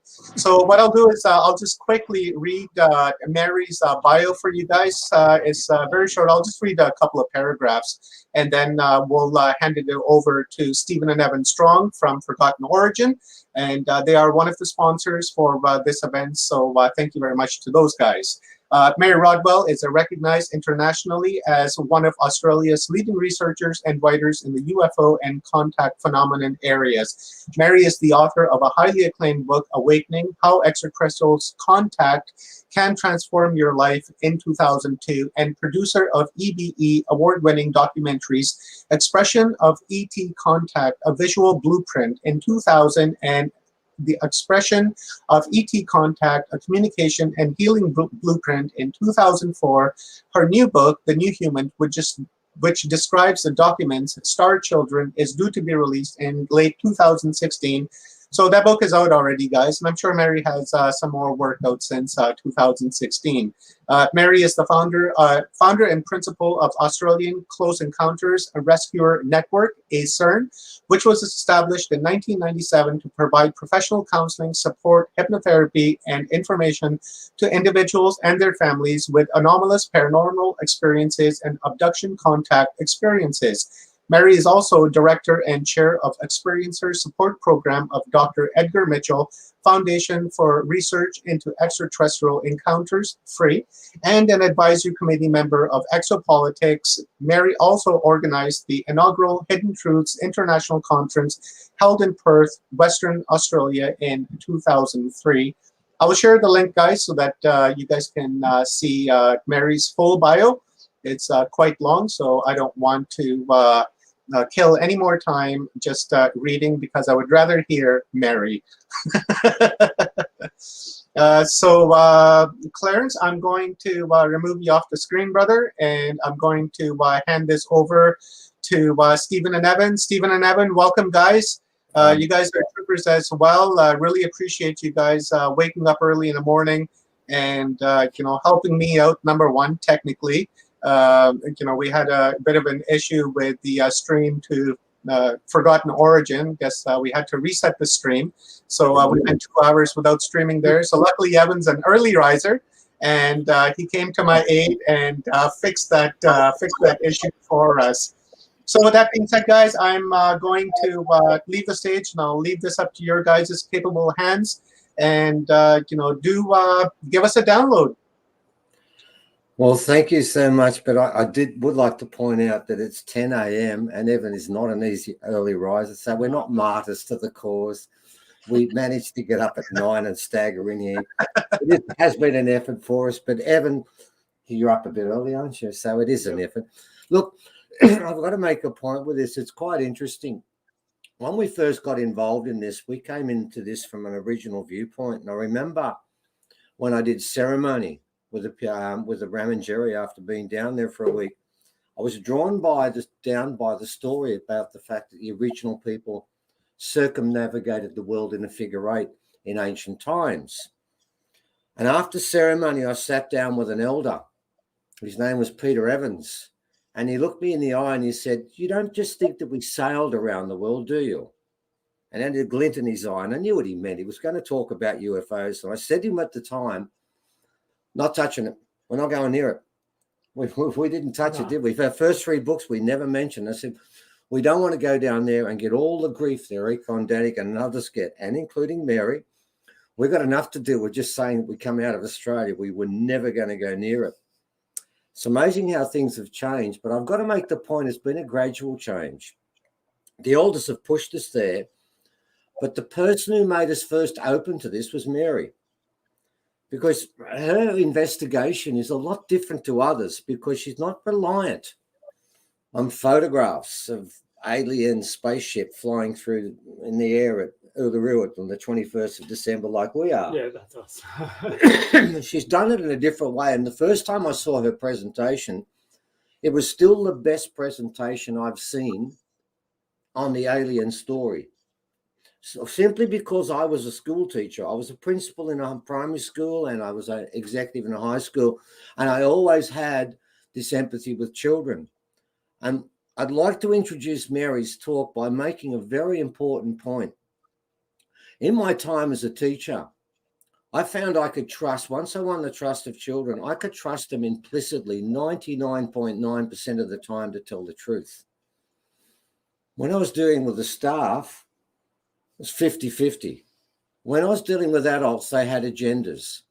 When you deal with children before they become tainted, they don't have agendas, and they deal with people on an individual basis. And if you win their trust, they will tell you the truth. When I heard Mary talk about her reactions with children, which I'm sure she's going to talk about today, that really resonated with me, because when I saw some videos of her working with the children as a teacher for the whole of my life, I could see that she won their trust. Now, what that means is I can see that. You can see the reaction between the children and her and the way she speaks to them. I'm a teacher. This is the one thing I learned to do. And what I'm saying is that We can have pictures of UFOs, and yeah, we could have doctored them. They could be swamp gas. They could be what? A weather balloon. Or in our case, drug runners running drugs at Uluru for the very original communities that have no money. Assessing a plane underneath the radar. Yeah, it could be all those things. But when you're dealing with children, if they trust you and you trust them, what you get's the truth. Seriously, that's what I learned. I always found when I could talk to children out in the playground or in the classroom, we had a conversation, they had no reason to lie to me. That's something we learn as we get older. And this is what I think is really, really important about Mary's research, is that she works with the better half of us. When we're at our best, we're at our most honest and our most open. And it's from children, you learn so much more. I've always learned when I went into a classroom, I'd always come away learning something from the children. Sometimes they might have learned something from me. So when we listen to Mary today, ladies and gentlemen, if you could, and all of us have this, we've got a rational, doubting mind. I know that because I worked in the system that creates it from the time of 5 through 2. But Mary's working with the kids before they've been tainted. This is the point. Most of these children have just been to school. Sometimes they haven't. And their experience when they were younger. Of course, some people are going to say it's fantasy, but Mary will talk about that. So, without any further ado, I'd like to introduce Mary, fantastic speaker, and she's working with the best subject matter there is, us in our purest state. So over to you, Mary, and take us on a journey through the past and through with the aliens and through our children. Thank you, Stephen, and even too, what a wonderful introduction. I'm going to take you through disclosure, not just from the adults, but from the children, because this, I believe, is really where the truth is held. And I'm going to share the screen now. You're going to have to bear with me on this one. And let's get to slideshow. So to begin with, I want to talk about what I've discovered over working with 3,500 families and children in terms of their experiences. And both Evan and Stephen know very well that this is not related to just one particular country. I have drawn my information globally because I am contacted from South America, from Africa, to China, to Europe, etc. So this is a small taste of what disclosure is in terms of where I believe we are at now in telling the public the truth. We're not alone. I have always found as a researcher, it's been really important to qualify as much as possible the information that my Sorry? Sorry to interrupt, Mary. Are you sharing your screen? Yes. I don't have it here on my end to put it up. Okay, hold on. I'll close it down again then. I'll exit show. I've got share here. Are you not seeing it? I'm not seeing it on my end to put it onto the screen. Okay, well, I'm pressing share now. Hold on. It's not allowing me to do it, actually. Hold on a minute. Share. It's still not allowing me to do it. Look, I'll cancel and start again. Are you using Chrome or Firefox? Yeah, I'm on Chrome. Okay. Share screen. Hold on. Now, how do we do it? There we are. Share. Entire screen. A Chrome. Share. Hold on a minute. Let's see if I can do this now. Slideshow. Tell me if you can see it now. Can you see it now? I don't see it. Ah, so I don't know what's happening here. Hold on a minute. Under your windows, you should have 3 options when you share screen: entire screen, window, and Chrome tab. I've got entire screen, share. I've got entire screen, window, and Chrome tab. Which one do you want me to? It might be under window, your PowerPoint presentation. It's under entire screen at the moment. Okay, so if you go to the next, in the middle, you see entire screen, window, and then Chrome tab. Yeah. Yeah, Which it one do would, you want? click the window. Okay. Yeah, got it. All right. So that's the one I now click and share. Yes. Okay, hold on. Oh, it's not allowing me to do it. It won't let me click it. Oh, that's strange. It's not allowing me to click it. Hold on. I'll try now. There we are. Okay. There we go. There we go. Okay. Let's slideshow, play from start. How's that? Wonderful. I see it. There we go. Okay. Apologies, everyone. I am not a technical person. You did great, Mary. Now off to the races. Right. Okay. Okay. This is my advanced years. It takes me a little bit longer with the synapses. Here we go. So what I'm really talking about is what I've discovered through looking at this from multiple different types of knowledge. And both Stephen and Eva know that I go right back to the beginning, because that's where we start. And it was wonderful hearing Michael Cremo talking about our origins and more understanding of who we are. So I start with the fact that, you know, I work as a counselor and hypnotherapist, and working with people's experiences has been my way in to ufology, to understanding what was going on as human experience. And it was compelling for me, working with all these hundreds of individuals, how many of the patterns were similar every time when it came to their experiences. And Dr. John Mack was definitely a figurehead for me. I met him only once in England. And what he wrote in his book, Abduction, Human Encounters with Aliens, and his belief it was absolutely real, was compelling for me when I first began working with experiences. And this is what he says: contact with non-human intelligence. The experience of alien contact itself may be more transcendent than physical in nature, yet nonetheless real. This was what he stated, amongst many other things. And we have found through our surveys with the Dr. Edgar Mitchell Free Foundation how relevant that is, because the surveys were done with 4,200 people globally, 600 questions. And one of the fascinating things we found that is, and I'll mention this several times because it's so important, to do with consciousness, is that 75% of them said their experiences were out of body. Only 25% were actually physical. So what it really is stating, and what we found more than anything, how everything is interlinked with our multidimensional nature and consciousness. So it's all linked to the contact modalities, such as near-death experiences, UFO contact, shamanic experiences, meditation, channeling, remote viewing.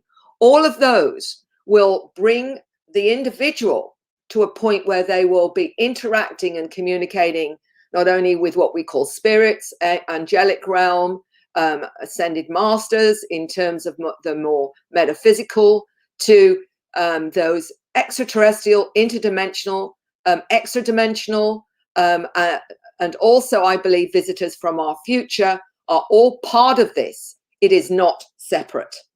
And here we have exactly that. We're talking about a whole range of intelligence in different material matter, right through to non-material matter. So for some, if they are religious, we'll look at what they're seeing as an angel. For someone who is not religious, they may very well see it as a light being. We know from all the research, if you're looking into the history of our planet, that we have been visited by many different forms of intelligence, and we have evidence of giants, we have evidence of a whole range of different beings that have visited this planet. But it's the experiencer that says it this way, and this is Tracy Taylor. One night I had this intense feeling before sleep. I wrote in a process where I had little control, something beyond my present understanding, contrary to everything I'd been taught. It said the human race had been created by extraterrestrials. It contained information about genetic manipulation of human ET DNA to create another species. And it's from the children as well as the adults that this is an understanding that is innate in their experiences. And of course, we have evidence of visitors from right from the beginning of our history on cave drawings, right through to different buildings and artwork, that there are many different types of being visiting our planet. We also have evidence from the skeletons of many, what I would say are different types of beings that have left this evidence through their skeletons. DNA tests on the Paracas skulls contain genetic material unknown in any human, primate, or animal. So this is where we have this understanding. And even the pharaohs of ancient Egypt, of course, there has now come to light a lot more of this information. Here we have a small fragment of brain tissue of Akhenaten, suggesting he had a higher cranial capacity because of the need to house a larger cortex. There is a great suggestion that many of the pharaohs were in fact hybrids, and this is one of the reasons why they didn't breed with the average human and married one another, because they wanted to keep their line pure. What's fascinating again for me is the adults and children that draw what they're seeing. This is a really interesting one of the Lord Ganesha, where you have got the elephant god. Here is an interaction from a lady who said that the telephant she interacts with is from the Pleiades. So here we have again, looking at this with a new perspective and a more modern perspective. You're getting the truth, I believe, of who and what have been visiting this planet through history. Here we go. This is one gentleman and the craft that he's seeing. We have now, because of dear iPhones and what have you, people all over the globe taking pictures of craft, and many of them have never ever stated that they've believed in these of UFOs. It is simply, should I say, unidentified aerial phenomena is the new buzz term for them. Either way, it's lights in the sky that we have now the Pentagon telling us that they don't know what they are. And I will just say that they're lying through their teeth, because they know absolutely what they are and have known for at least 100 years or more. But anyway, so we've got a 9-year-old here drawing a picture of one of her special friends, Imoko, who visits her and takes her on spacecraft. And of course, here we've got the Indian god Krishna and the blue skin and something that looks suspiciously like a UFO above Krishna itself. And this is the bottom line, is that we've got to bring this up into modern day vernacular, modern day understanding of what is going on our planet. So what are we looking at? What is going on in terms of people's interactions? They say, why me? What's it all about? And this is where I want to take us into the DNA manipulation that's still going on, despite the fact that we were created, I believe, by a number of different intelligences and Homo sapiens sapiens. But I want to look at the intergenerational link between different families, for example, the upgrades, how this occurs, how to recognize these new generations of children. How do these non-human intelligences keep them on track? How do we help them? And this is a paradigm shift in consciousness and a new way that we are all experiencing, and we hear about this awakening. This is what I am seeing in real evidence now in the numbers of people that are contacting me daily, who are coming out and sharing their story that they perhaps have never felt safe to do so up to this point. So let's look at some of those that we can look at in terms of the DNA evidence. Here is Dr. Francis Crick saying, for life to form by chance is mathematically virtually impossible. Here he is, a molecular biologist, co-founder of the DNA molecule. Human DNA demonstrates intelligent design. The immensity of complex coded, precisely sequenced information is staggering. It speaks of intelligent information bearing design. And this is the statement that I want people to look at. They, he put in quotes, program the molecule so that when we reached a certain level of intelligence, we would be able to access their information and they could therefore teach us about ourselves. That is the point that I want to look at this. Who are they, and what does this mean? But we have this from Tracy Taylor, who said this. She was aware of this many years ago when I spoke to her in 2000. Abilities such as telepathy, manipulation of time and space, nonverbal communication are conscious abilities for these children and is natural. To access memory is enhanced. They often have photographic memories, fast motor neuron responses. And I want to go into how this has altered what we call our generations of human. Their molecular structure allows their cells to vibrate faster. Everything's accelerated, including immune responses. Their DNA is encoded to recognize all types of foreign organisms. So let's look at the DNA in terms of how that could happen, that our new generations of human seem to be an upgrade, seem to be have an accelerated awareness. Human DNA has the ability to transform. Dr. Olson, PhD, molecular toxicology, Bachelor of Biochemistry and Molecular Biology. What we have discovered for those that have had experiences, that 25% of them were aware that this was to do with upgrading of human DNA. And this is what Dr. Olson, who has had experiences herself and was informed by these intelligences. The information of the donors and their background is there. A hidden key, like PC programmers hide their work. This is what Dr. Crick talked about, they. This is what is going on. The key can be activated. These programmers, they know the person is ready to be contacted. The activated ones spread a signal to wake others up.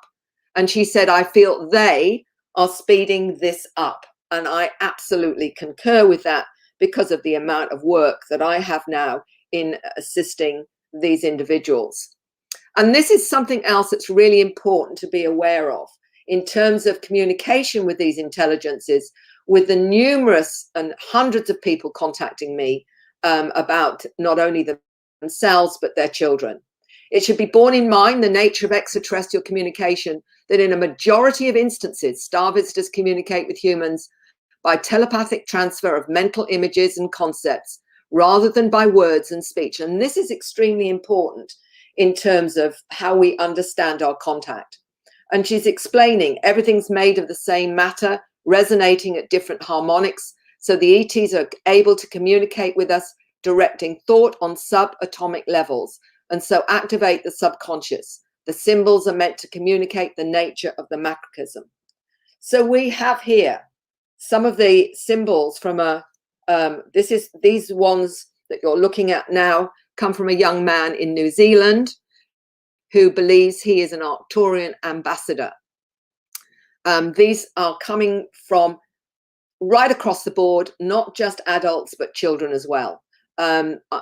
This young man, Antonio, whose story is in my book, The New Human, he has been manifesting many of these symbols as activators, because this is how we've understood it, that they have a frequency, they have an energy to activate.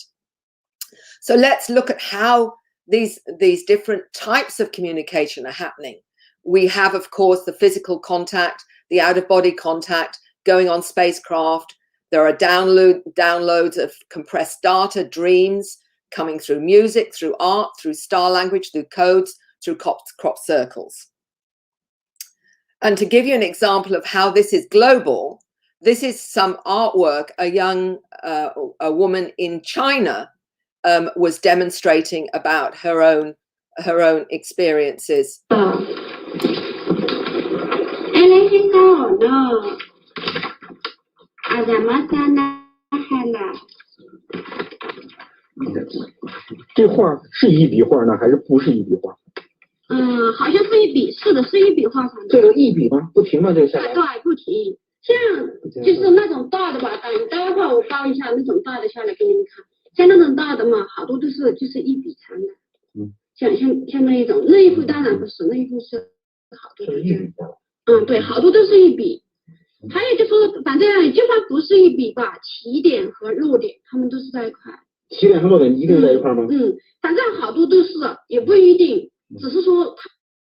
what she's saying here is that a lot of the drawings are done without even taking the pen off the paper.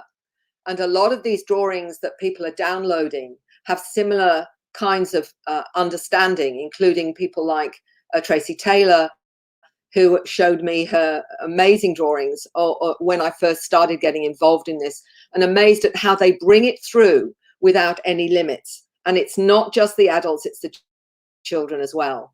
Here's another one that talked about her drawings doing the same thing. She felt that she was in a school of higher intelligence instructing and teaching her. It opened her mind to biology, neurology, physics, astronomy, astrophysics, theology, philosophy, spirituality, technology, anthropology, and archaeology. In other words, she's having these downloads of a whole range of knowledge that came to her through her artwork. And these are Tracy Taylor's artwork. She came to me when she was in her 20s. And she was really bewildered. She didn't know whether she was going crazy or not. But what she has realized now, since she's had children of her own, how much this is part of an intergenerational link from her to her children, yet they are showing even more expansion of consciousness. What's happening with what the children and adults are doing is that they're activating other individuals that are ready to be activated. Terry Mace, a psychotherapist in the UK, who I met when I was in England and saw Tracy's drawings, he said, I understood on multiple levels what it meant, what its potential was for humanity, group consciousness, codes, ciphers, signs, geometric formulae, blueprints, design models, encryptions, meta-languages, hieroglyphics, schematics. An internal Rosetta Stone was turned on, an intergalactic process I could understand on a conscious, superconscious level, something I'd been trained to do. I was a code breaker, able to interpret encrypted codes, received and downloaded. I don't know where it comes from, activated by the art. I'm able to understand and do something with it. And this is what's so fascinating, is how these downloads of creativity can activate other people. So, you know, even and Stephen were talking about the children and why this has been so important. What was fascinating about this story was a lady from the US said to me, she wrote to me and said, Mary, I'm still a bit mind blown by my two children. She has a 7-year-old and a 4-year-old, and she was looking at all the artwork of Tracy Taylor's because it was so pretty and profound. And she said she showed this artwork to the children just out of interest and said, what do you think of these, you know, pretty pictures? Both children independently said they're from the aliens. This was independently, but the 7-year-old really freaked her out because, and I will say that he's dyslexic, and I think it's important to state that because you'll see why that's an issue. This is what he said. These images contain information about aliens. They contain information that images of harvesters of energy, machines that harvest the sun's energy. There are different types. The other pictures contain information about them. One is about the 7 who will be coming. There are eagle people and cat lion people. They have ancient messages. There's a lot more to that. He also went into about craft coming through pyramids, etc., in some of her other artwork, but I've only got a short time. So I'm trying to cover a great deal in a short time. This 11-year-old lives in Australia. His mother wrote to me and said that he had had experiences. Again, I want to mention he has Asperger's and ADHD. He channels music pieces from these ETs he calls songs. At no time did Matthew practice them, she said. He named each song before playing it as though he knew what was coming next. The songs, he said, I need to give to people to wake them up. One was called Insanity, one's called Decoding DNA, Learning, Meditation, Going Within, and Arrival. And the story behind this was that he had a dream or an experience with beings he said he felt were benevolent, And when he was up on the craft, he noticed them working with technology and different frequencies. He said he knew they were working on his DNA. So here I'm going to play a very short clip of one called Decoding DNA.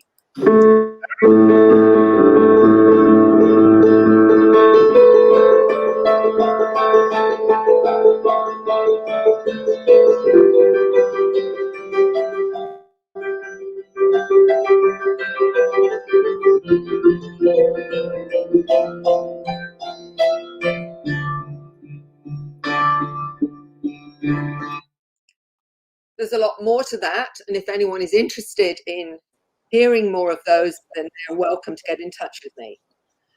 Mary, I just wanted to say that one of my guests in about 1 hour has canceled. He won't be around, so we have a little bit of time. So no pressure. Oh, wonderful! I can take a bit more time, which would be brilliant. Thank you. Okay, so that's wonderful. What I'd like to say to everyone is it's been very important for me to actually look at similar experiences with others that I have been in contact with that may have the same patterns of experience. And Juliana Oka is a wonderful soul who lives in California, who wrote to me about her experiences quite a few years ago now, probably 7 or 8 years ago, I think. She's written 2 books, one of them about her experiences with these other, what she called the otherworldly intelligences, that actually she promised to write her story. She's a celebrated violinist. She has, you know, just amazing. She presents amazingly as a performer. What I'd like to say is that she was shown how to play the violin in a way from one of these otherworldly intelligences, so that it, in the way that she moves, is very significant going with the music. But what she also found was that she could produce amazing artwork, which she'd never been taught how to paint, but can download these wonderful images that, again, she had never been taught to do. What was fascinating about her story in Japan when she had her experiences was so similar to Matthew. And so I asked her to listen to his music and also to see where there were similarities. And this is what she said: I believe Matthew's contacted by aliens or master musical spirits. It's amazing composition. It's genius. My alien experiences happened in childhood too and went far beyond. When I was overtaken by the entity, I felt something similar to what Matthew is saying. I received amazing power, but I was left drained and crashed afterwards. She'd be really exhausted. As a result, I could not go to school. Matthew, after producing these so-called, he calls songs, would be absolutely exhausted afterwards. But again, as his mother said, he would just know he had to play this and it would come through him. So here we have again a very similar understanding of how these intelligences give us this information, but also communicate with us on these multiple levels of our multidimensional selves. A similar story in China again, which I think is fascinating. This particular lady dreamt of a person playing a kind of instrument. The name of the music, she said, was "Please Welcome My Friend." When she woke up, she wanted to play the piano, but didn't have one. At her friend's house, was surprised that she could play the piano by hammering out the music. The Chinese people in Taoism also believe such music was from the sky. In Chinese, sky also means heaven, out of earth, universe. And here she is playing the piano in an extraordinarily unusual way.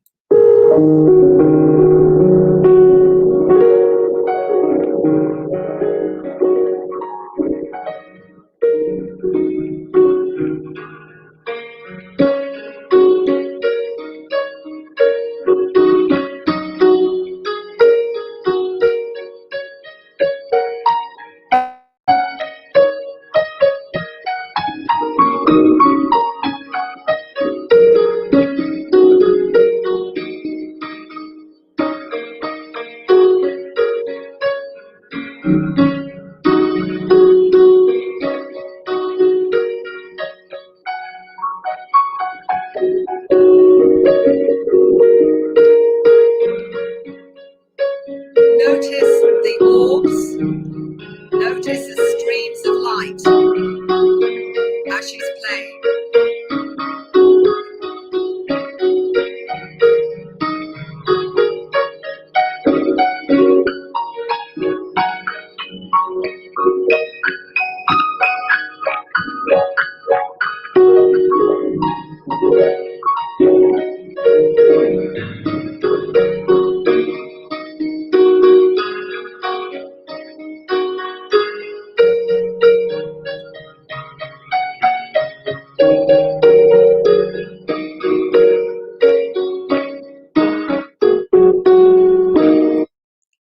What I want you to see on also as she's playing, you can see the streams of light around her and orbs of light. And that's another really important part of communication. I'm not sure I can talk about it. I haven't got enough on this particular PowerPoint to show you that there are many that have interactions with these orbs of light. Many of them are seen on photographs now. And what's fascinating is some people actually have communication with this phenomena. And it seems to be, and I'll talk about this a little bit more, that when we travel out of body, many of us travel in an orb of energy or light called the Merkaba by metaphysicians. And this is really fascinating that she's surrounded by many of the orbs as she's playing. So let's look at ET contact. And this is all about disclosure. And disclosure is, I believe, going to happen more obviously from the ground up, simply because more and more people seem to have that urge finally to share their story, and they may have never done so. Some people I speak to are in their 70s and 80s that saying, this is the first time I've shared my story, and I've had these experiences all my life. It's almost like there's this whole shift in coming out. And I believe this is how we're going to get the real truth of what is happening on this planet right now. So ET Contact Day here is a wonderful documentary that was done by Cory. It explores extraterrestrial non-human presence, the contact and communication as it evolves into a larger galactic citizenship. Leading scientists share their insights with laboratory research on the phenomena such as telepathy, the transfer of energy, and interstellar contact. So I'm going to show you a piece from that documentary, because these are two young men that are in my book, The New Human, who both speak these languages. And here you'll hear them speaking it and how it is natural to them. Let me start this off. Sua set eleaka es suluun tuk ewe elo amana e sala am at elo ala onkis susun ma etala elo lo tu ki shisea elo at sa osaretam mana e kuleate su shese e mono tu kiawa art et sunumo etu et ula akit sesa ese sala tu shisan. It doesn't exactly translate into English. The key to this language is that it's not transmitting data verbally through the mind. It's transmitting images through the voice. And dolphins do the same thing. Dolphins can transmit pictures to each other of what they're seeing through sonar. There have been times where I have spoken a language that is very representative of a particular civilization or a particular group of beings. And when I would speak it, they would be there on the other side, listening and sending back information. Can you give a message that you feel is important in the star language? That's even better. All right. I'll try this, okay?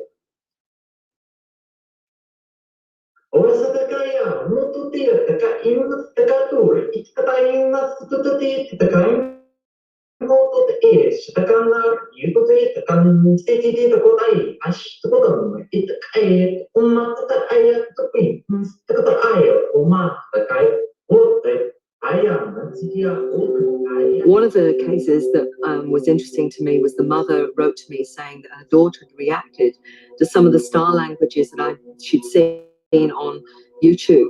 And the daughter said, but I can speak those languages too.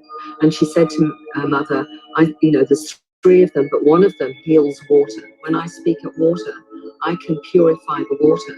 And the mother told me that the water actually tasted differently. So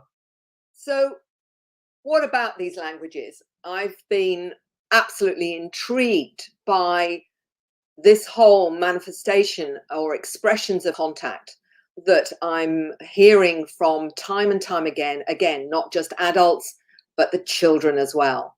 And I want you to hear from a lovely young lady, Marina Seren, who contacted me some years ago now and is coming out and speaking about her own hybrid nature and how she came to have that hybrid, how she came to understand her hybrid nature.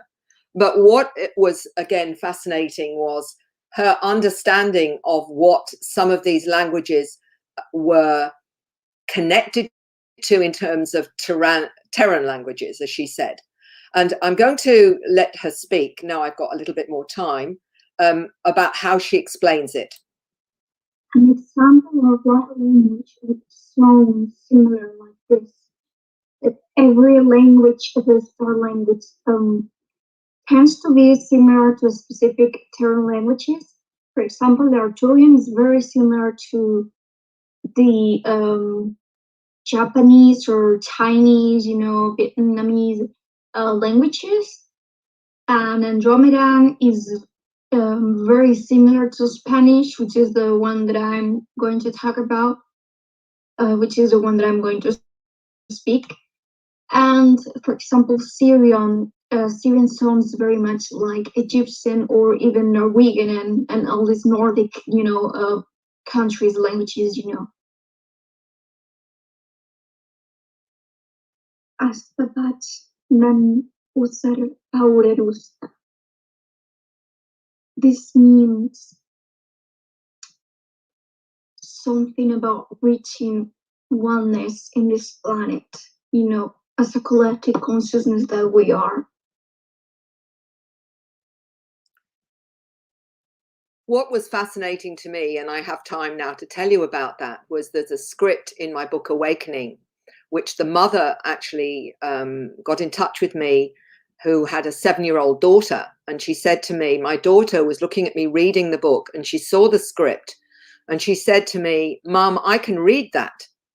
And she proceeded to read it to her mother. The mother contacted me and said, would you be interested in talking to my daughter? And I was fascinated by this. So I actually talked to this beautiful little 7-year-old over Skype. And I said to her, could you tell me what this says that you had told your mum? She said, do you want it in the language or do you want it in English? And I said, could you do both? And she said, absolutely. And she spoke the language of the script that she was seeing in the book.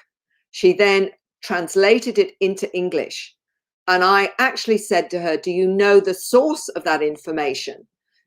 And she said, yes, Mary, that's the Greys. I met this young lady a few months later, and I had a book of different symbols and scripts. And I asked her if she could read any of those. She went through it and said some of them she couldn't read, but one of them she picked out. And she did exactly the same thing. She spoke in the language of the script. She translated it into English. And then I said to her, what's the source of that language? And she said, it's the Greys and the Mantis. Now, this is a 7-year-old I'm talking about. So here you have again this awareness, this expanded awareness of the children. And it is absolutely true for me that I found that working and hearing from the children was extremely profound, because there is not yet the programming that shuts them down. And so they're just saying it as it is. So I believe contact for many of us is a modern day wake-up call. It's getting us to literally transcend our human fears, and so that we can operate in a multidimensional reality. And this is what seems to occur when you do that. Many find they have healing abilities, they have communication with non-human intelligences, telepathic abilities, changes in perception, and speak in these different languages. Now, I don't normally have the time to actually for you to hear what Dr. Lena Olson, who is a molecular biologist, is talking. I don't normally have the chance for her to actually tell you what she has discovered, and I should have the time now, hopefully, to let you hear a little bit from her about the heightened senses of what she calls a letter person. That's ADHD, dyslexic, Asperger's, etc., which another molecular biologist talks about the new human. And this is what she's saying that we have to be aware of in these new generations of children. They have heightened physical senses in terms of above normal sensory cells for pressure in the skin. They're far more sensitive to sound frequencies above normal, below and above normal range. They're aware of minute differences in the shades of color than normal. Taste and smell are enhanced, sensitive to all frequencies, and sensitive to radioactive radiation, energy fields, etc. I'll let you hear just a little bit of what Dr. Lena Olson is saying, if I can. Oh, it's not allowing me to do it. Sorry, not allowed me to do it, so I'm going to have to leave that one. Okay. I think I probably thought it wasn't going to be long enough for me to allow her to speak. But the bottom line is that Dr. Olson has been really invaluable in her contribution to helping me and others understand exactly what's going on because of her own awareness of being what she calls a letter person, and how she has tested for all of these particular physical senses as well as the multidimensional ones. Okay, for those of that have been very fearful or are fearful of all of this, this is what Tracy Taylor mentions about this transcending human fears. She said, are we victims or co-participants in our evolution evolution? Basically, at the start, I misunderstood the Greys. The knowing ET part of me initially made a decision to assist them. An understanding of this can be overshadowed by fear, which stems from our limited human perceptions and reactions to these experiences. And of course, that's why so many have this phobia to clowns, Santa Claus, which are screens often for these particular beings. So extraterrestrial contact activated. These are some of what will happen if it's through an NDE, an out-of-body spiritual practice, Kundalini awakening, etc. The near-death experience will activate this awareness, perceiving spirits, having out-of-body experiences or shamanic experiences. There are time distortions, missing or expanded time, healing experiences and healing abilities, altered and enhanced senses, both physical and non-physical.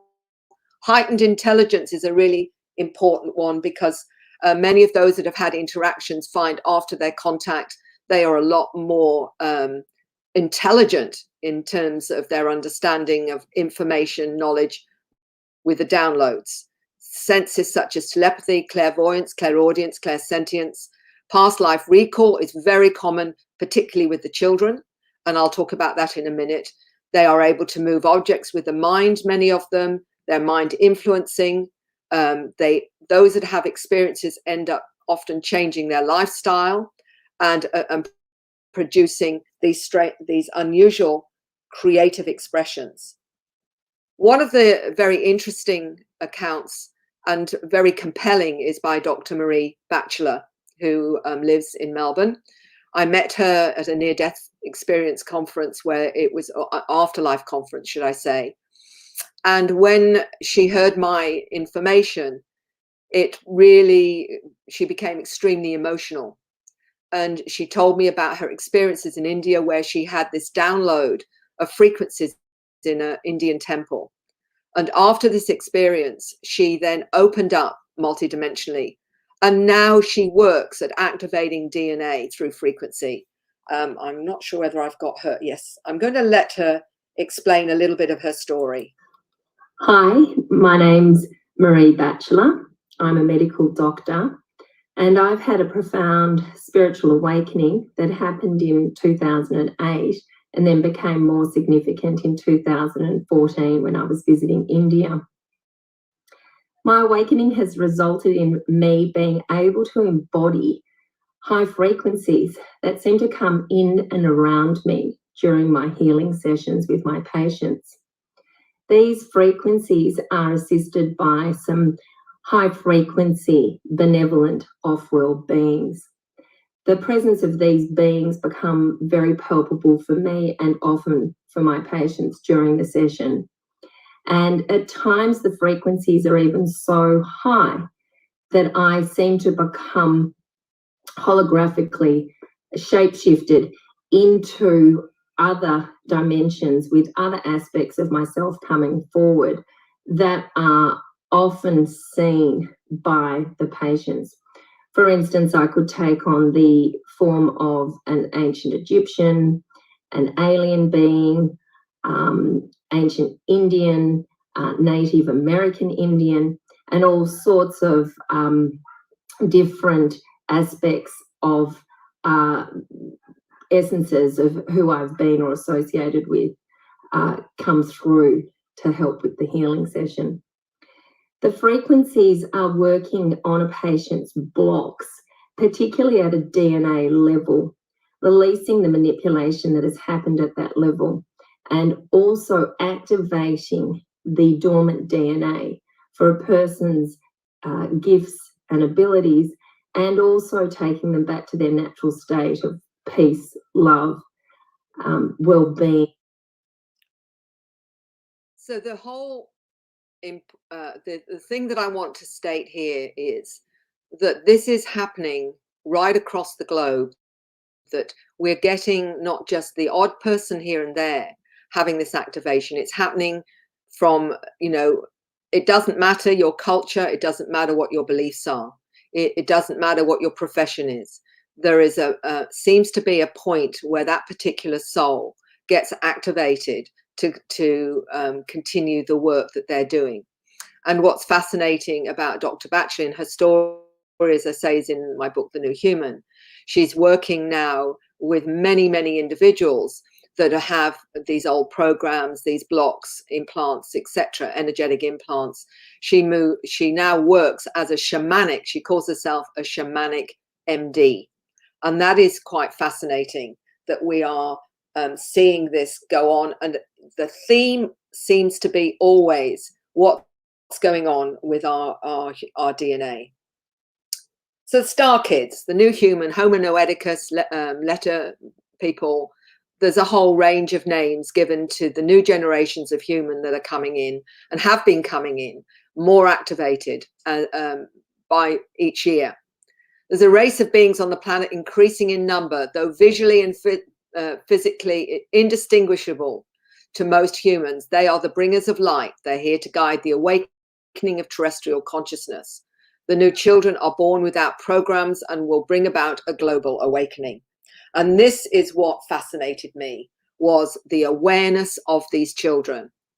And it's not so simple as foreign DNA, Dr. Olson states.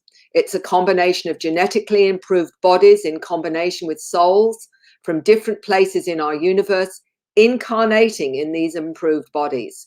The souls have different frequencies, vibrations, depending on their evolutionary status, that plays a role in activation of the DNA in that particular body. I believe we also have to take into account the collective soul of Homo sapiens, which again highlights our connection to each other and how we are all part of that program, if you like. Many years ago, a wonderful researcher in ufology called Dr. Roger Lear was able to show that people, his pioneering work was with physical implants in people's bodies. And he wrote the book, The Aliens and the Scalpel, but he also wrote a chapter on what he called the Star Kids, because he did surveys in how children were changing. And he took this from surveys from the 1940s right up to the present day, showing how various abilities in children, in terms of walking, talking, etc., had accelerated, sometimes 40, 60, 80%.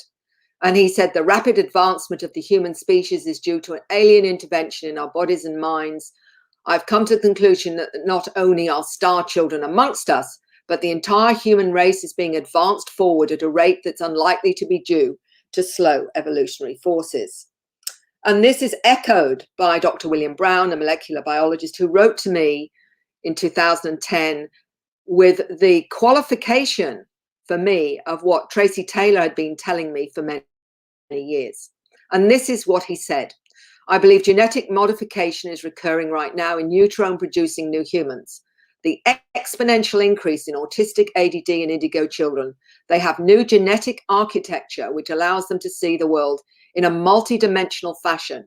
I believe research would show dormant genetic regions are being reintegrated into the biological systems and occurring in all of us to produce expanded awareness. Their brains work faster, they have access to more than normal. I believe they know what's being taught.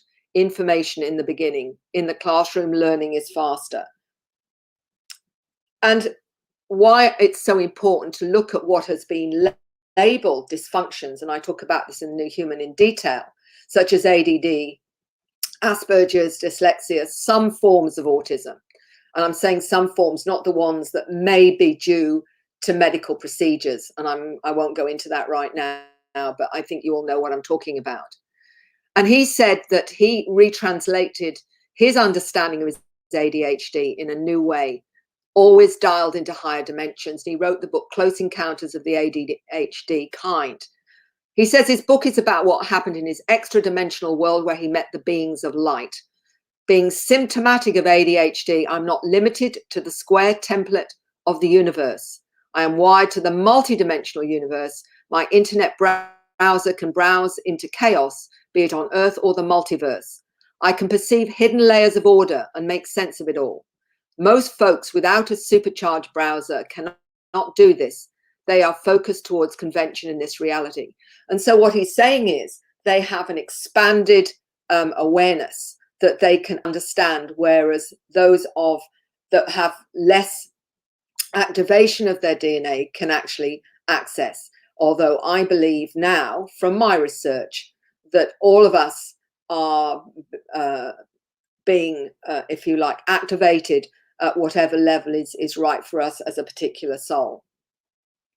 The letter person, as Dr. Olson calls them, she said, above normal sensory cells for skin, hears sound frequencies, minute differences in shades of color, etc., taste and smell. I've talked about this as she understood it.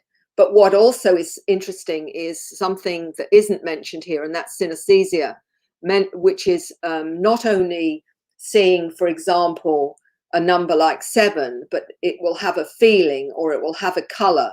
It will have a multidimensional program to it that you access. And so I think synesthesia is, again, showing us what we perceive when we become more activated into our multidimensional awareness. Again, superior mental and analytical capabilities, direct connection to higher awareness, sensitivity to thought and emotion, enhanced DNA, photographic memories, fast motor neuron response, manipulation of time and space, etc.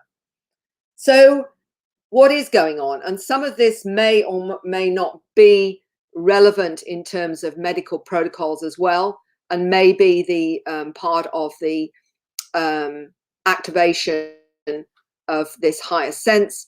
What's interesting about autism is that in 1975, it was 1 in 5,000.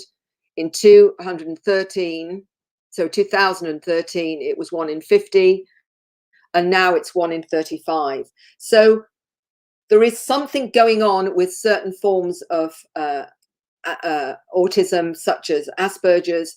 And this is another one which is fascinating that I came across by Sandra Desiree, the Way Foreword. I'm not sure if I ever pronounce her surname properly, but excuse me. This is what she's saying about some forms of autism, such as Asperger's. They have a high IQ, artistic, musical, mathematical genius. Our work in autism, she said, is not accidental. We believe autism is a marker for something extraordinary happening in the human species, a consciousness shift, the emergence of children with extraordinary gifts. We believe there's a pigment intolerance. If all transismer carotenoids are removed from their diet, many of the behaviors abate. The miracle is that genius is the rule rather than the exception. If this is true, we have a population of millions of geniuses hiding behind the veil of autism. Sandra explained and shared in recent years, she's a lifelong experience of extraterrestrial intelligences, and as a child she experienced being taken on light ships. Contact taught her the knowledge of autism and Morgellons disease. So what is fascinating to me is that I'm meeting a lot of professionals, nurses, doctors, social workers, midwives, who all, many of them have had contact themselves and feel they're here to help with that transition of the new generations of human, and actually talk about that. And it's all coming from their own downloads, their own contact, as if they've been there to prepare for these new generations of human. Here is Marina Seren when she first contacted me. She's now almost 20. She said she experienced her wake-up call, and she said it was encoded in her DNA. As I remembered my ET contact and starseed connections, there was an expansion of my psychic abilities, sensitive to external reality. I could perceive thoughts, others' thoughts, their energy, emotions, their genetics, a connection to other star systems. So she was able to ascertain who she was connecting with from that multidimensional level, perceive auras and spirits, manipulate space-time and magnetic fields, has healing hands, energy is more crystalline. She says she channels information, visits spacecraft and non-physical realities, non-physically, should I say, and a lack of and she said the lack of recall is not lost. It's actually in your subconscious, which is what I discovered when I take people into hypnosis, that the information is there. It's just that many have it blocked, and often that is until they're ready to actually find out what it is that's been blocked from them, and that's usually because they're ready. Here's an image that Antonio, you saw in the documentary, speaking about star language. He calls himself an Arcturian ambassador, and this is the picture of himself. He said he was told he was hybridized for expressing the human genome. We already have their DNA in our bodies. They are activating it through frequency light manipulation to expedite the evolution of humanity. There are many different agendas, Zach is saying, and each species has their own programs. It's not like hybridizing us by replacing our DNA with theirs. So this is Zach explaining his understanding of the hybridization. The consciousness we are vibrating with is the attributes we take on. So if someone is strongly connecting to the Arcturians, will take on Arcturian attributes. If one is connected to the Greys, it's the same thing. You're connected to which creates the expression. So we go into something very fascinating about the interspecies manipulation. And this is not just happening on this planet Earth. When I spoke to a lovely young 8-year-old about a year ago now, she was very excited because she'd been taken on board craft and been shown how to use her abilities such as levitation and her third eye. And she said, and then they took me to a lab and they showed me how they were doing various genetic manipulation. And they told her they were mixing species depending on the star system, depending on the planet that they were seeding, not just in this universe, but others. Now, this is an 8-year-old explaining this to me. And of course, here we have an adult, another wonderful lady, Jo Iskra, who's Australian. And she said that she's here on a mission to do with the engineering of our species. In 2018 was with a tall mantis being who seemed to be the master geneticist, and benevolent reptilians. And I really want to state that it's important to know that not everyone has scary experiences with reptilians at all. Some have very loving connections with them because the understanding is they too are evolving, and some of them, like humans, wish to evolve into a higher state of being. They took me to a lab built inside a cave-like structure. There were thousands of incubators with hybrids. They looked fully grown. They had wings, and it was hard to see their color as the lighting was dim. The mantis told me mantis were the keepers of the universe. They have blueprints and DNA for every species that's ever existed including extinct species on our planet. They populate planets with life forms throughout the universe. They said they were proficient at genetically modifying humans. They saw their roles as master geneticists. So the new programs for humanity, ADHD, Asperger's, letter people. Dr. Olson is very clear. I do not believe these are broken genes, but are offering new multidimensional skills to prevent limited reprogramming of a third dimensional reality. In other words, their wiring is different so that they are not programmed into the 3D in the way that many of the older models like myself were, which means that they can be more active multidimensionally if they are able to retain that. But a 9-year-old in Sweden did say to me that the problem with education was, and she stated it very clearly to me over Skype, when they go to school, Mary, they program you out of your light, was the way that she explained it. And she said, and the teachers just press the keys. So the more that we can encourage the children to be in a place where they are not programmed in that way, the more they are likely to retain their integrity and their multidimensional awareness.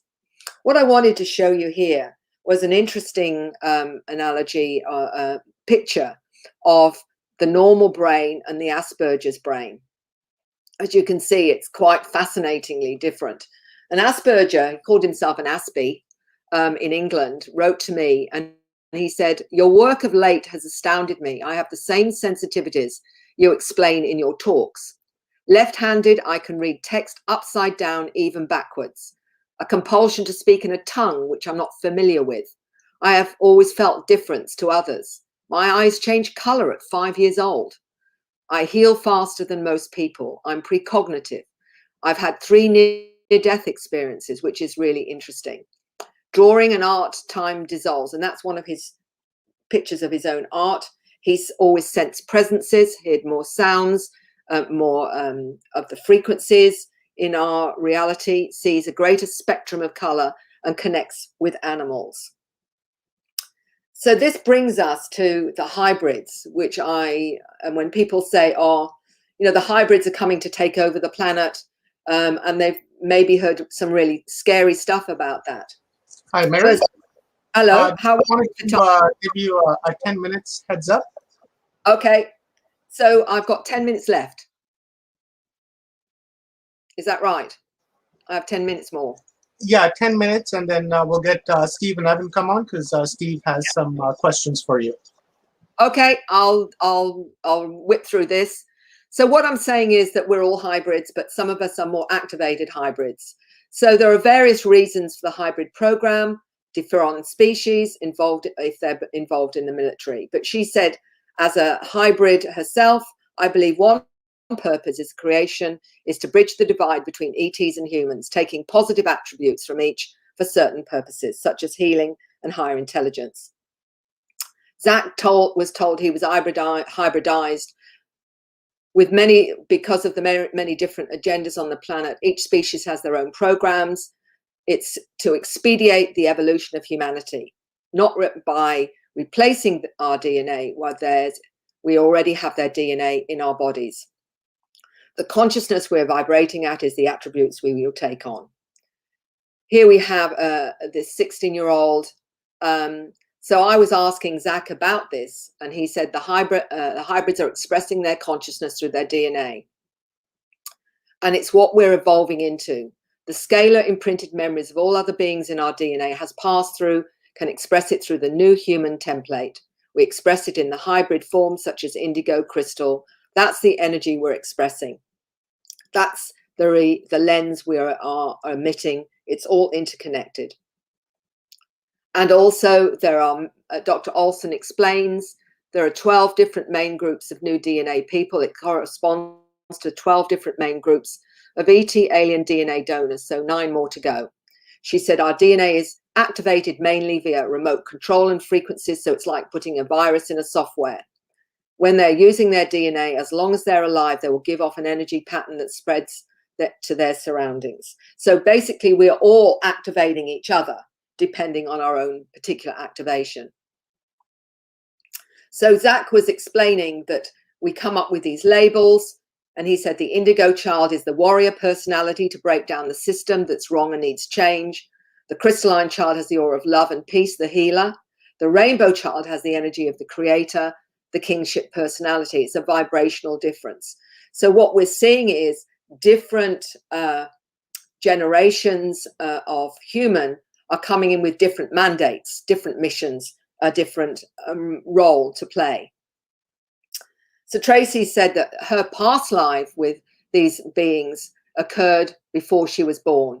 She said they're her family before she came into the earth domain and had a close relationship with them, which continued after her birth. This lady explains that before she became pregnant with a 10-week-old son, a tall, wispy, long-fingered ET told her the male child in her family would be gifted. And many parents are told this, that their child is very special. We have many children talking about where they've come from. A 10-year-old explained here that he came through a portal in the sun. And Tracy said that many of the children born interact with their previous existence on board craft. They're kept on track by their interaction with their cosmic family. This young man explained to me that he was from Orion. He was a light physicist on Orion, working with time travel technology. Excuse me. Here we have a young man who, at 5 years old, said he came from Andromeda. My mother had blue skin. The language was thought forms with telepathy. His father said he claims to see through people's eyes, and when his father was at work, he reckoned he couldn't understand the computer code that his father was working on because he could actually see through his father's eyes. This young man explained that his ancestors are mantis beings, that when he dies, he will go back to being a mantis, and explained that he was also connected to the lion beings. Many of these children are aware of being taught in onboard craft or on planets. And Whitley Strieber, in his book, The Secret School, actually mentions all of this, and he got a hard time actually mentioning this and writing that book, whereas I am coming across many, many hundreds that are aware of being taught on the craft. This man from Queensland said exactly the same thing. He'd been taught physics at the age of 3 or 4, and he amazed many of his teachers by the fact he could just answer any question, and he never studied it. This 3-year-old talks about he doesn't want to go to school the next morning because he was already at school with his special friends that night. He said that was at night time, and he said he had a small class. He was in a small class. The boy was teaching them, but the boy had really big black eyes and white clothes. Another one, another child speaking about this, saying, "Yes, Mum, I finished magic school. What did you learn?" She said, "I learned about space and gravity. Time controls everything. Time controls all." He said that a light comes through his window and suddenly he's there at school. This is another image of this young lady, Marina, at this class that she was on the craft, saying that she was taught all the science. She said their education is interactive, telepathic, creative, and joyous. They took the spacecraft around some beautiful places in space for us to observe and enjoy. She said they don't teach like Earth schools. This is some of the information that she brought in. As you can see, it's very complex, from space energy and frequency, psychology of star children, spiritual understanding of the structure of creation, the nature of particle physics, the why of geometry, etc., etc.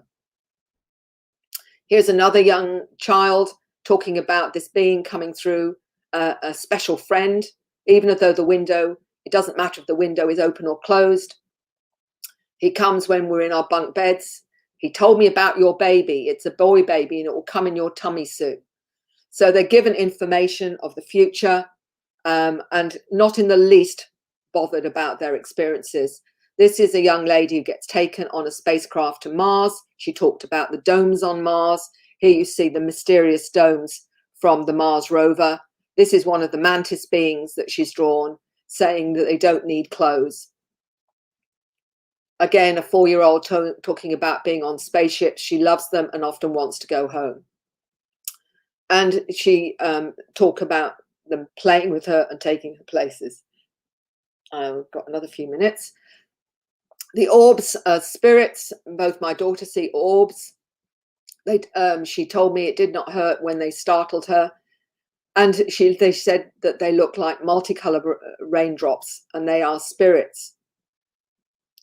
Again, we've got all this information that gets downloaded from multidimensional ecology, spatial geometry of thought, levitation, the history of man's origins. As one 9-year-old talked about, they program you out of light. There is nothing good about the system in education. The school programs are a virus. It extinguishes the light, which is what I spoke about.